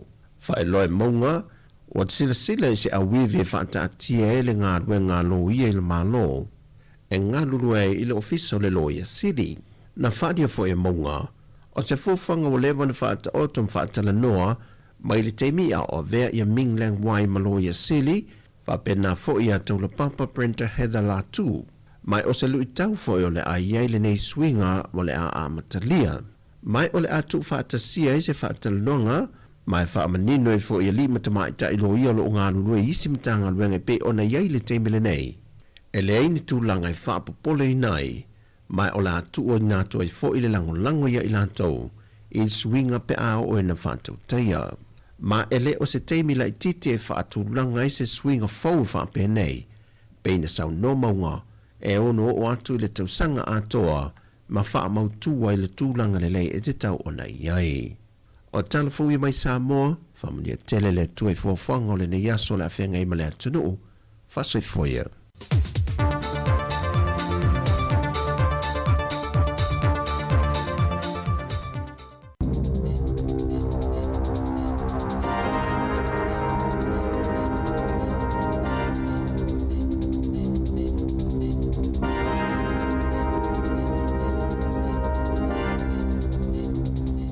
Tala flava le whapoponga mo mua talafou mai le si ufonga le la mua mo le ni tai au o le aso sfulman tasi o Februari lua whelua ono.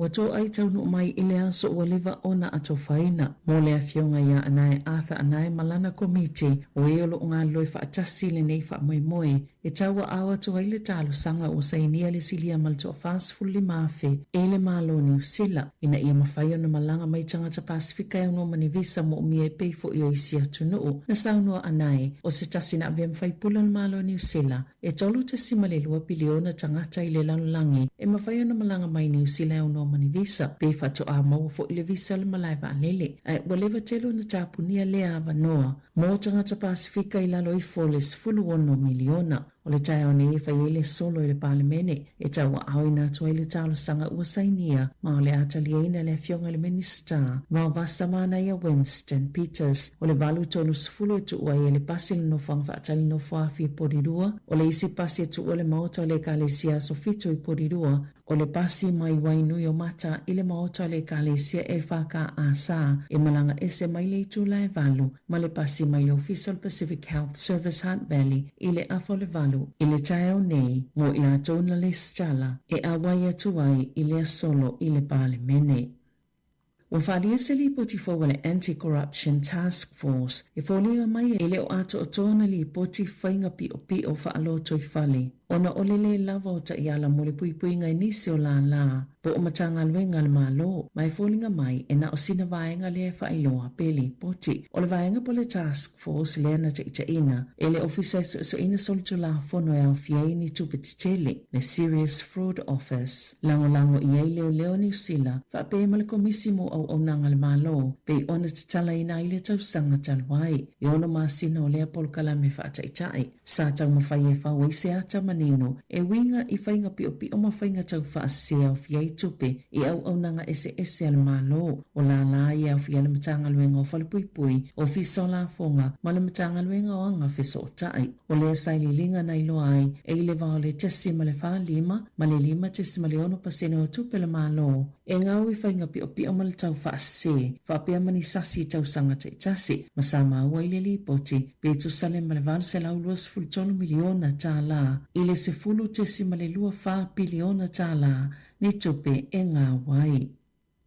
Wātangia mai le lata lava ina whaamaonia o le langolango le vaenga whaupwhai le leipa mo le maalilianga whaatawa inga saoloto ma imitia peitai e tele nisi fesili ua langa e tatau ana taliena e whaatatau le ato ango le maalilianga. Na whaasilsila le palimia Christopher Laxon ma le minister fa whaatawa inga Todd McLean le maalilianga o le iwhaia le kevisimasi. Na whaalia le taita o le New Zealand First i le taimi wawasa mana i Winston Peters o le aia le langolangoina le maalilianga ono le atele le ngā wai o New Zealand ai mai se lava i le tūtau i tangata malanga mai whaapia fo i maulua ngā osi mai le susu. O le iai o le langolango le New Zealand First ua mo'omia ia le National ma le Act o le whainga malo so whaatasi se isi vaenga whai mai le ituangai e mawhaiona pasi e le palemene na sauno le taitai o le Labour Chris Hipkins i le asolua e ia le talitonunga o le vaenga whai o le atu si atu le palemia le whaiunga le vai aso e whaatolanga atu i eitu tuunga le langolango le Labour mo le atu la fono o nolo manino lava le iai o la tau watu ngalunga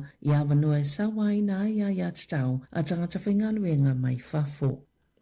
E to o te leta mai tia o ngā university o whiangai mwhaafitau li tau tupe o na ua tele company o ta alonga o bete petinga o saputu atu ye lātou pe ona whaali ele whaala patunga mo whaafitau li o ta alonga whai tupe e eili poti o ni ta mai tia o ngai no whatu mau o whaalua lātou tupe mo whaale no whamau tutongi whaapea ma alauni i ta alonga whai tupe ma bete petinga na amatai le Problem Gambling Foundation. Sa lātou polo kalame o nei whaapea wa amata lava na whaatou mau fia tu ta'alonga whai tupe i le si o manga o ta'alonga masani ma o le itu pāwali i le ai tele na whaatutuanga i ai whainga whaato sina o le aasia se atu i lātou i whaalauloina le soifua maloloina mai tutonu le whaalapatupatonga i University le atunuu na saunu le whaaton sile o le Advocacy and Public Health. E a nga i lava whaato sina i tupulanga talavo au le amataina lātou wa o ngā maua lulunga.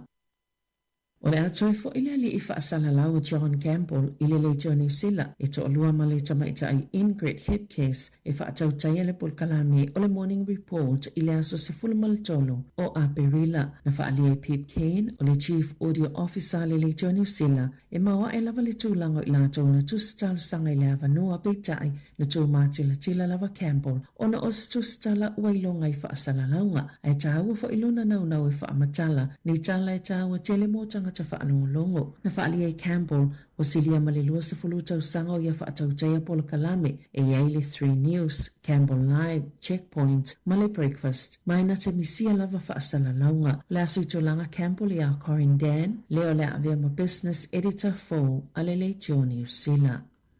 E iei ni mātua i mana watu ua whaanga lātou tupe teu ma whaifo ini a lātou nono ngā tupe e whaatupe au na ngā pasi e ave i lātou whanau be momoli ai i a onga wa mafua o na iei ni seo pasi a onga i Palmerston North ua whaamalo lo o nau leilo i longa le matanga luenga e le silia malilua se lau 50 au na ngā pasi o lo whaatino ina lea au na ngai lea tuno o atoa na ta ua i se tasio li poti a onga mawa lulunga e tolu se lau lau whainga o lātou tamaiti wa afia ia suinga o rongo tea o se tasio nu olo o afia ia suinga mai ta i se 5 minuta le umi o le taimia malanga i tamaiti a onga i Palmerston North o le ala lea ua tutongia ia mātua le pasi le ana lea i se tutongia le whaitau fia se fulo tau sanga na ta o se tasio matua e silia mali 5 se lau tala le tamaiti ti ile kuata e tutongi pe a whaonga le au na ngā pasi na whaali i se suya le matanga luenga o se tūlanga maasani lava leo le whaia o ilo ilonga i awala i olo uia e pasi o ne sui lava leo whainga o tamaiti a e mawhaiona wha o ngā pasi i no ue pe o rongo tea pe a whai e lava tamaiti e whaatonu ia o ngai pito i lata i ai e le ise whaanau al matanga luenga e ilo awala o pasi ina ia whaasawa ini tupe pe o na sauno le sui o la matanga luenga wa onga.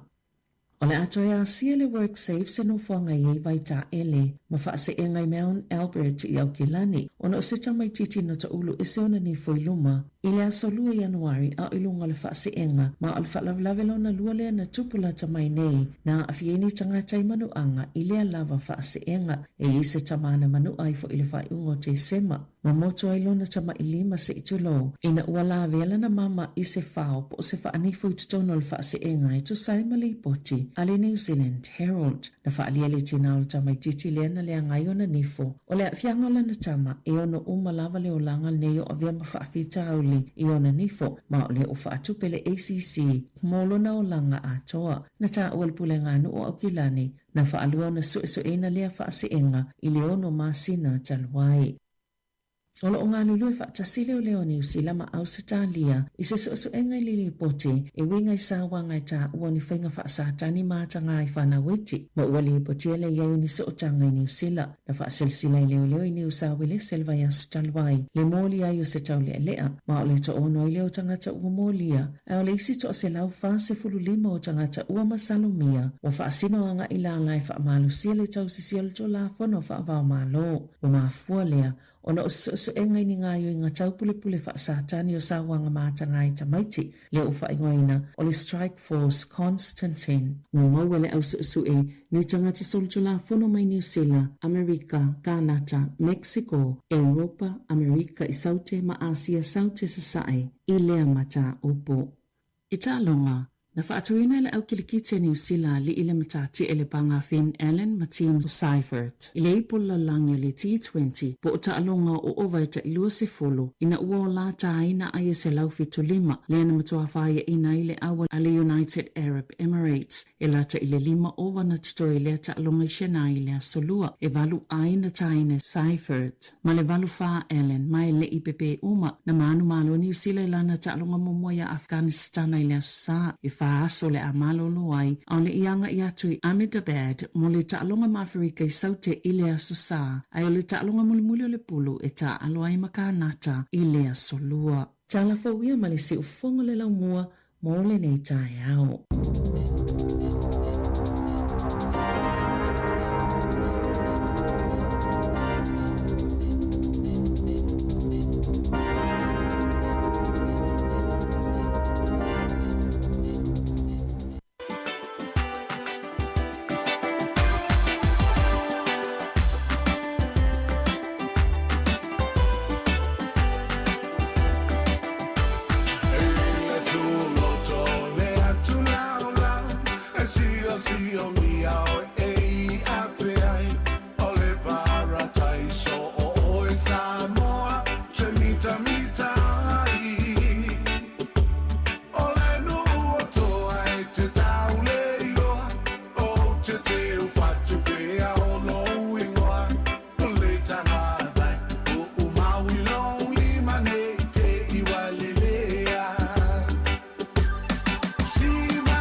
La Sāmoa ma le sunga ia tūna i mati a tiunia vai lua ina ua tūla i mele tātou taimi ua toi lua se fulu tasi minuta le tāleo le tūla tasi ia tāle tasi na mai fuele o le tātou tautua i lunga le la leo ia peo na whaafonga me nisi tonu ainga ia malunga lau ta vale i le tasi o no tesi ma le tasi whaamo. Tai masani o musika ma whaafiafianga si filoi ia wala wa fuele whaafonga ma le mai mua tāpo i mai le tātou o tunu le taimi le aso ia le mātanga o fia o le sasulu le la whaaftai le tua ia o tātou ia i fo le nei fo i taimi o le aso ia i pe on si le fia o na ua mai atu ia whaasalalonga tu sa o lea na tu ina mai ia nisi o le tātou o whainga luenga le si fonga lau mua mai tailu maa maota o le pale mene o New Zealand ia pe ona iai le nei tai au atoa mai lava le tai ona leila ia lea na tu sa o mai tātou whaasalalonga ia mai le tātou nisi o le whainga luenga ia sa tautua mai ia iluma mau talimalo ia matu mai na mai tātou whasalonga tu sao ia e ala ili morino le tātou mau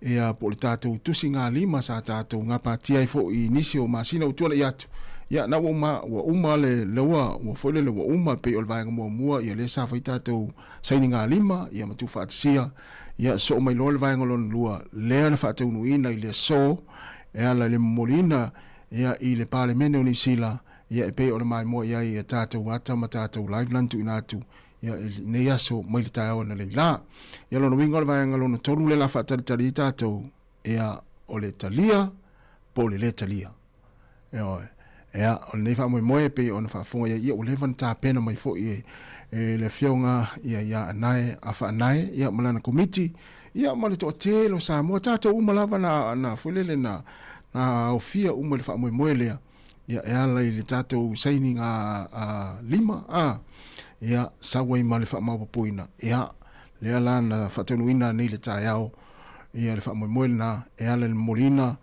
ia I le parlemene o Nisila ia le na whai le sunga ia wawasa mana ia Winston Peters ia ma le whainga malo ia Italia ia le tātou saini ngā lima ia awala fo I le tātou naunu ta inga ia ma le manaonga tangata Sāmoa uma ina ia whaawhaingo fie ia visa ia asi mai ai nei o tātou tangata tei pei fo I o isi atu no o langi le sa o loto le malanga mai ia pe o le aunga nā ma le whaamoe ia pe ona moli le tātou mau ia I le nei tāiao le tāiao a tona leila ia nasa mai mo ia le tātou tino e ala le tautua si fonga lau mua I lunga o tātou penga te whailangi ia mai se foi ia le tātou tasi o ono tesi ma le tasi whaamo I nei o tātou mātua lo whaafonga mai ia I tonu a inga ni teime o le awa uli ia mai lava le tātou tautua mai ana leila le tāiao ia whaamalo le tātou atino o ai lava sa awa ia tu le nei aso mai le tāo na leila ia I tai le whaamoe I pei o na whatanuina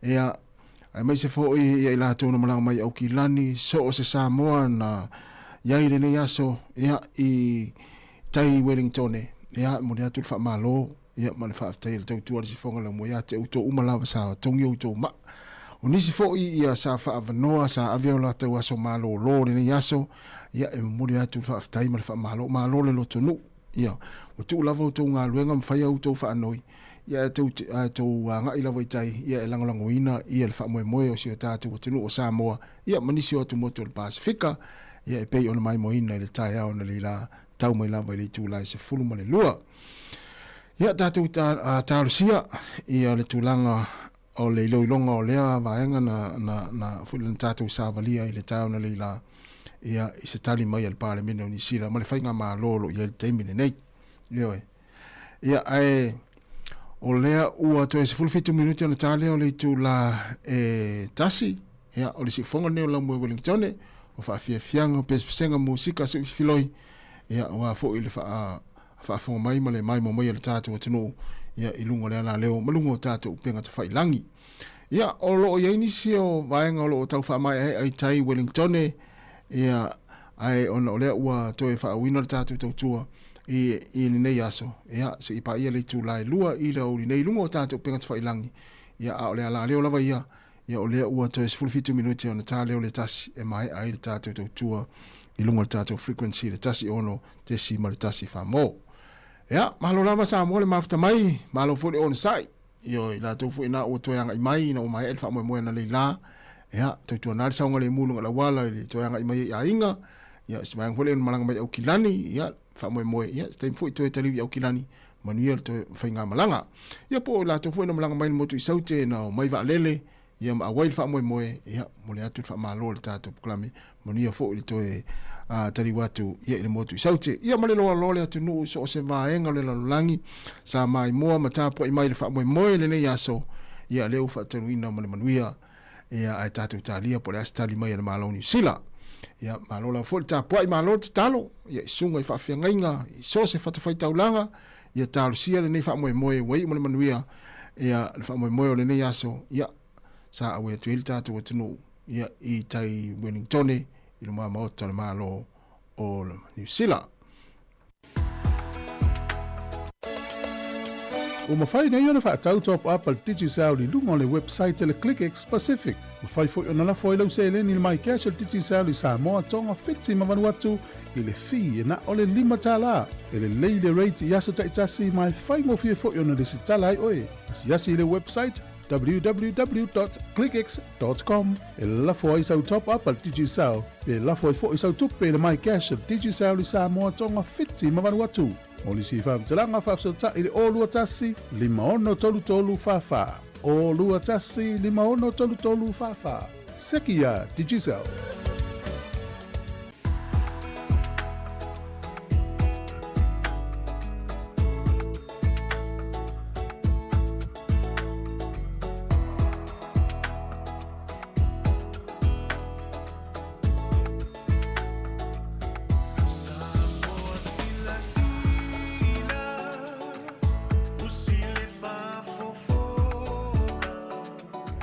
Se ilang ila ute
O le tautua le si ufonga o le laumua o lo iai fo i le langolango a le New Zealand On Air.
Fianga mara pe pese le penino te fau nei vaenga o tautua si fonga lau mua ma na pese pesenga musika su i filoi ia o a foi le fa mai le tatu wa tenu ia mo le tuele fa aftaitele ia pangalia wa mai ale tatu tautua i lunga la leo mo le tuele fa aftaitele lava le pa ia mo le malo Sāmoa i tonu ainga ia misi foi i tonu lau tavale nga luenga lo ki mai lau le tio ia tu sai le tatu maftanga ia ma lau fa fonga mai le ne yaso ia mai lava tam nei lai tatu proklame pe on tu inatu fa malu luat foi ia wa sala foi singa ngala ia lo foi ngaluenga fa mangala so ma fa le tonu mo le sone ia atu fa fiso ia lo manga lu fa tasia tu le taimi ia manuia lava fo fanga to nei uli mo ni fo to ia tu ngaluenga ia tatu tu filo tal tai masani le tu la fitu ia mo le taimi ia mai le si fonga la mo ni tonu ia tai na tu pese le antu ni atu le tatu telefon tala mai Sāmoa ia tatu mafuta ile si pa ile tu la lua ile awa uli nei whaamuni tele rawa le atua le tātou atunu o whaasoifua ia.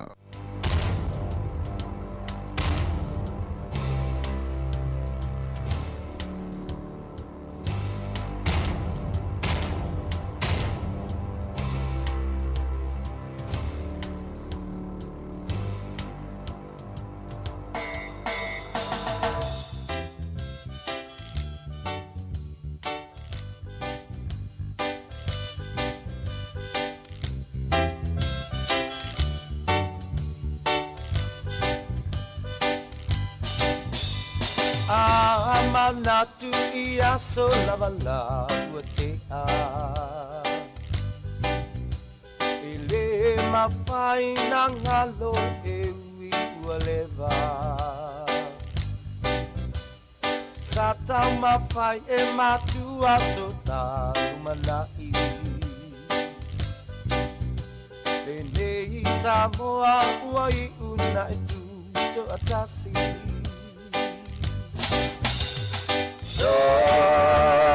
Fa inai tua Salato wa samai le va fita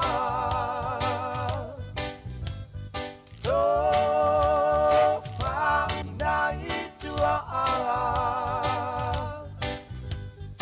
Ile alo famoni ia Sāmoa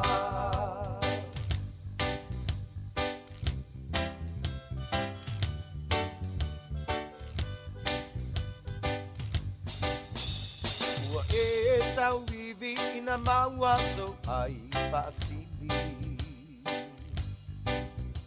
Ao aya le matangi you so e pailonga te saili Le ngalo le alofa ia sulu lo sulu na titi Na e maua la ia ole ala e anga I le tini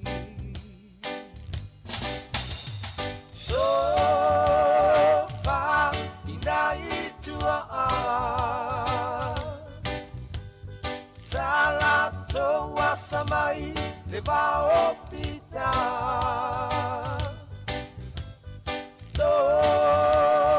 Fa inai tua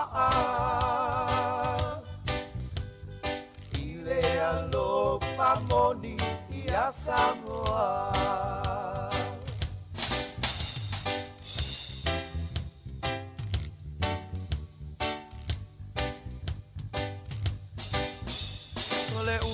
Ia seu ole manu atangai ile ngalu Wala nei Sāmoa o se manatu Manatu ilo ta whaamae nei te iwa malepe Ona tangi ai nea ole fatu Male ele ele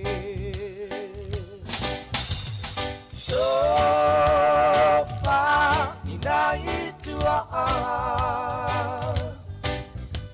Salato wa samai le va pita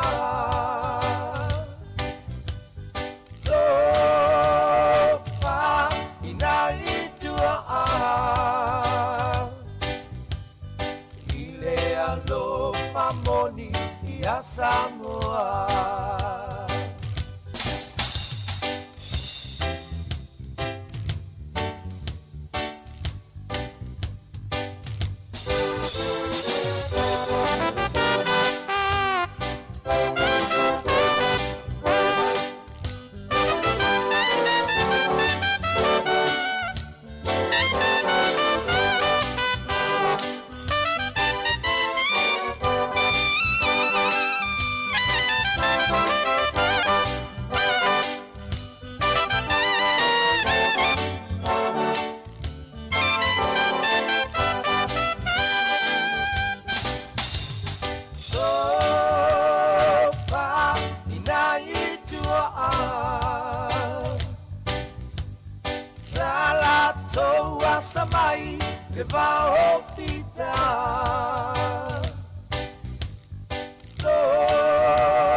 Tua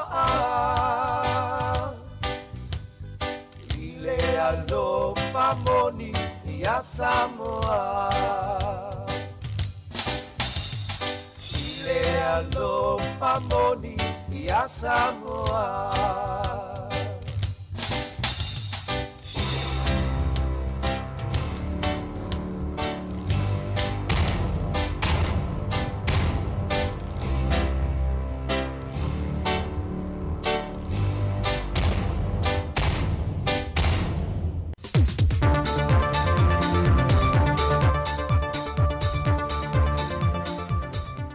O te whiwhia lava te whatalo whātolo tātou o te nōmala whaafonga rene fo I whaopoponga o tala mai Sāmoa o se mai e lau whaafonga. Watu ina mai e le whionga le minista o le mtanga ruengo tina matama I tai a tina e o nuu manga fiso tai whaofonga le malo mo le whaamatu ina mai o le tasi tesi ma le 1 miliona tā la e lalo le poloketi miliona tā la whaanga solonga le neito sanga. Sau no le whionga moe wha wo Julius a koe tā whanai, o nisi o vaenga o le bloketi miliona tā la, ma lona wha fwefui ne pei ona ta oto ai I le teimile nei. Kalame o whaatino ina le matanga renga, ma o ne le minista o tina matamaitai. Ia po ilalo fo le bloketi 2 miliona pe ona, ia nisi o whawhitauli o lo tūlai mai.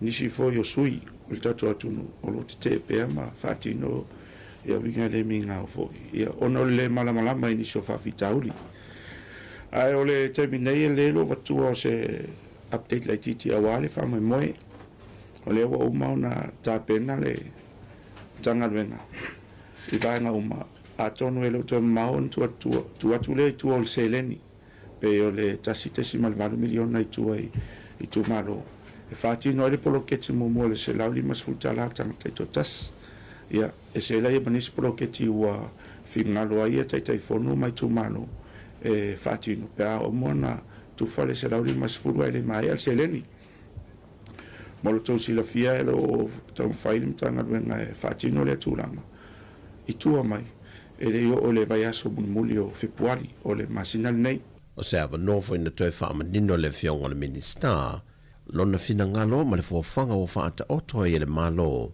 nisi o vaenga ele o manino ai le tanu e pe ona o lato whaalia lunga o pengta whai langi. Sau no le whionga le minista. O le vaenga mua o le vaenga le se update mo whasale le anga numera lua ia maangele se kati. O le taitei whono neo maangele whasale le anga lua mo le whaamauti no inga ele o iai se soli tula whono o awhia ilu na suafa I tono le matanga ruenga. O le taimi nei o tala sala tua o lo tau ave o lo fa pe wa ngaui e mangele pe fa na se pe fa na le tau se leni ai o mau tu ya li poti o le tonu tanga luenga ai ese foi I le tanga luenga tupe ele o fa nga inga se leni pa o lea o le afianga mangele la lo tu la fono o le timing sa ia fa na inga se leni I bloketi o le timing le sa fa ti no le palota alo nga lue pea ia le bloketi I tu ai fono fa vai mo le tosi la fia le ele ia se ta ia la fa pea le bloketi le fa ta usanga utona a o mato mai ta wina o le afianga o le suafa mangele le fatino pea le bloketi o fa ia fa na palota o fa ia fo ia ta ia le taimi nei le o ma fa e fa ta ia e o le taimi vala o su il palota ona ave ese mai le o su ta fono mai fainga palota po tai fono ai o mai stand down la fo pesi fa o manga venga fon fa vai ona ta puni ai le ona molto si la fia e le paia inga o tona isu mal fitu ele ia se tai ala e ta puni ai le bloketi a fatino fainga palota sa tala uma ia fainga le bloketi ele ta fia le whionga le minista o bloketi o le 2 miliona tā la le whionga moe wo Julius a koe tat whanai. E tolu aso le ua whaamaunia mai o le taitai o le atunu o le laule le mali tō planta I Valfosi o le a wha mamadwai le tuto tasi o le malo Sāmoa le neitau sanga po le atuanga le o le ono se fumal whātau sanga talu o na tuto tasi mai pūlenga wha kolone ai si atunu o whai loe le whionga le pārimia o le ato e whawhangu mai ele tele o nisi o ngā yoinga matu sa iai I asisi ngā fu o atua nai i le sisi ngā fu o le nei tausanga lua whelua se fulmaleono. Ta pena le tātou tuto tasi pe ona whai atu mo le tolu aso. E lava ua uma na whono wha alua le komiti, ta pena uma tulanga uma pe ona iei wha moe i tātou whainga meritai, tātou wha iripu, tātou tau vanga savali, tātou tālonga kirikiti, tātou tālonga lakapi, ia au whai pese, siva, tāleni, variety show, ia tūlanga o whaalinga o loa, whaleainga, mea umalawa, o leo tā pena mo le tātou toru aso. I le ngata fo i leo le walaulia o tātou malo mai whafo, ia ma mea uma mo le whasolonga, o le tā penanga, o le tātou tutotasi. Ma ua halu lava le i tūtino ia ma tātou soa komiti. I tā pena le tātou whamoe moe. E walaulia atu ai whaapitoa o ai uma ni tu mano iaia la tu whairipu o tutoi. Ia tūlanga o le walaulia. E o mai e whaafifia ma tūlanga masani peo na iai. Wa ua whaisi umi. Talu na tu. Hapena foi whaalinga tau vanga savari a onga. Hapena foi tūlanga tau tālonga peo na whai atu. O le rua vai aso au rumana i le tātou tutoa tasi. E tatala loa i ai tātou liki kirikiti Sāmoa. Whai ei foi le stala e tā aro i tātou au nei. A le vai aso le te wila. Ia e walaulia mai champini uma o aua Sāmoa o lo ia tunu uma mau. Ma e tatala lewa noa mo so se au. Champini po New Zealand, Australia, Amerika, Hawaii, Tutuila. Ia o le ua whaato ai mai nisi o au. Ma ua iei a whio ango whaato a ianto lātu awa noa. E whaafia nisi o lātu tā leni e pe o whaafia ngai masani ai. E le whaamana tui na lolo se fume le whātou sanga le neitau sanga. Ua te pena fo le wala au lia mo malo mai atunu o i whafo. E whaatasi mai i le aso whailunga ina. Ua toa popo le ngasai le au whainga ruenga le Frankies i Vaitele. I le toa telo i lātou sa ngā ruenga mawai ngā ruenga. E na ua maua se whaaninga malitu mai te pule. E le ise iso i lātou le avae mai awanoa uma sa ngā ruenga ai. Ona o le whaatama i al supermarket te tele sa ngā lulue le hafi. Na whaadia fai se pepo whaamtalanga, e le oa awhia isi au au nanga le company isi no whanga, ai o loo whaawa pe foi i aso esu engal mtanga ruenga o fui mu, e le mafua anga tonu e ui o le tele o whaamtalanga o whaawane, e le mafua anga o le hafi. E na wha i wina ngā ruenga le au tine mu mai lanto uma sa ngā lulue le po le tinei a wha uma, i le teo le tūlai lua le levo le pō, ma wha mai ai se lato whainga lotu, au leito e taape ma tape na ese, ai wha awawai pe lava leo leo ngā nisi o vaenga o unanga, ai maise mtanga ruenga o leo leo.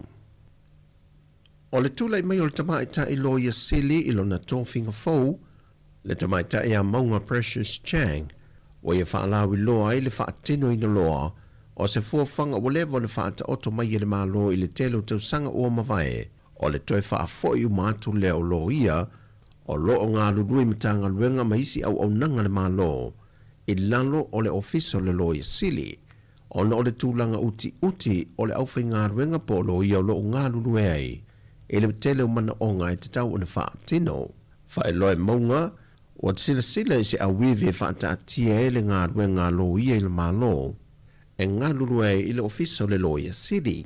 Na whaadia fo e maunga, o se fōwhanga o lewa na whaata otom whaatala noa, mai le teimia o vea i a minglang wai ma loia siri, whapena fo i a taula papa Brenta Heather Latu, mai o se lui tau fo o le a iei le nei swinga o le a amatalia. Mai o le atu whaata sia i se whaatala nonga, mai whaamanino i fo i a lima tamaita i loia lo ngā lurue isi matanga luenga pe o na iei le teimile nei. E le aini tūlanga i whaapopole i nai, mai o la atua i nātua i fo i le lango ia i lātou, i swinga pe ao o e na whātou teia. Ma e le o se teimi la i titi e whaatūlanga i se swinga fau whaape nei, pe na sau no maunga, e ono o atu i le tausanga atoa, ma wha mautua i le tūlanga le lei e te tau o nei iai. O talafu i mai Sāmoa, whamunia tele le tue fuafanga o le ne yaso la whenga i male atunu, whasoi foia.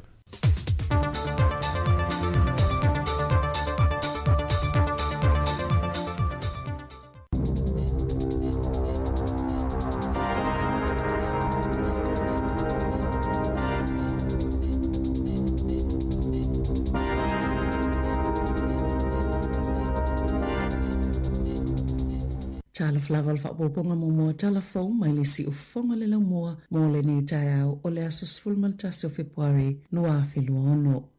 Wato ai tau no mai ile anso ua liva ona ato faina mo le afionga ia anae atha anae malana komiti o eolo ngā loi fa atasi le nei fa moi moi e taua awa to ai le talo sanga o sainia le silia malto a fast fully mafe e le malo ni usila ina ia mawhai ona malanga mai tangata Pasifika e ono mani visa mo umia e peifo i o isi atu nuu na saunua anae o se tasi na avia mwhai pula le malo ni usila e tolu te sima le 2 biliona tangata i le lanulangi e mawhai ona malanga mai ni usila e ono mani visa pe fato a mau fo ile visa le malai va lele ai waleva telo na tapunia le ava noa mo tangata Pasifika i lalo i foles fulu 1 miliona o le tai o nei fai ele solo i le palemene e taua au ina tua i le talo sanga ua sainia ma o le atalia ina le fionga le minister ma o vasa mana ia Winston Peters o le valu tolu sifulu e tua i le pasi le nofang fa atali nofoafi porirua o le isi pasi e tua le maota le kalesia sofito i porirua o le pasi mai wainui o mata i le maota le kalesia e whaka asa e malanga ese mai le itu lai valu ma le pasi mai le Official Pacific Health Service Hunt Valley i le afo le valu i le tae o nei mo i la tona le stala e awai atuai i le solo i le pale mene.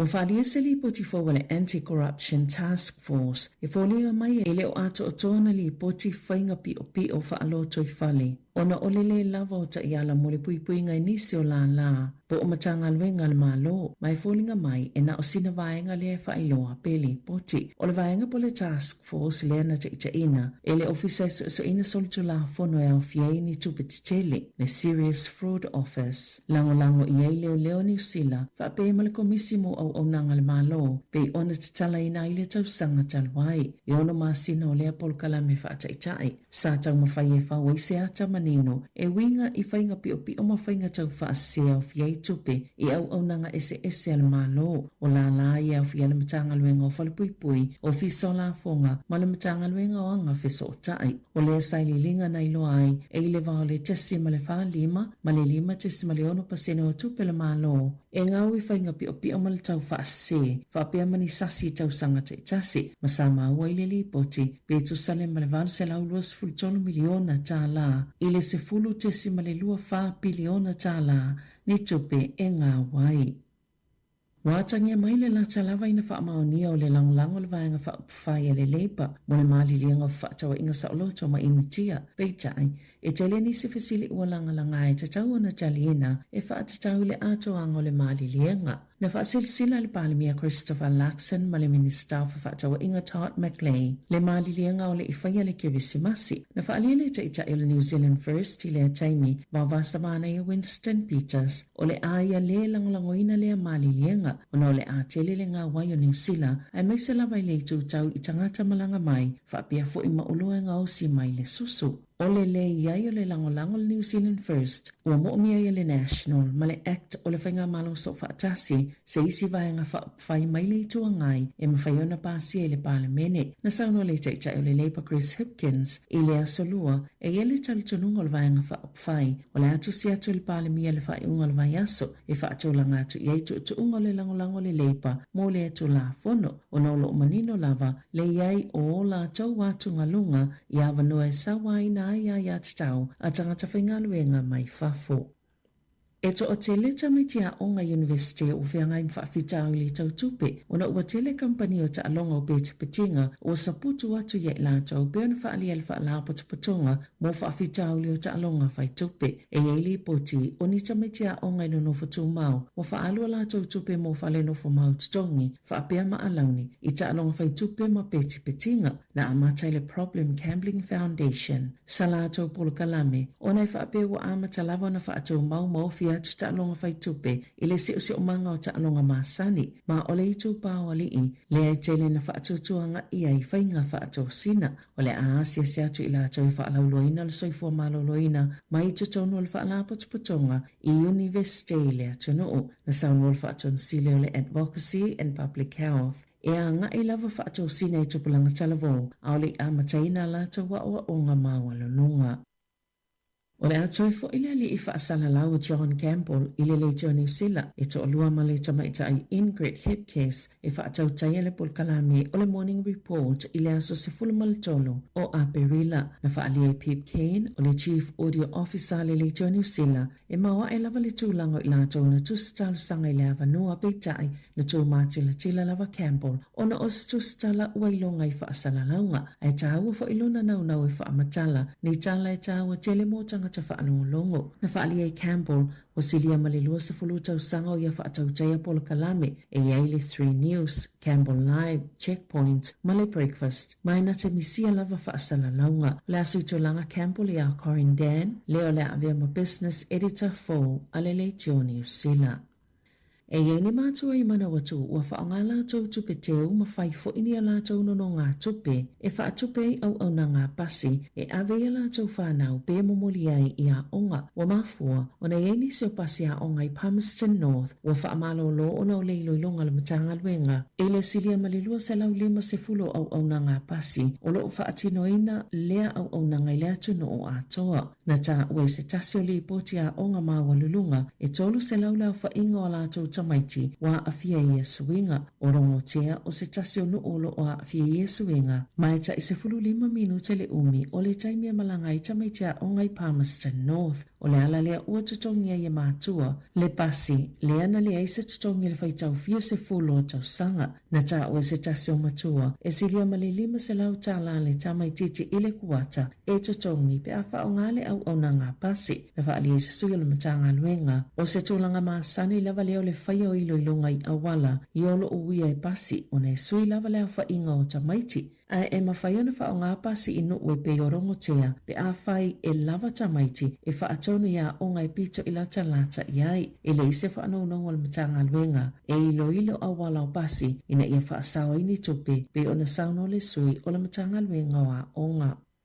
O le ato e asia le WorkSafe se no whanga iei vai ta ele ma whaase e ngai Mount Albert i au Kilani o na o se tamaititi no ta ulu e se ona ni foiluma i le aso 2 Januari a ilunga le whaase enga ma o le whaalavelavelo na lua lea na tupula ta mai nei na afieni tangata i manuanga i lea lava whaase enga e i se tamana manu ai fo i le whai ungo te sema ma moto ai lona tama i 5 se itulo ina ua la vela na mama i se whao po se whaanifu i tutono le whaase enga i tu saimali poti ale New Zealand Herald na whaalia le tina o le tamaititi lea na lea ngai o na nifo o lea whiangola na tama e ono umalava le o langa neo a vea ma whaafita auli i ona nifo ma o le o whaatupe le ACC molo na o langa atoa na ta ualpule nganu o Aukilani na whaalua na suesuena lea whaase enga i le ono masina talwai. O lo ngā lulu e whaatasile o leo New Zealand ma Australia i se suesuenga i lili poti e winga i sāwanga i tā ua ni whainga whaasātani mātanga i whana weti ma ua li poti ele iau ni sootanga i New Zealand na whaasilsila i leo i New Sawile selva i asu talwai le mōli ai o se tau lea lea ma o le to ono i leo tangata ua mōlia e o le isi to o se lau whaase fulu 5 o tangata ua masalumia o whaasino anga i la lai whaamalu sia le tau sisia le to la whono whaavao malo o mafua lea ona o e ngai ni ngā i ngā taupule whaasātani o sāwanga mātanga i tamaiti le o whaingoina o le Strike Force Constantine. Ngā mauele au e ni tangati soltula whono mai New Zealand, Amerika, Kanata, Mexico, Europa, Amerika i saute ma Asia saute sasai i lea mata upo.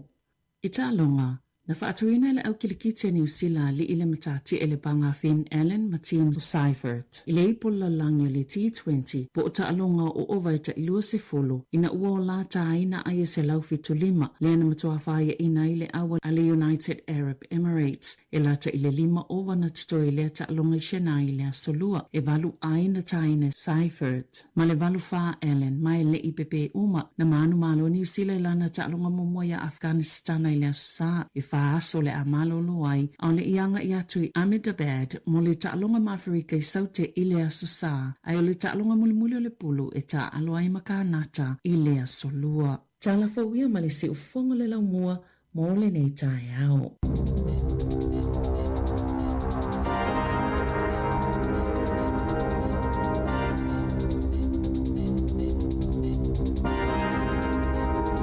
O le toi fasalawina na o tātou telefou ma tala mai Sāmoa mo le nei aso ina ua 20 minuti o te enei le tūra tasi le tātou tautua i lungo ala leo i lungo o pingata whailangi ia pe ona iai le Facebook ma le YouTube polisi fonga lau mua ia toi whamala atu nei teimi malo lava ngā lulue malo fo i whaanga mai le tātou poklame ia ma le nei teimi tālo le lua ia o le mai ele o le tātou tautua ia ai whamala atu nei teimi malatu na utoi amata ngā luenga ai la toina malolo mai le tula tas ia le la tatu mafuta pe fa fianga o pespesenga o musika suwi filoi se ia pa ia le tula lua ia ai o na lo e ngula wala lo e pisi le taimi ia manuia la fainga malanga o le afenga i moutou la to le malanga tu Sāmoa le nei aso ia manuia la fainga malanga ia malatu na wa lava ta pena foi o to wa ia talavai e tau na ave ia fu le umina te malanga ai lua le tolu vai aso ia tau lava o na lava talavai ia mai lau fo mai se lava lai matua leo toi fo i Sāmoa ia ai mo la tau leo lo malolo pe nei taimi ia o lo fai pe le malolonga ia nai mana ia malolo ia o le tali o le ova malolo ia o le luatu le kat ia FEB kat ia malo lava le malolo ia o le afu lava le o tātou ia o tango atu ia na o le malolo lava le tono ka los fultasi minuta te nei tu la tasi fatalvatu sunga palisina ia malo lava fatatela pali in mafta mai ma se utina mtu ya losalia talofo sunga ya se wa le va ia ma le sunga ia tapso lilo mai ama tapso ia fatatela lava le mafta mai ia manuia fo inga luenga ia mata faongo ne ya so wale wali ia fa inga luenga yo ta fau Yeah.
tele fai loto ola u fili feeling sa oloto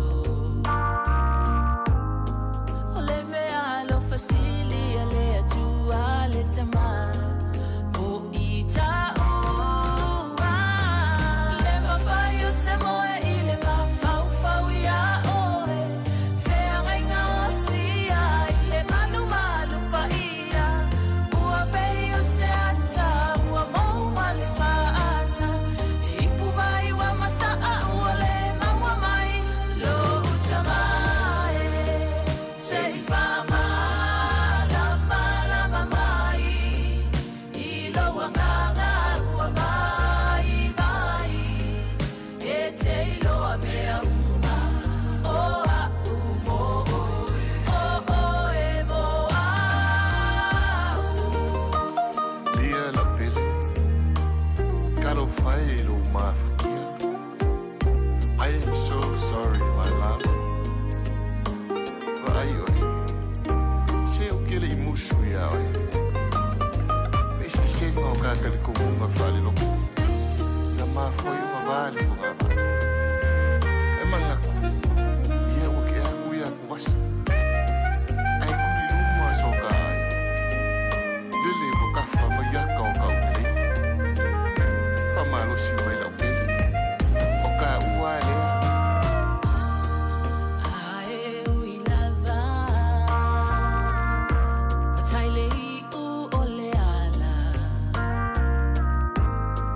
o tele toe fama amulu olo o soifua e tupu o tupu o ta ua manatu ele o na manatu ia o ta ua la fo i ele o na la ia le mafai o se moe i le mafau fau ia oe fe renga osia i le malu malu pa ia ua bei o se ata ua mau male faata ipu vai wa masaa ua le maua mai lo utamae se li fama lo si mai i lo loto ua vai vai e te ilo a mea uma o a umo o e mo au se li fama lo si mai i lo loto ua vai vai e te ilo a mea uma o a umo o e mo au Pafifianga pesenga musika su ifiloi yer pese mai le faltua si lia utai ya ile le taimi o tato proklame ya mo le tau tuar si fonga la moi lungo tato penga failangi ya olo e mai mo mai tono lo maota malo lawa tono la ta vale na ki me la telefoni ya po tono fo la falfainga luenga ya ma lo la vanga lue ma lo fo le on sai i de ne ya so le tato ile aso lulu la se fuma tasi masina o Februari lua fe lua se fulma le ono. Ya, ua mai atu le wha moe sa pe ona whaino atu ma tautua tu ele tātu o nanga i le tāona le la. Ea le molino le tātu mau ia i le whawhingo fia i o le visa. Ia pe upu whapea ni le toi mana o mia i se visa fu ile le malanga mai na i o tātu tangata. Wana o le sai tio na i o tātu tangata i le teime tāru sa ngai visa. Ia e umane ale whalave lave po o le fuafuanga whale ainga sa mawhai sa tau mwhai e oma iai. Ia ele i mawala fu ile visa. Ia o nisi teime e mawane le visa. Ia ua umale whaave lave. Ia po o tanu fu ile maliu tu lau lava le nei a uli. Ia ae tāru sia. Ia tātou tau whai te tālo le wha moe moe. Ia pe o se watu se awenga ma mafa. Ia me se lava i la tau na tāpina ina. Pe o iei le fionga ia anai afa anai. Ia ma la tau komiti. Ia ma Sāmoa umalava o e na lango sua. O e na tongi le maa. Ia o e na tatalo mo le nei wha moe moe. Ia lea wei manu manu ia lea ua lima le parlemene o New Zealand. Ia e tātou tālia ea pe talia.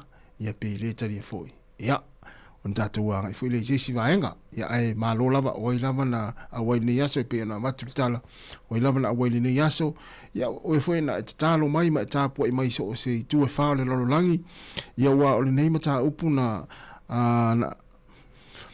na ta imua i le fionga i le tawa ana ia anai ia e waile a Sāmoa i le malanga mai nisi o tātou ainga mai Sāmoa i fuafuanga whale ainga po whale velave po vaenga wapena ia i tūlanga i visa e le ai ase ainga Sāmoa e le malanga mai e le whaia fo ini whale velave mani fuafuanga e ono malanga mai e misi ara taimi vave fo i e mana o mia vave ia ia ni visa o nei tangata malanga mai ia i fuafuanga whale ainga i tono New Zealand nei ia ai peta iane ia sai tia le to tele ia pe fai foi ona fa peatu e le mo wala vani visa le to tele o tatu tenu pe atalo sanga ia a le mai mawe foi la tupe ia ai le fai ona talia le tele o visa fai ona talo sanga ina ia o le pe o le nganga na fa moe ia usi le fi o mola tatu le nga ia le autu le fa moe ia e pe ona ia il fa moe le tau na le la ia ele ngata ia tātou Sāmoa umalava ia me se foi nisi o tunu o le Pasifika pe ona ia la tau suia na fai la tau launga ia pe ona itu valu i o tonga fiti ia manisi o tunu ia ai e pe to tele ia tātou Sāmoa ia ai tātou talo ia ina ia i umalmanuia ia mai foi se tala fa fie ina mai tātou ia ona fa faingo fie foi lea ona malanga mai tātou ainga mai Sāmoa ia e au noa mani visa ia afa pe fo ia tele ia no fa moe lea ia ia tai me nga i se wainga ia ole na to luas fo minuto le tale ole lua tale lua na fa mai ale tatu to tu ole nei aso ia ilungo le Facebook mo le YouTube ale se fonga lo mo ma lo la fa fa tu singa testiva ia ma futa mai na Canberra Australia ia ma to umala volo nga lue ma futa mai le taimi fa ma los ile to umi fo ia mai a fo ile nei aso ngā luenga e meise ia o ngā nei whanau.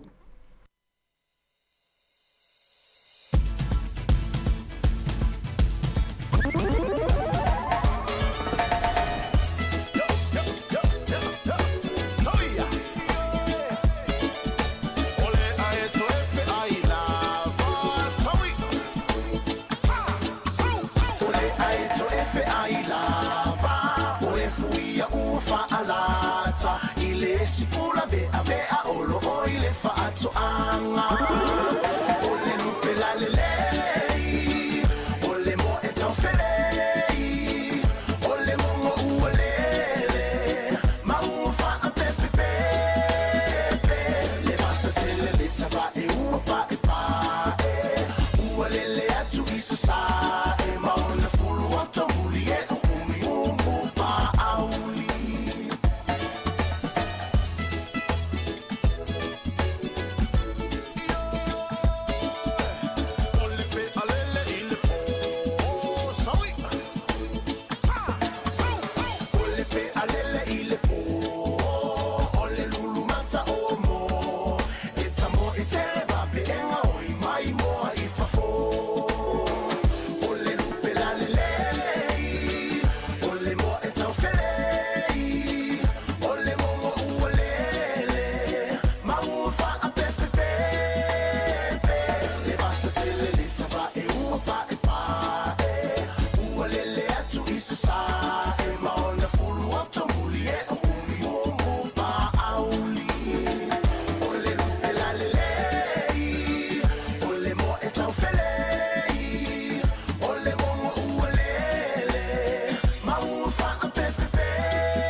what you done to my heart. I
O le tautua le si ufonga o le laumua o lo iai fo i le langolango a le New Zealand On Air.